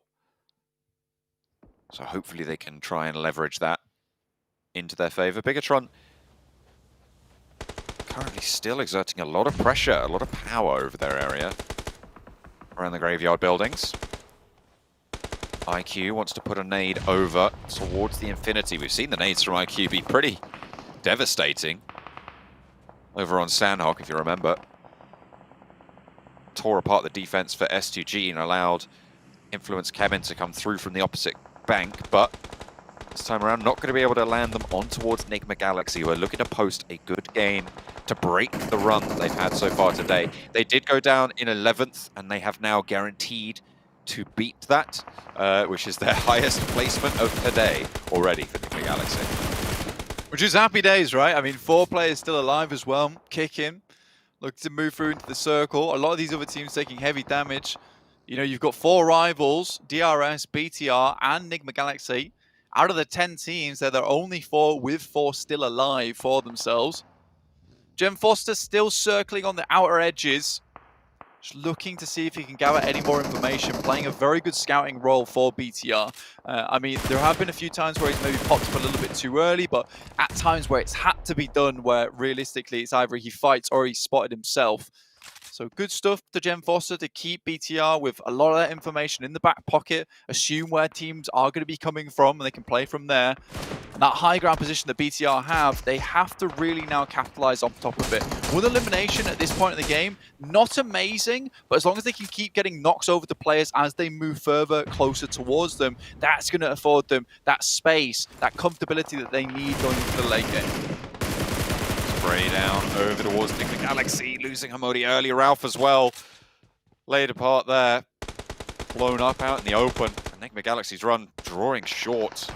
They made it all the way up to the heady heights of 9th so far, Blank, but it looks like they might be stopped in their tracks. They are still taking a fight with S2G, as actually on XI8 will be rolling up onto the compound as well, so potentially a little bit of respite to get themselves back up to 2.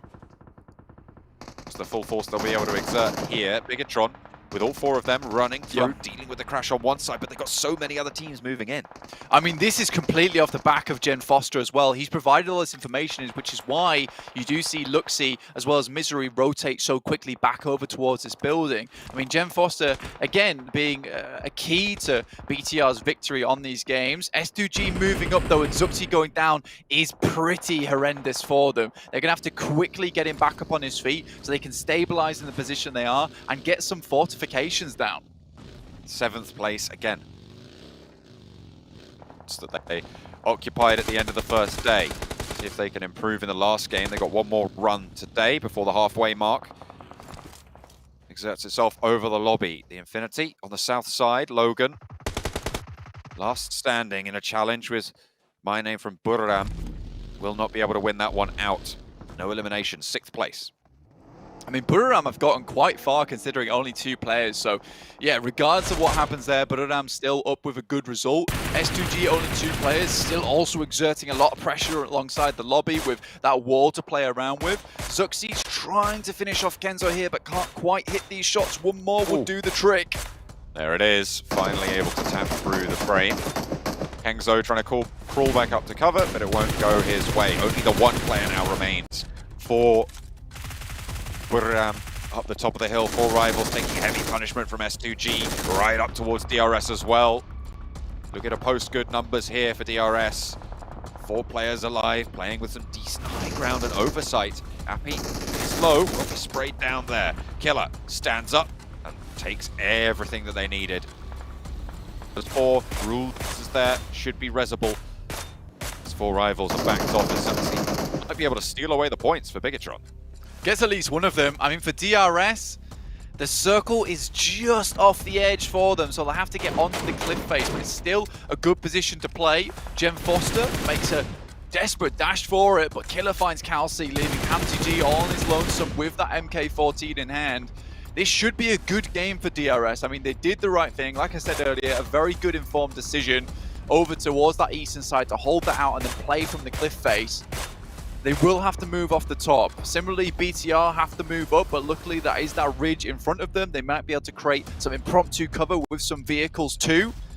Again, this is going to be full-on warfare, a 4v4 between 2 teams that have held high ground for a very long time during this match. The issue for Bigatron is that they're going to have to give up this rooftop position, which has afforded them so much power. They will have to fall off. Shot from Rules. He's spotted exactly where they are. Playing the lead, and look how much of the circle DRS are actually able to play with here. If they can take down Bigatron, that's it. That's no one else who can really step up to them. It is a battle between these 2 teams with Jem Foster falling. They don't have that forward launch point.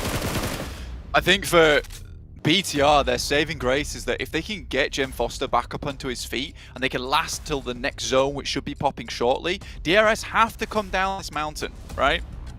They'll have to leap off, and it's always difficult leaving these types of positions, which is why you're seeing DRS start to break out towards that south side, which is very, very smart. BTR can play the long game now, though. I think they have a better position with the amount of smokes and the spotty amount of cover and the amount of positions that they could play that DRS might be caught unawares. There's only one direction that DRS can go, but BTR have to be quick on the trigger to pick up that BTR win. 4v4 with the wildcard of Hamzy in the mix. We've seen those wildcards be impactful in late games over on the Sandhawk. Can there be an impact found here? No big crashes, only knocks potentially be coming through in the next couple seconds, but wide swing from Delta. Not going to find the bullets yet. They're trying to remain on here as long as possible, but for BTR, the circle is crushing them in just as much. Rules is managed to get down, which is a really big piece of information gathering potential for them. The rest of the players also starting to make their jumps. Meantime, Luxy moves up. This is a critical position to take, but already Jem Foster down. That's terrible news. Luckily, Misery gets one back. Traded off over towards Delta. They're looking for a little bit more as well as Gianti is low. Hamzy's still in the mix of this, by the way. If both of these teams keep going at it and ignore Hamzy's position, there's potential that he could really strike out, especially if they're dwindling each other's numbers. At the moment, DRS's elimination did stick, but Bigatron managed to get the res. As another spray goes over onto Gianti. Can they have an impact back over towards Bigatron? Misery lined up just a little bit, but Killer cannot get the shot just there. Jem Foster stays alive as well, trying to trade it away. Hamzy steps up into the fight as he wants to try and third party this and prove to be a problem. Bigatron slowed down just a little bit. Hamzy has an impact, finds one, a flush, and a knock over towards Jem Foster, and things are even yet again. Hamzy really being important here. BTR with 2, 1 knocked, finally eliminated, and now Rules has to go for the big game, the big play. Zuxi and Luxy, the twins, step up. Luxie finds it finally just over the top of the ridgeline. They were able to claim it back. It went a little bit pear-shaped there, but they were able to make the salad in the end and pair that with the chicken dinner. Bigatron eating hearty game number 5. I mean, that was essential towards them. I mean, BTR have been looking for a chicken dinner in one of these high-ground tournaments for a very, very long time and put up a dominant win. And I would absolutely say that was that. Inside the tower, having a load of high ground for themselves to play around with. A beautiful win coming out from BTR. And I mean, Zuxi and Luxie playing fantastically. No one weak member in this either. The chain is very, very strong between all these players on the team. And they play together very, very well. I think when you look BTR as well, Jem Foster has really brought something special to the table. Yes, he might not be getting the most amount of damage, but as a guardsman at the gate, he plays very, very well for the team, actually being able to provide a lot of information back towards them, allowing to make some informed and smart rotates. And again, it was that last bit, John, that last bit of the game where they understood that DRS have to come off this mountain. If we can play this patiently, set up the smokes, we have the better chance at finding some of those initial knocks and playing off the back of it. Really, really well done. Jen Foster is just that threatening presence, right? In the Yeah. line that everybody else is just kind of terrified to step around in these sort of situation for Bigatron. 100%. And I mean, this feels like a winning combo to me. I mean, Misery plays as a very good backstop to the team. And again, it's setting up Zuxi and Luxie to be those big members of the team before, where they've kind of taken a little bit of a back step, right? It's playing in the shadows. Now they're back at the forefront, in the light, and that's what it means. And that's what it's great. And again, BTR win, it's what we were looking for. Absolutely. Can Bigatron perform on this redemption arc? Can they keep going? What a chicken dinner to be able to take here. We're looking for more. We'll see it in the next game.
Big step up here out of Bigatron and Maxman, as you were saying here in the break watching. What is it we can finally say now? We can finally say BTR win for real this time. We gotta say, it feels so good. We can, yeah. I mean, 28 points. We've seen BTR have a really good step up today. Again, they got second place in the prior match before this. They got a first place here. They're starting to build up some points and build up some steam to potentially get straight through to the PM Finals, Sandstorm.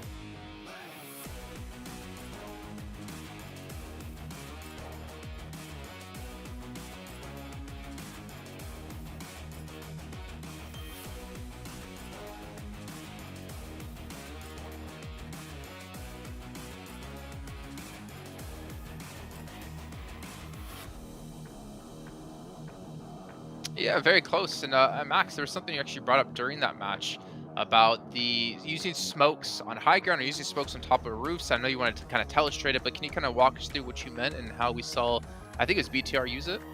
Yeah, it was BTR actually. I think it was Zuxi, if I'm not mistaken. Zuxi and Luxie, they're very similar in many ways. But one of them was playing on the rooftop position. And yeah, DRS, 4 rivals on that cliffside. What you want to use the rooftop for is to make sure you can apply pressure on one team but not take 2 fights at the same time. So they just popped 1 smoke on the side of the roof and they could just avoid being detected and shot at by DRS while putting 100% of their focus on 4 rivals. And that actually became the undoing of 4 rivals in that position. So yeah, it's a small detail like that, but the execution on that smoke in particular was just on point for BTR. You can see here overall 3 has not moved. However, Bigatron have made some big plays. 106 points at the moment. They're 13 points behind qualifying for PMGC Finals. At least if we were to end off, well, I guess after the next match. But you can see Burium United Esports still able to hold on for now. But Enigma Galaxy continue this downward trend, Sandstorm. 6th place now. And the upside for them is they're not really too far behind getting top 3. But we were saying before, if you want to be top 3, you can't really afford to have a bad day. And this is their bad day. Yeah, I mean, we said that you can have maybe a couple of bad games, but a whole day where you don't even get close to the podium, where you're just getting maybe a total of 10, 15 points in the entire day, that's definitely not something that you want to look at. I don't even want to look at the second page right now. I don't even want to look at what's happening in 15th. We have to look at 11. No, look at 11th. Ignore that. We had Box Gaming there. They're currently the bubble for getting through into the survival stage, and then the other team's obviously being knocked out. So we have to maybe give some more focus towards that as well. Well, it's important. You don't want to be going home. You want to at least have that second chance at a mid. There's still a lot of teams trying to fight for that. And honestly, the survival stage is going to be ridiculous with the amount of teams that we're going to have in there. But gentlemen, it is time to head down stage with Contra for an interview.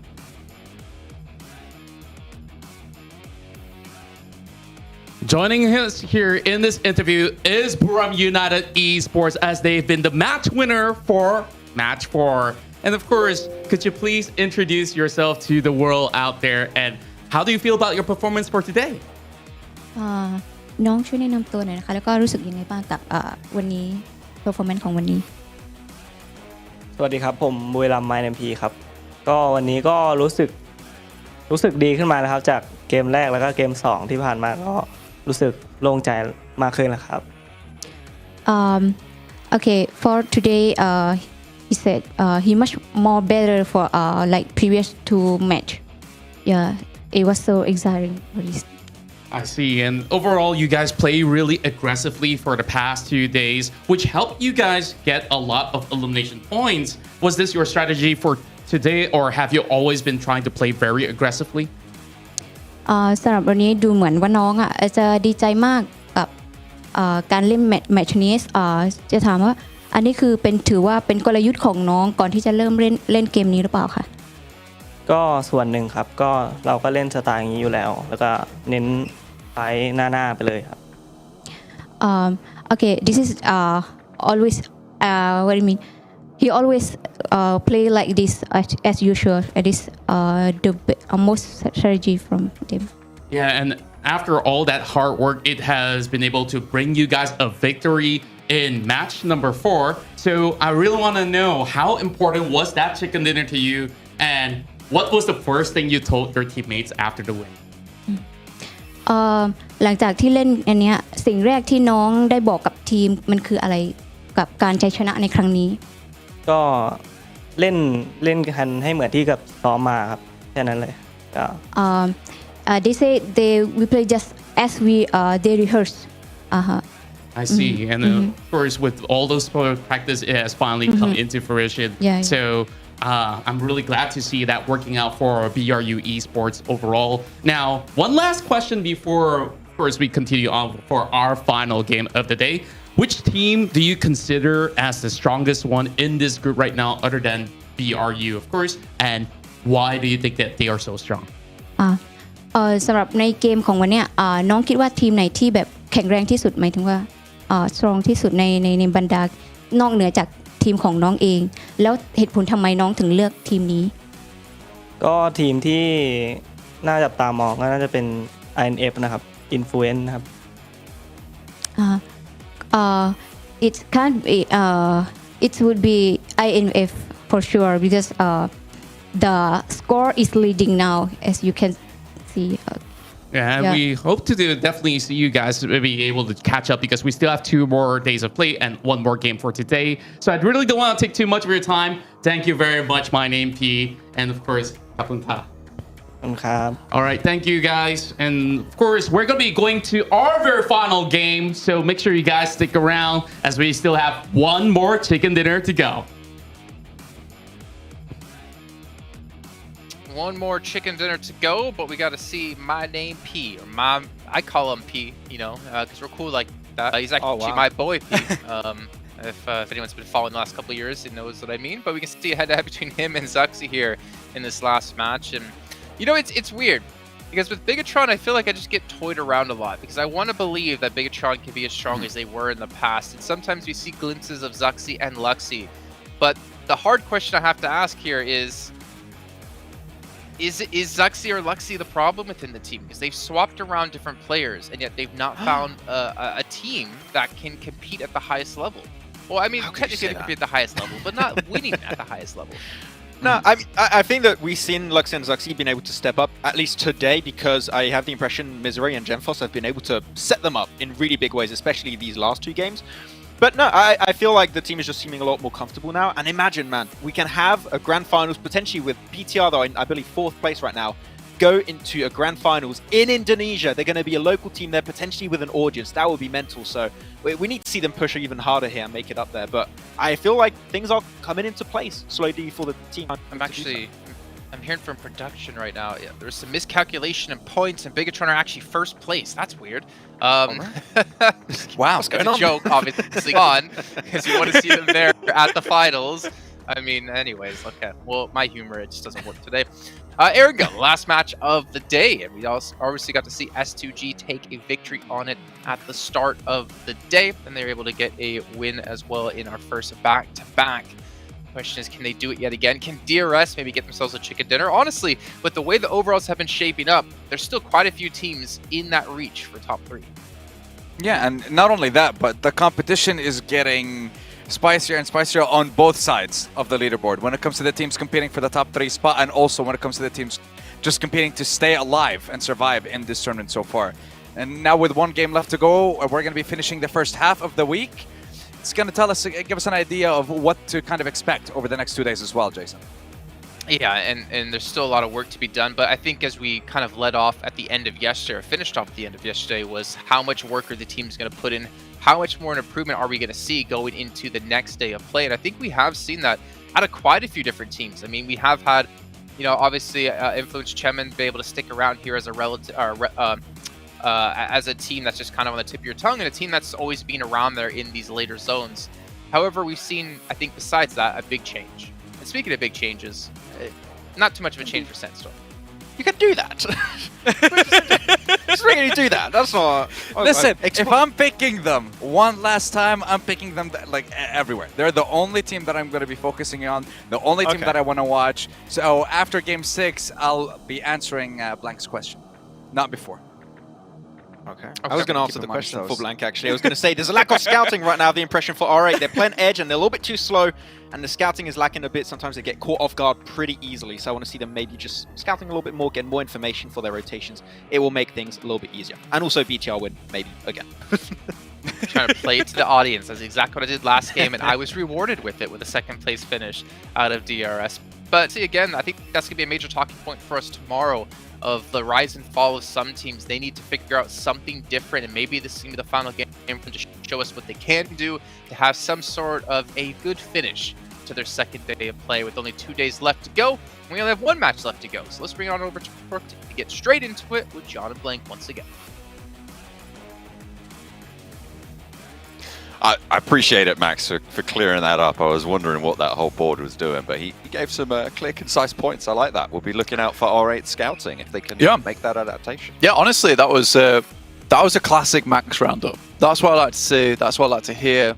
The man's got the brains on him, and you know, sometimes he pretends like he doesn't, but really, he does. So honestly, 5-head Max on the decks for a couple of seconds, which is great. I like to see it. And now we're heading over to our angle now. So we're going to chill out, find out exactly what happens over here. Obviously, our circles have been pretty wild today on our angle. Maybe something you can see a little bit more chilled out this time around. Maybe, who knows? It might just be another annoying day for some of these teams. But yeah, overall rankings-wise, again, Influence Chemin right at the top 158. But S2G surprisingly catching up somehow. Yeah, they have really been eating into that lead as much as they can. Obviously, with them going down early in that last game, Influence Chemin going down early in that last game, S2G were able to close that gap just a little bit more. It's now at 35 points, where it was at 44. So they've managed to close 9 points on them. Yeah, exactly. I mean, that is the crazy thing that's happening here. I thought that, you know, this was going to be impossible to catch up towards and get a little bit of a lead on. But, you know, S2G, previous game, it was like a 40-point differential, and you know, slowly but surely that is getting closer and closer. Buram not far behind though, refusing to let up. I mean, they made it quite far through that last game as well with just the 2 players on side, which was quite impressive, honestly, with 119 points total in 3rd place. And Bigatron, John, 4th place. What is this? This is great to see. Back to the days of old. The legacy is finally coming through. No? No, sorry, I was looking at the screen. It's just, there was fists and high fives and just didn't go well. Oh, I see. I was looking at the overalls. I'm glad I did not see the cringe fest that was on the screen. That's fine. It's all right. It's all right. Was it like a spider web of like bad missed fist bumps? It's like when you turn up to a large family gathering with a dish that someone else has already prepared, and it's like, and you have to go home. I brought mac and cheese, but there's already some way better mac and cheese. I would just sadly eat that in the corner by myself. Oh yeah, that would work out for me. That's going in the fridge. That's a week-long meal. Yeah. Oh yeah, you brought mac and cheese. I didn't bring anything actually. What's that in your hands? Nothing, mate. I'll see you guys in about 15 minutes. I have to pop home really quick. Anyway, back to the game. Wrangle coming up next. Obviously, this is a game where, you know, honestly, at the halfway point, this is the time to get those points on board, get yourself situated on those leaderboards, on those rankings, to make sure that you have at least a chance over the next couple of days to make something big happen. I mean, again, let's take a quick check-in with our bottom Mad Bulls, MTech Storm, 4 rivals, R8, as well as Team Teso. And it is very close between 3 of those teams in 12th, 13th, and 14th place. Mad Bulls at 49, MTech at 49, 4 rivals at 48. Again, it's still a little bit of a lead up towards Box Gaming, around about 14 points for Mad Bulls and MTech respectively. But yeah, this would be the time for one of these bottom 5 teams to get a big game on board. End of the day, so tomorrow doesn't feel as stressful. It is really, that's all it comes down to at this stage, getting one big game.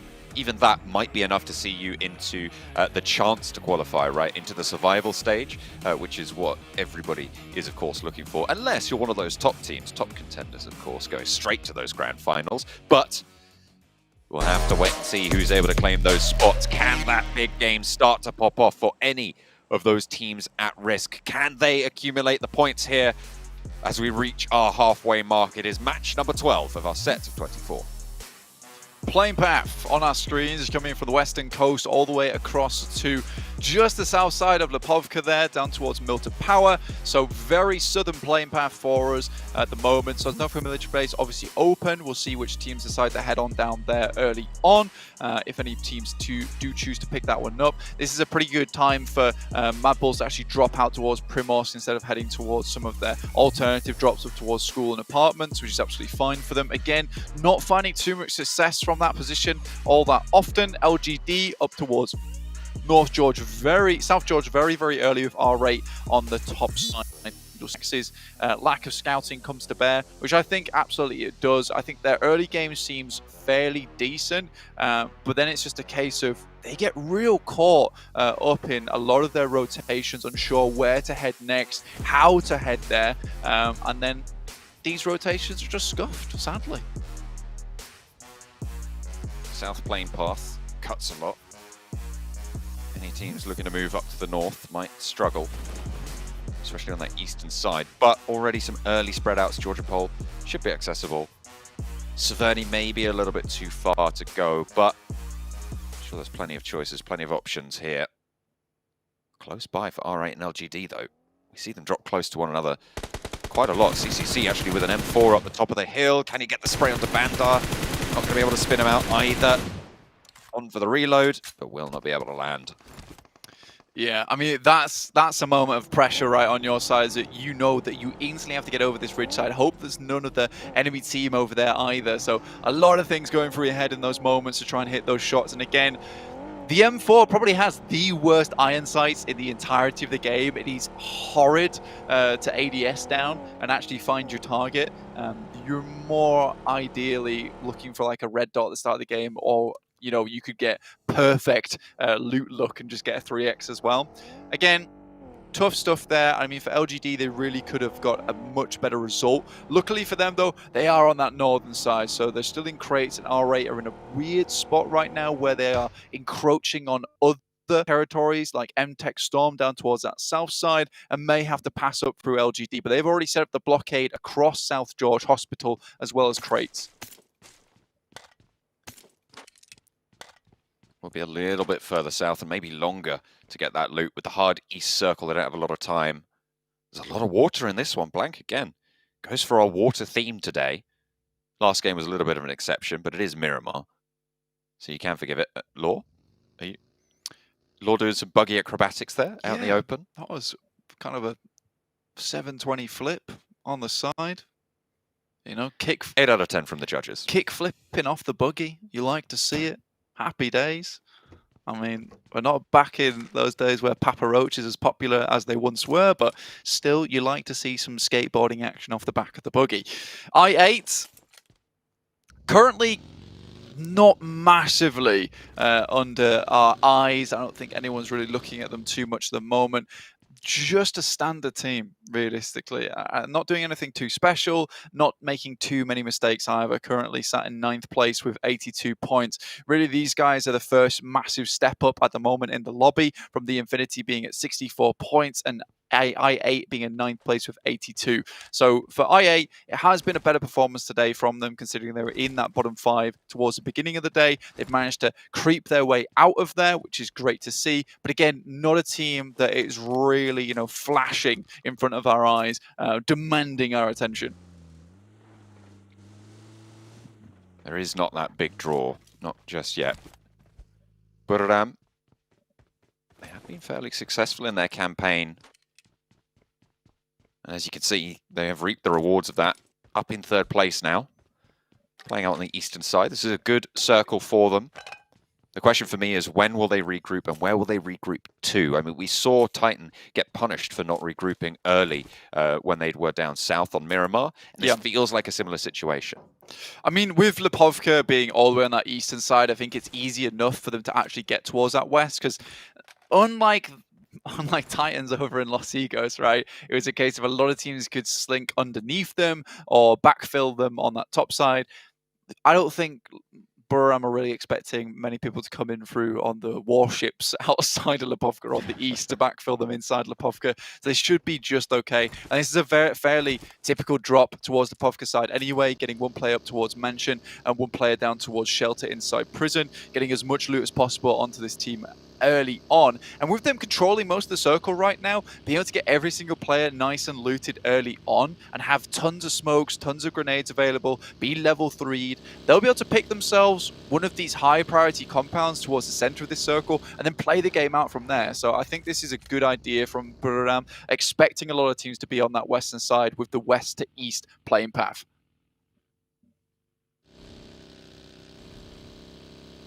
Aegon XIA moving in towards the eastern bridge of Military Island. DRS may be looking to try and stop that. DRS with an outpost on the north side of the bridge already in the form of Rules. S2G making their way across open ground, very, very close by to MTech Storm. They'll be able to cut it down with a little bit of Road Fury. Unfortunately, there are players waiting to try and take those shots back. A wheel does get popped out, and actually Kelsey dropped as well out in the open. Reloads will need to come through, but there's a Mini 14 and a 3X. That's going to be plenty devastating enough. Silas actually continues to kind of get spun out here with the wheels just going down, deflated, but fortunately able to roll to cover. I mean, for Silas, that is real painful. Also gets hit up there too with Tarman. I mean, the majority of MTech Storm was set up in such a way that they were completely surrounding that position that Chicken was on. And I would say S2G lose 2 of their most crucial players on what was quite the greedy pickup in the vehicle. I mean, Kelsey going down as well as Silas. Silas being like your backstop operative and being an anchor for the team, and Kelsey just being massively important when it comes to those clutch moments. S2G certainly going to be kicking themselves here, because this could have been a game on a angle where they might have been able to pick up a bunch of points and actually even that gap with Influence Chemin. I mean, it will really depend on how well Influence Chemin do this game, because if they do badly, I think S2G will be very unhappy with themselves. A roll-up for Box right on top of Titan, in the same vehicle as well. They don't get punished for it. Puncher back down into the shelter. But Aegon XI8 have sightlines over towards the entrance. A difficult push for Box. Bensu a little bit out in the open, and maybe the gun jumped a little bit there for Aegon XI8, but fortunately IQ is there, ready and waiting break, tries to answer, not going to go well, and will pop the nade over the top for Scry, which brings them a little bit even. Bensu hiding now, and Titan, they've been given a lifeline. Titan Scarpers underneath into the shelter. Box Gaming at least get that one knock over towards IQ, who really is that member of IA who tosses those grenades and finds the most amount of impact from them. So getting rid of him whilst you're inside a ditch, very nadeable range as well. Him being knocked gives you a bit of time to regroup and rethink the options going forward. Again, this is difficult because Titans will have moved all the way through shelter to the other side and now have sightlines on both of these teams, which makes it quite the scary position going forward. R8 very, very slow on their rotate. Super determined to actually take up loot over towards North George. And now S2G with their rotate up towards the northeast. If they had 4 players, this could have been such a good game for them. Instead, BTR are more than likely going to spot their rotate coming downwards. Box move into the shelter as well. To figure out how to move a little bit further north as we have a little bit of a hard shift up that way. Bigatron clashing with the remainder of S2G. It's going one way, then the other. Razy looks to try and get a point, flush something as an answer for their situation right now. They've got 2 limbs and Bigatron are going to lose one of theirs. Razy on the in with the Micro Uzi close range, swaps out for the M4. Both low on ammo, will need to force a reload here, but Bigatron do not want to let him get that opportunity. A spray out goes good for one, but Jen Foster will be rezzed here. Bigatron take down the remainder of S2G. Yeah, this is what we'd assume would happen, but Influence came in actually very close to this engagement, rotating slowly on that northern side, could even decide to get involved in this. Unfortunate that Misery goes down during that engagement. Again, I think one thing that BTR could improve on just a little bit is team play. I think oftentimes when you see them take these engagements, it is some 1v1s, and I think they've realized that towards the end of a fight, if they live that long, it's like, right, we need to start taking these 2v1s and isolating some of these opponents. But by that time's gone, they've lost 1 or 2 players. This time it's not so bad. 3 players being alive and being very central in the circle coming out from Yaz is decent, and they will be happy with this. Buradam getting that regroup on. Will not be punished. Good news. Aegon XA8 moving in close by. They know exactly where they are, but they don't really have the sight lines. The foliage cover is there. DRS on the south side, moving away from Mill to Power now, trying to get a little bit further up north, dropping to the beachhead, but really not too many people close by to this. Everyone's moved west from Lipovka, the Infinity a little bit further up than they are. So DRS have a little bit of a clear shot into this edge of the circle.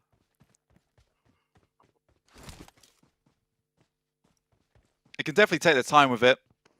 Again, Lipovka, like you said, been vacated. There's a easy rotational path up there and maybe slip round on the eastern side, so you're unseen as you make that rotate. Again, you're assuming that people aren't inside Lipovka, which is probably a decent assumption. I don't think anyone would head there too early on, especially when they circle up towards the northern side. More than likely going to start to center up towards these crossroads.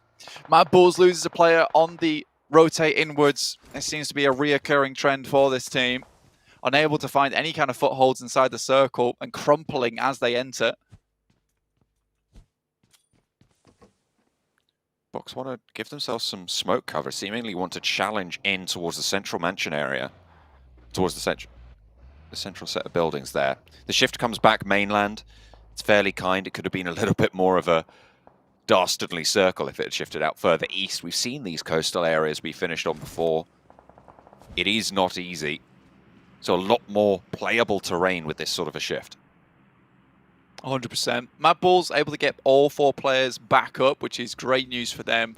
Usually on their rotate inwards, they will suffer because of that. Luckily for them, they're able to actually get in, find some kind of purchase. But once again, the circle moves away from them. They have to rethink the scenario, the ideal options.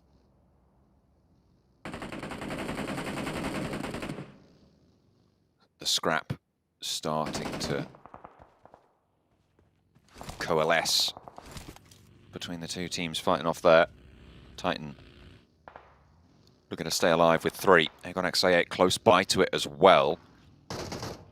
Being spotted out. I think that's Bigatron just next to them. It is, in the buildings.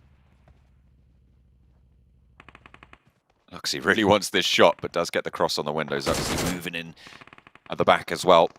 Titan are launching nades over the box just further south of this engagement. falling there. Actually, Aegon XI8 will be able to find that final piece.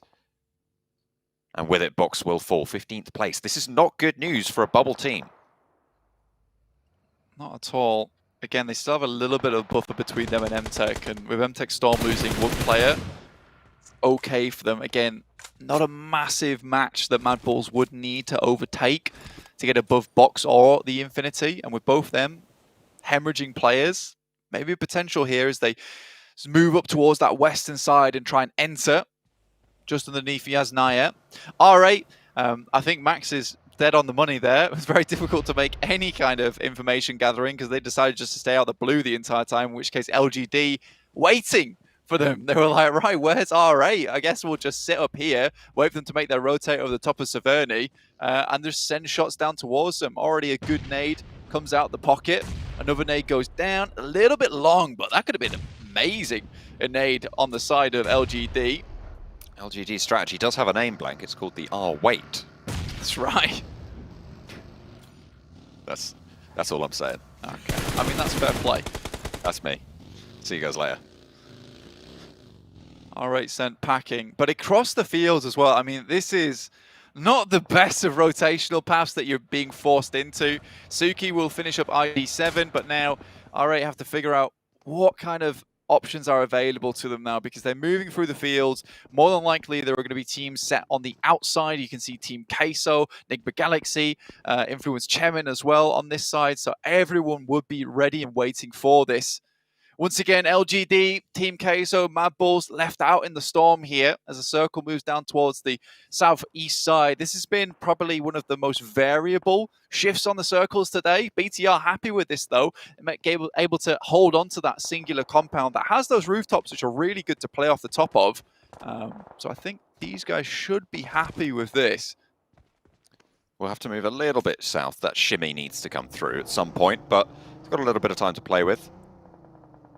With the teams also from the north side needing to move in, they might be able to control that, but they might lose time in terms of going for positions that could be stronger into the next phases. I mean, Nigma Galaxy now hold a roadside compound that's going to be fairly strong. Can they put up the numbers that they've been denied so far today?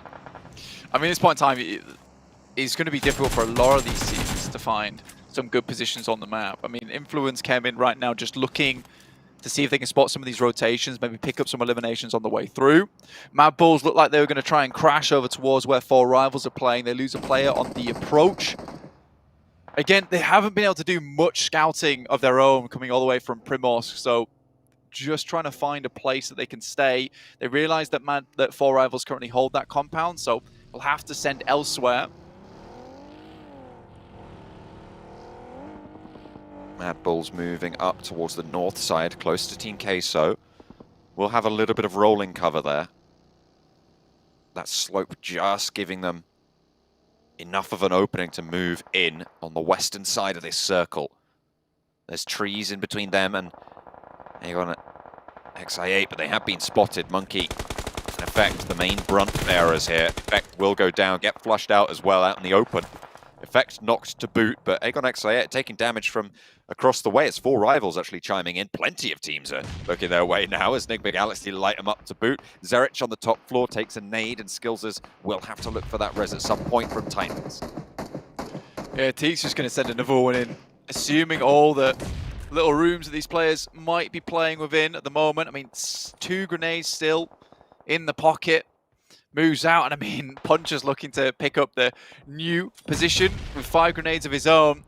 They just want to get rid of these players inside this building. Teak gets all the way up close and personal.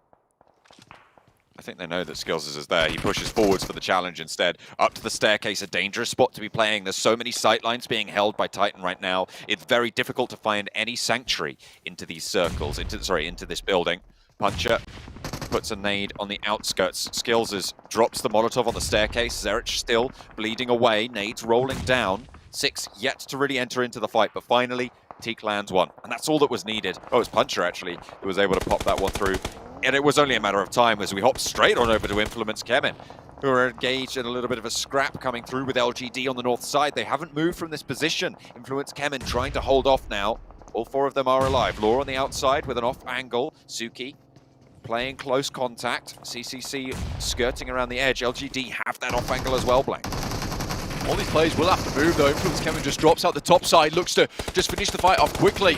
But immediately it's Suki dropping out the side of the building, but these refrags are coming through thick and fast. But it will be instead Enigma Galaxy from along the way that spots out these players and looks to finish them off here.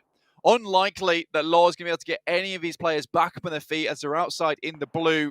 The worst timing for Influence Kevin to get caught up in an engagement between them and LGD. They do live longer regardless. In front of S2G, I think S2G would be very happy. LGD didn't really need to go for that fight fully. They weren't in this circle. I mean, sure, if they'd been embroiled in it for a while, but it felt like there were other options and they could have left Influence Kemmins behind and tried to crash for a closer in compound. I mean, there's probably plenty of moving parts of that decision, but I have to question it a little bit.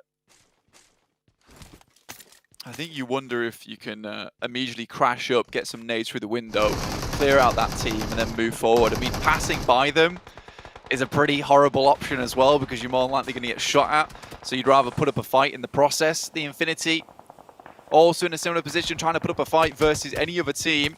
R8 living for quite some time now. They were sort of aimless on their rotates, going from one side of the map to the other, but finally found a little bit of safety to call their own. 10th place potentially on the cards for Enigma Galaxy as they're left with just Freak alive. So far they've had a disaster of a day. And Freak's trying to rectify that. Get as much as they can here. 3 eliminations. Getting top 5 would be such a relief, if nothing else, for them. I mean, with DRS with 4 players as well, I mean, this is a case where even I8 with 7 eliminations, there is a potential that we see Enigma Galaxy drop down to maybe a 7th place at this point in time, maybe an 8th if they're really unlucky. And that from 2nd to 8th in the day after you had such a buffer set up for yourself is a real terrible result, and they'll have to bring something back up to speed. Again, R8, I would say that these guys are definitely the wanderers of the lobby right now. They're just unable to find anything and keep finding themselves caught up in action where they did not want to locate it.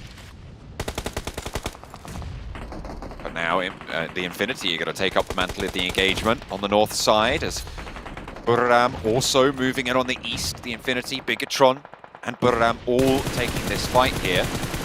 Law from Influence Kemet a little bit further ahead of it, but as a solo player, don't want to get involved. Nades flying back and forth. Bigatron really have the crunch on the Infinity at this stage. Burram do not have sightlines over to Bigatron and vice versa. So it is really all over towards the Infinity, and they are falling like flies. Yeah, they're 100% pinched right now. It's going to be a difficult approach. BTR should be somewhat aware there is another team over towards this side of the map. I mean, 3 players from BTR clearing out that team on the eastern side is a smart option rather than letting that fight go on for too long. Clearing that out and then allowing maybe Burram to head down towards the south side affords you a little bit more space. Law, once again, soloing it. The snake of the lobby at the moment. Teak from Titans and Co over towards that southwest side alongside with DRS. Zuxi, though, hitting some nutty shots here with the M14. Not a typical weapon you usually see used at long distance, but the only thing you have, you work with what you've got. I mean, the M16 single fire, it can work as sort of a pseudo DMR, obviously with the fairly recent DMR buffs. It's not quite as powerful, but still useful in the right hands. It seems like Zuxi's the guy to do it. I think that might be the right option to pull out the 6x and just go for the spray, considering he's looking for that. Very dangerous to remain in the same spot for too long, and so close to getting that double knock on the almost outside the blue there as well. Real unfortunate for BTR. They almost cleared out one of their biggest opponents in the lobby on this eastern side.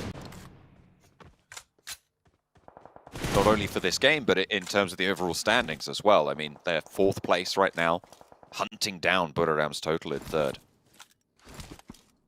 Again, BTR have had the central part of the circle for a long time, and now finally having to move. This would be a good test for them, considering they've had a few times who've had that central circle to themselves. Over an Orangle, a little bit more difficult for them, heading down towards that south side. Still a good game from them. Miramar, definitely, I would say they had the lion's share of the circle to themselves at the beginning of the game. But again, this now is a good test for BTR. Is how they play out this exit, how they play out this escape. Unfortunately, My Name's already found a pick over towards Zuxi, which is going to slow them down. The circle is getting ever closer to them. They're running out of options at this point, John. Things are getting complicated. As Kate Bush would say, they're running out of hill, right? That's what she says. To be running they will definitely have to run up this hill if they want to get out. Jem Foster taking a nade like that is tough news. And Buriram is really not playing into their hand either. I mean, BTR have all pulled out grenades ready for the push coming through from Buriram. But instead, they're just playing the waiting game, playing it patiently. Luckily for them, DRS, though, comes in with a savior.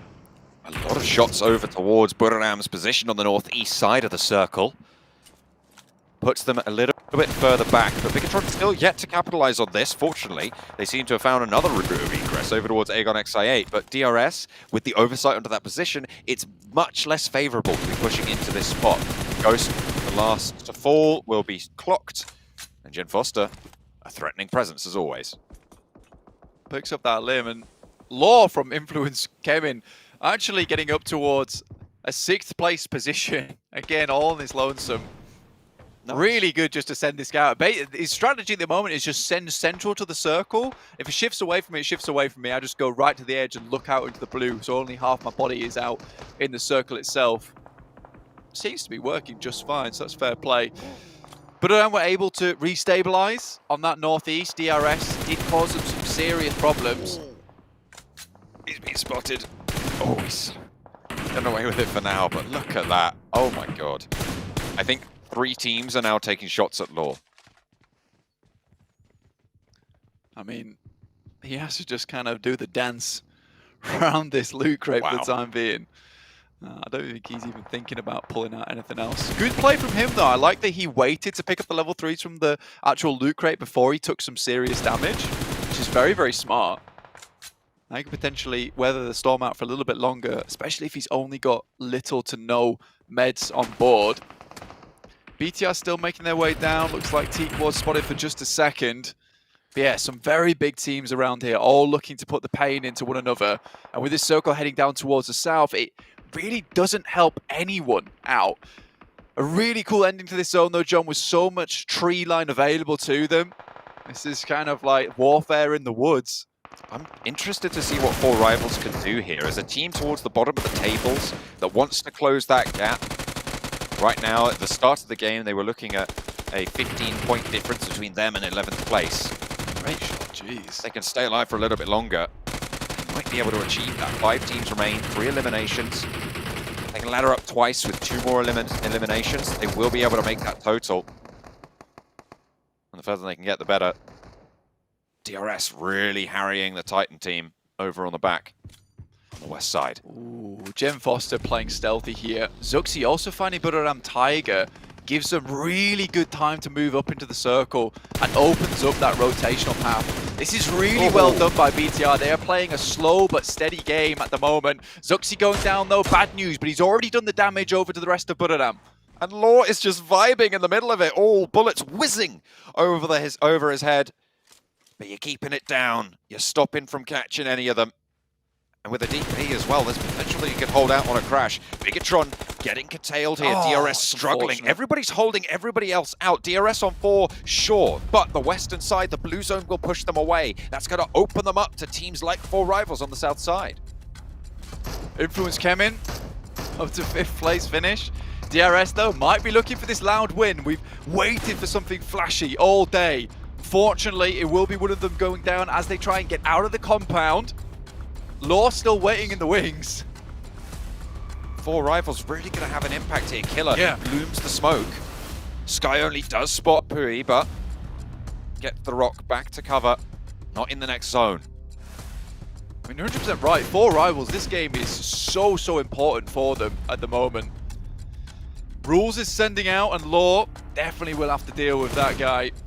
There's some serious problems for him, but looks like he's only got eyes for Buradam at the moment. Another team with a really good spot within the circle. Again, circle moves away from both of these teams at the moment. And it's only Law who's getting the look here.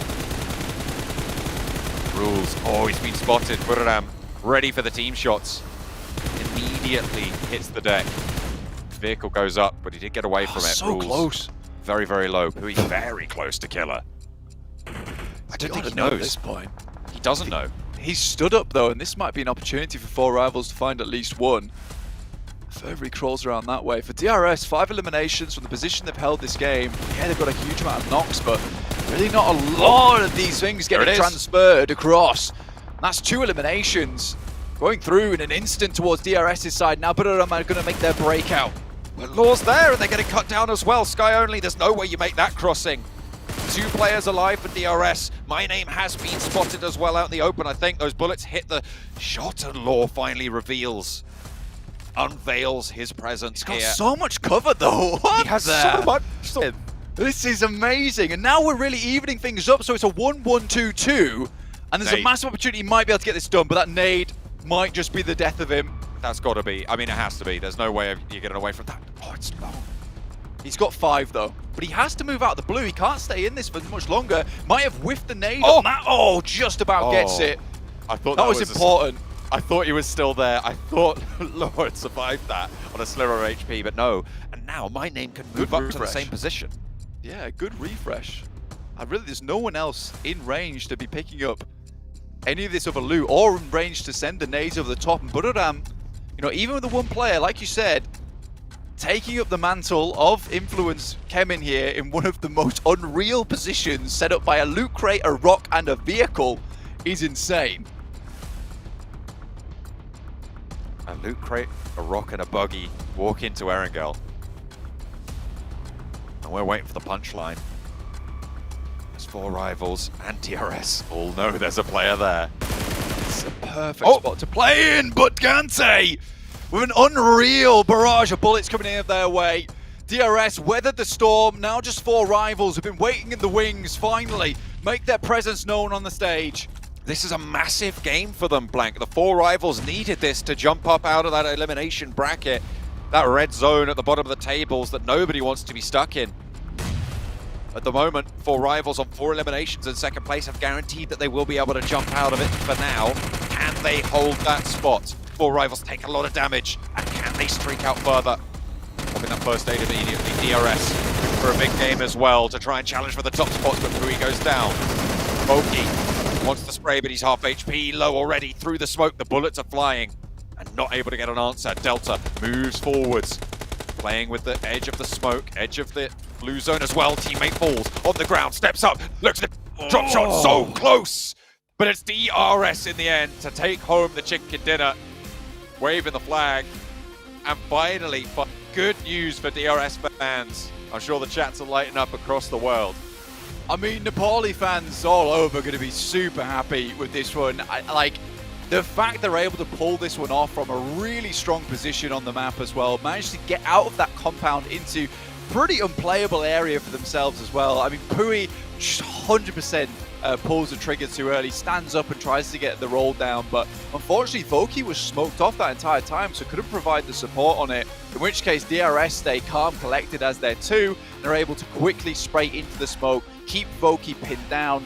A really good way to end that game. But honestly, Law as well as Buradam, there were so many different moving parts to this end game, which could have changed drastically the result of the end. But again, Influence came in, get themselves a good result. DRS get themselves another amazing result as well, which keep them very safe towards the top of the leaderboard. Buradam might have laddered up over S2G. A lot of good things happening here. Excellent and important games for a lot of teams here in the bracket. DRS to take the final chicken dinner today at the halfway mark.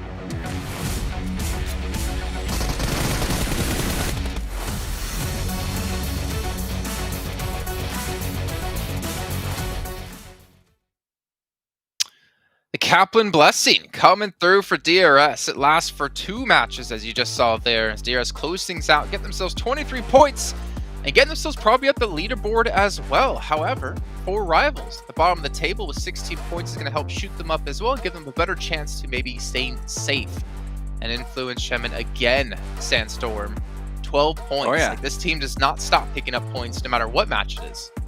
Yeah, and this is the second time that we've seen Law within the last 3 games. Even though the rest of the team just gets eliminated, they still try to get as many points as possible. And this is the second time he's managed to get 8, 9, 10 placement points for his team. So regardless of them not getting eliminations or losing a lot of players at the start, they're still getting a lot of eliminations or a lot of points every single game. But are they getting 26 eliminations on a day? No, that's reserved for my man, my boy, P. My name P. 26 eliminations, 5,200 damage done. We finally got to see them step up here and show there's a lot of strong teams from Thailand. Yeah, exactly. I mean, my name P has to rename to Pushing P because he's really pushing that kind of effort so far for these games. But yeah, I mean, really a team that Biriram we did not know much of before going into this event. We saw some glimmers of hope yesterday, but today they just sealed the deal. They're looking absolutely amazing. But not as amazing as Influence Shemin because they're still hard to take down. And I would say, stop focusing on Influence. Focus on 2nd and 3rd place. Influence, they're good. I think they're qualified, okay? Just look for the 2 places below them. No. Famous last words from Max saying that they've already qualified and watch them just have an absolute horrible next 2 days. And then we're really going to get your Instagram put up on the stream so people can see the messages. I don't want to know. Look, listen, one thing I do want to point out for the overall ranks, DRS, S2G, Buriram. DRS was at 48 points after day 1, S2G was at 30, and now they're 125 points. They managed to get themselves an insane amount, and Buriram was still sitting at 64, so their consistency is still there. They more than doubled their points, but S2G, DRS, they definitely had an incredible day 2, and they need to keep that up over the next 2 days, but Nigma, Titan definitely struggled into today's games, and especially Nigma Galaxy with their rotations compared to yesterday's games, completely different, and it's just not working for them this time around. We saw IA, unfortunately, with no chicken dinner, still on the first page, still in a really good spot. I think that's the thing we want to see change for IA for tomorrow and the last day is to actually get themselves some chicken dinners. If they can do so, they can hopefully remain in the survival stage spot. Yeah, and that's obviously what a lot of teams are going to have to focus on, is just staying alive, get to the survival stage, and then again it's going to become still even more difficult. But for Mad Bulls to be 14th place, I'm kind of heartbroken right now, Max, because they were one of the most dominating teams we saw in Western Europe. Yeah, and this is a team that has some players that already played PMGC. They know what to expect from this level of competition, from a tournament like PMGC. And it's just not working out.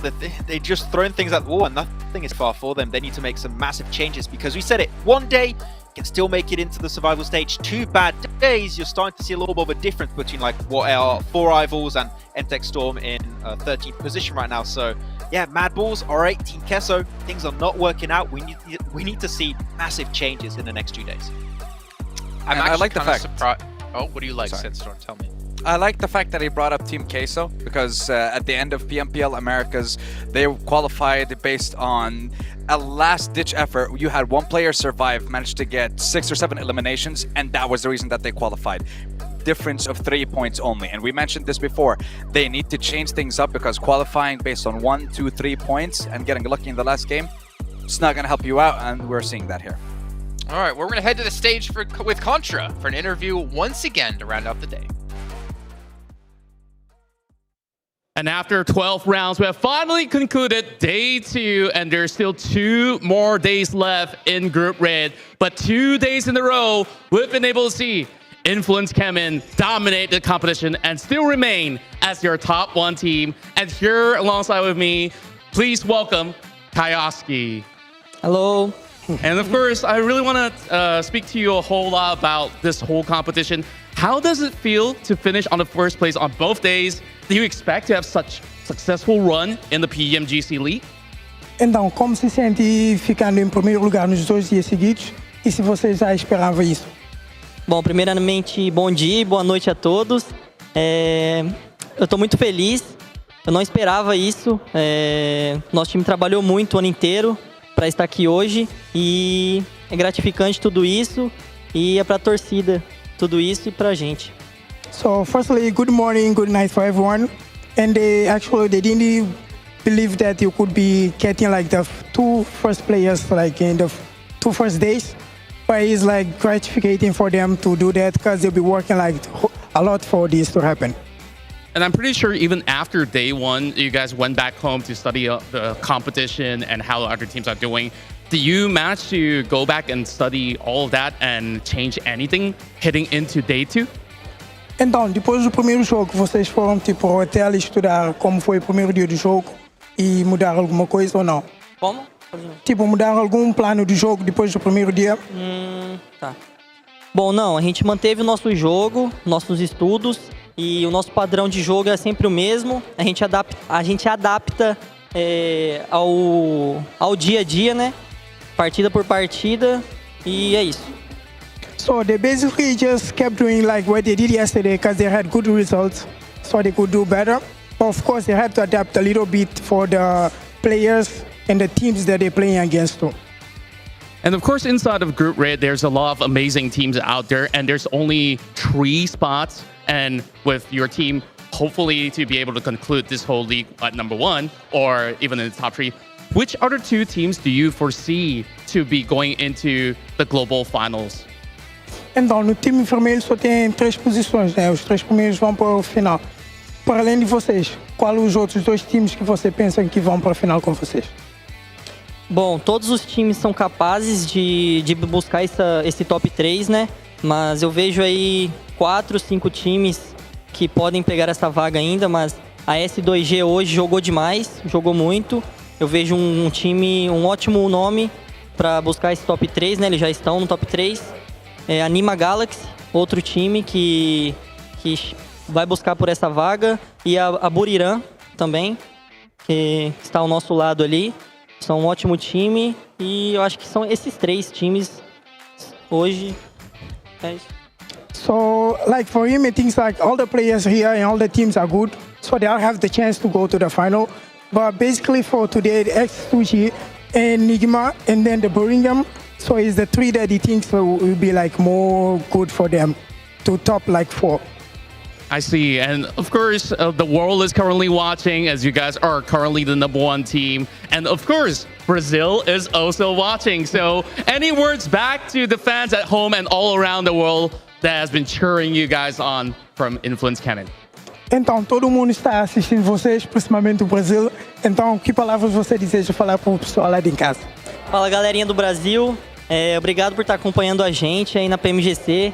Aí é muito cedo, né, que começa, mas tem que torcer por gente mesmo. Aqui é Brasil, vamos pra cima aí e é isso. So it's like a big thank you for all the Brazilians because back home is a bit early, but all the fans are there like rooting for them, so it's a big thanks for them. And of course, we really want to thank you for joining us for this interview. And since there's still 2 more days to go, I hope that you get enough rest and get ready for the weekend. Thank you so much. Thank you. And of course, for all of you guys watching back at home, I hope that you guys can continue to support your favorite teams out there as we head right into the weekend for the 2022 PUBG Mobile Global Championship League. My name is Contra, live here from Kuala Lumpur, Malaysia, and we'll see you guys once again tomorrow.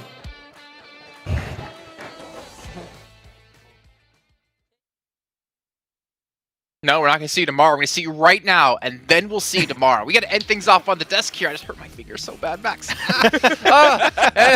Who knows? Slapping my own hand would like make me break my finger.